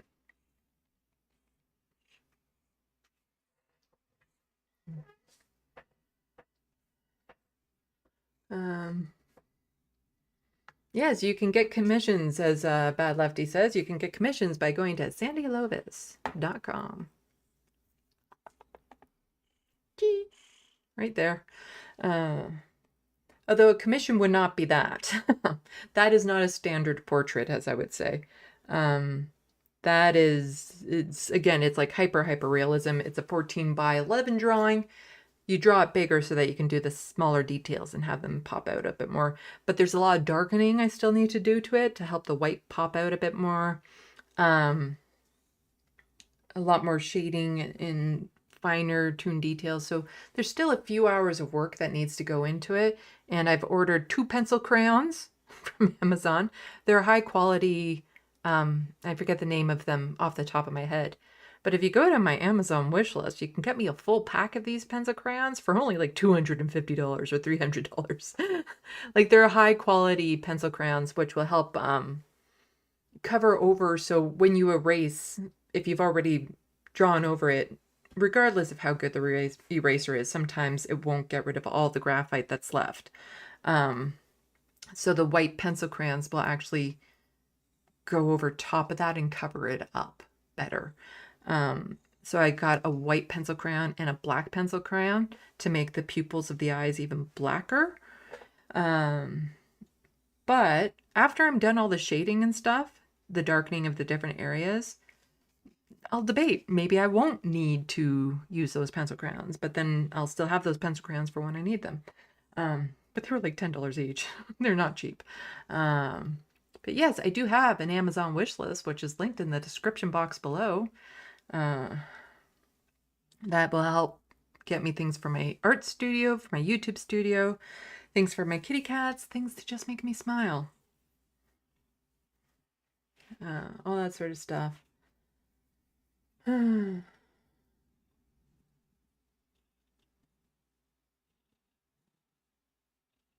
know if you can hear Linear purring.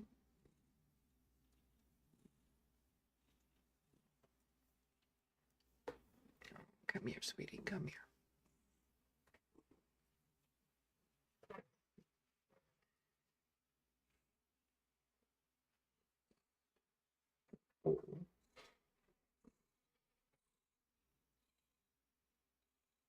Bad Lefty, his pupils and eyes in general did look amazing. Yes, it's I'm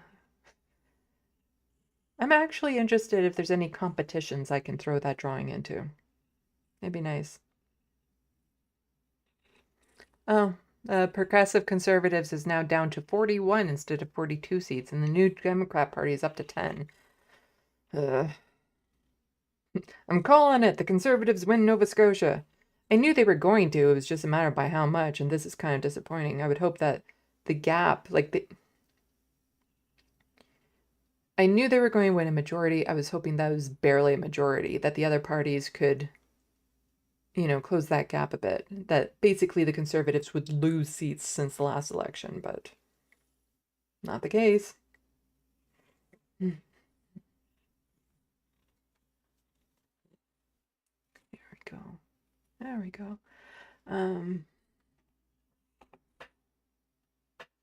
Maybe not that one. Does this one show up better? Nope, that one doesn't show up that great. Sort of. Buy my book. I have a horror book that people can read.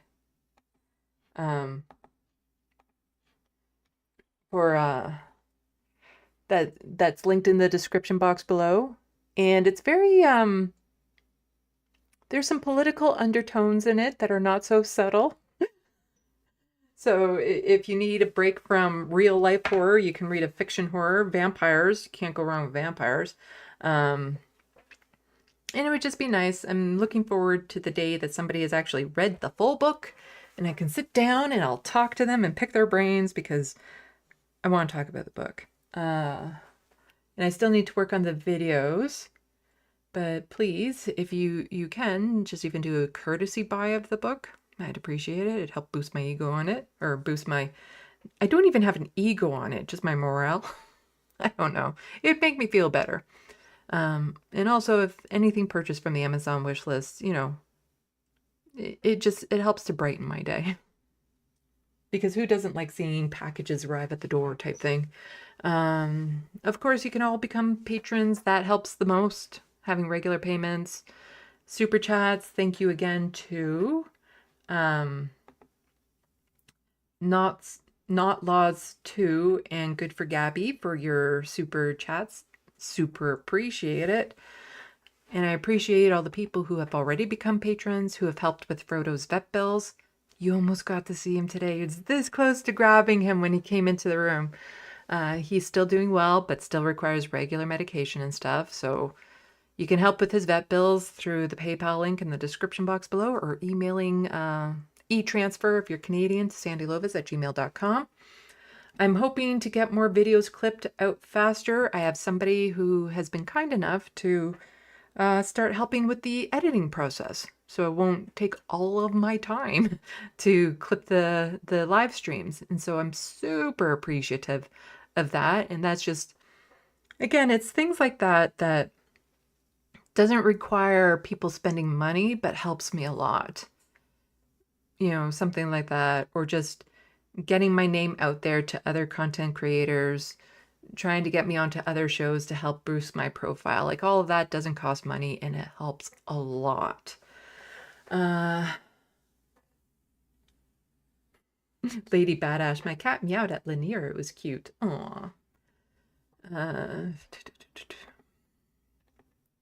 But also, if you can follow me on Blue Sky and the hostile fart sauna known as Twitter. I'm still not moved over more to Blue Sky. I know a lot of people have, but I'm not there yet. Again, a lot of the politicians and stuff that I source for information, the reporters and whatnot, they're still all on Twitter. Plus, just trying to get the same following that I had on Twitter on Blue Sky. Like, there's a couple people I've had follow me on Twitter that I'm like super proud of and happy about. And they haven't followed me on Blue Sky. Okay, I'm talking about Sam Cedar. Sam Cedar follows me on Twitter. And the Majority Report follows me on Twitter. They don't follow me on Blue Sky. But I have 2 accounts on both platforms. Ideally, I want to separate it so that when I'm just tweeting about the content of my videos or my channel and stuff, that it's on my official Left of the Box accounts. But I need to get those accounts bigger so that when I do use it as a way of advertising, it gets out to enough people. So until then, I'm doing a lot of cross-posting. So sorry for the people who are following both accounts. Let's see.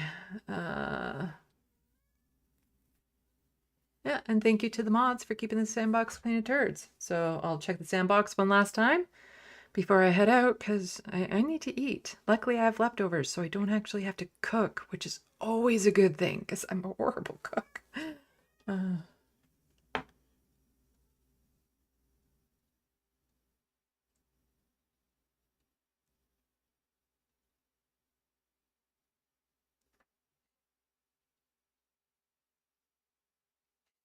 Death of Philippi Augusti, buy the book if you dare. It is a horror. It's not, to me, it's not a scary horror. Like, you're not scared in it. Like, I don't think you would get scared in it, but it's definitely horror content. But it's vampires. And it's, if you like my politics, you'll probably find it very cathartic. So, if I should start a horror book, I could call it Dear Diary. I know that feeling. For me, I would probably call it November. November is notoriously a bad month for me, which is why I haven't been live streaming that much this month. And it's been a shitty month. I don't know if it's going to get any better. Anyway. I usually have a very hard time this month, and this month has been no exception. I mask so much when I do live streams for you guys.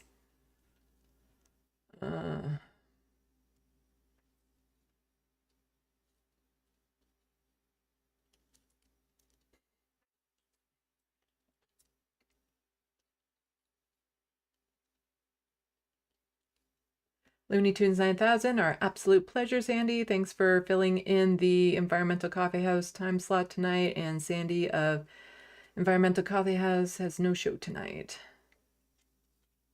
Hermeteorologist, haha, my mom said Pierre is a weenie. Can call him Skippy, PP or Skippy. I have a video posted about how he got his nickname Skippy. Well, not how he got it, but what he got it from. I still want to know why they gave it to him. He was named after a kangaroo, an Australian kangaroo TV show named Skippy. Let's see.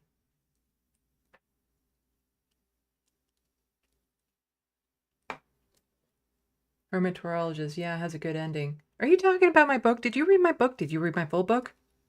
Were you one of the people who got my book? Because I know a couple people got my book on my Halloween special. Lady Badass, sorry, November is a rough time. Well,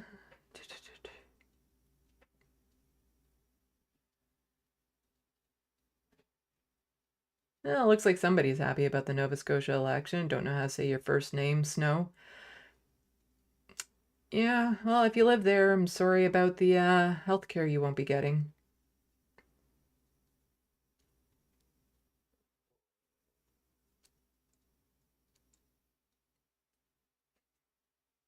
It's like when you see us progressives upset, it's not just for us, it's for you guys as well, because your life's going to get a lot shittier too.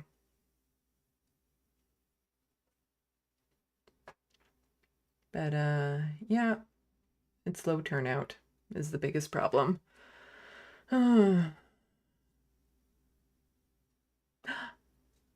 Hermatologist said that they did read my book. I might want to have a private conversation with you. Find out more about what you thought of my book. But I don't know how to get into a private conversation with you to find out more about my book. Email leftofthebox@gmail.com. Yep, Snow is very happy about the election. Well, I'm sorry for your dark soul.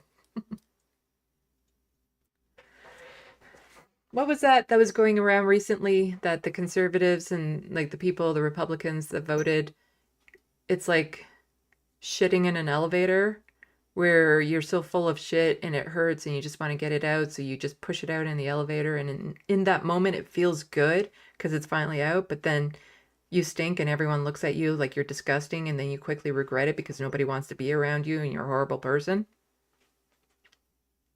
The policies put in place by conservative governments harm everyone, regardless of what party. Regardless of what party you're in. And I get that you're probably just trying to rile us up, like tonight we win Nova Scotia, tomorrow Canada. Yeah, sure, have your fun. I don't care. Because, like I said, you're going to get hurt too. We care for more than just the people around us. We care for everyone. And that includes assholes like you.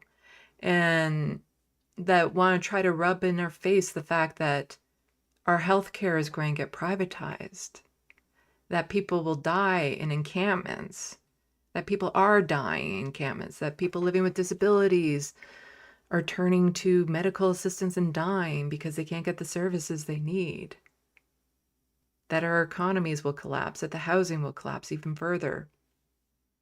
That's really the country you want? More division between cultural lines as well? You have to be a very miserable person inside to want all of that and to be gleeful at watching other people suffer. And I don't know what happened in your life that led you to that, but it's not going to get any better staying there.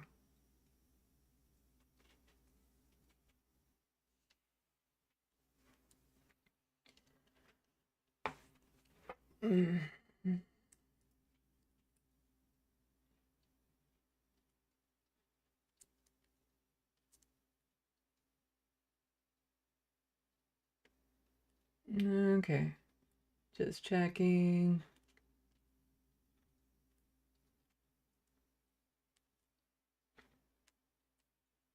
And if you're still watching, whatever your first name is, Snow, you are more than welcome to come in and state your opinions, but if you start harassing or using slurs or derogatory comments or anything like that, you get kicked out. I'm okay with opposing views, but if you start being an ass in the sandbox, yeah, you get kicked out. I like to have civil discourse. That's fine. I'm okay being challenged on my views. That's fine, but don't be a douchebag.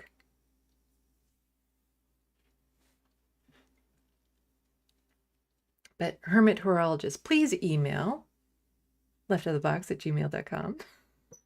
I want to pick your brain about my book because so far you're the only person I know that has read it. I know some people who are reading it, but haven't gotten around to reading all of it. And I'm very interested to know certain things.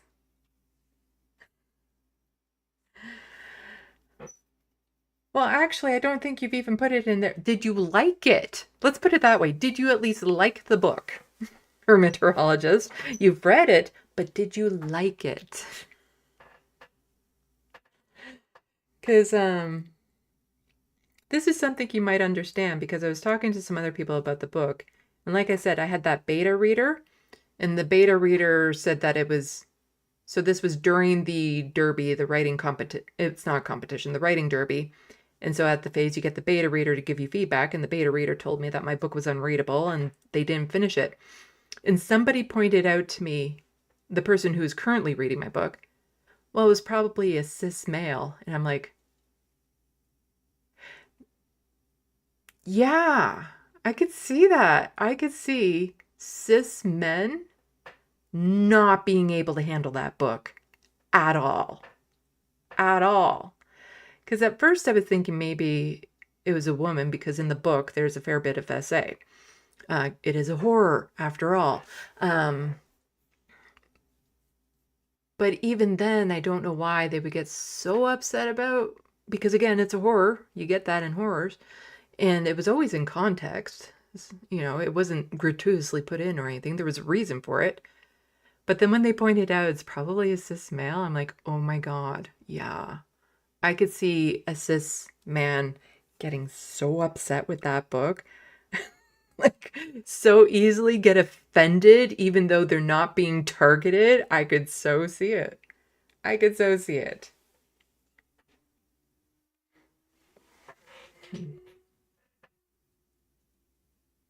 Oh, it's fine if you kicked him out, Looney Tunes 9000. I don't know what they said. I'm just, you know, if they're being bothersome, it is what it is. I'm fine with people getting kicked out if they are causing a stir in the sandbox. Hermeteorologist. Yeah, I thought it was good. Why, thank you.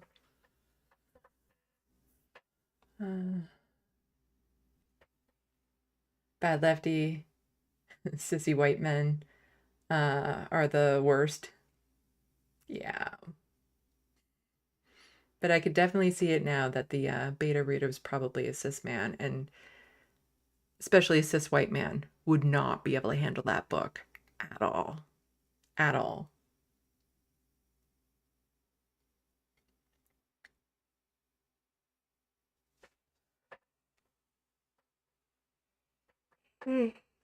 Oh, sorry. I'm tired. Hermeteorologist. I'm a cis man. I'm not saying all cis men would get upset with it. Just certain types of cis men, but I think you could probably understand why cis men would. It's like the bear versus a man in the woods type thing.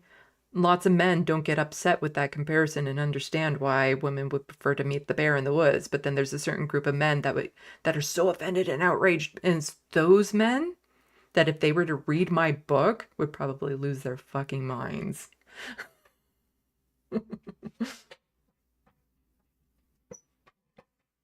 Oh, but I could see it. I could see it.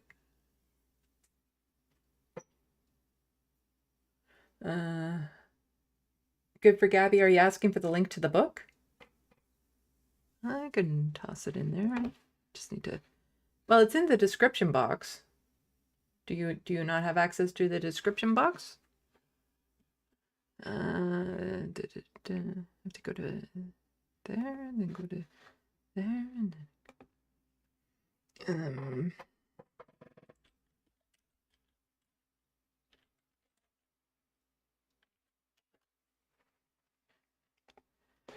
Let's see. Copy link.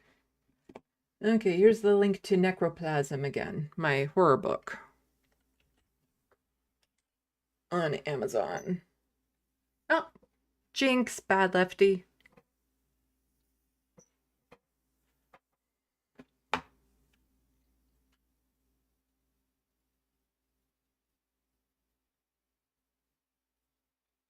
And here I am getting all distracted by the sandbox as I'm trying to go because I'm really hungry. Hermeteorologist LOL, probably responding to what I was saying about the cis men, but LOL, yeah. But yeah, I would guess that too, says hermeteorologist. Yeah.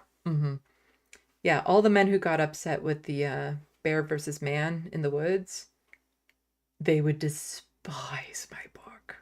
Oh my God. I wish they would find out about it, because my book would then go viral.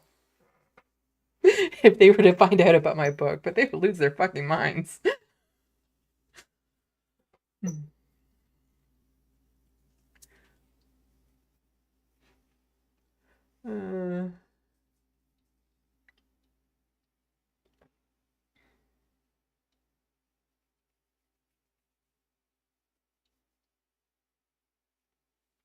Grant Johnston, it's funny how white men used to claim black people have Neanderthal DNA when in fact is 1 to 3% of, oh, it jumped. I saw that study. Oh, it jumped or you got rid of it, one or the other. I was seeing that study that Europeans, because I'm getting confused with the name. It's late. My dyslexia is acting up.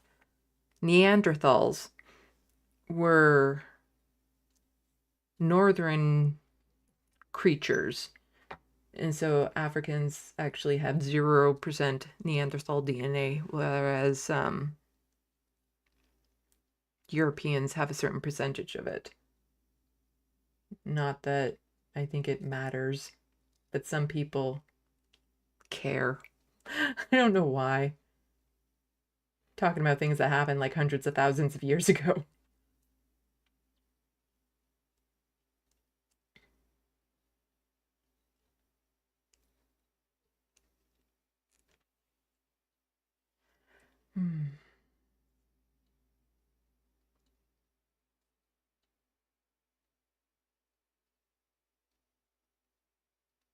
To more from the 5. I'm from Mississauga and wasn't sure how I'd feel about having Carolyn Parrish as mayor, but I've been pleasantly surprised. Yeah, she seems like a badass mayor, that's for sure. Anyway, yes, it's getting late. So, not sure when my next live stream will be. Still lots of stuff to cover. Mudbuds, no, the Earth is only 6,000 years old. Yes. Anyway, yeah, I gotta go. So, not sure when my next live stream will be. Because again, November is a very shitty month for me.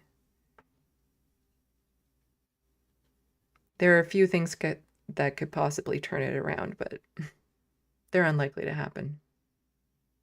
Anyway,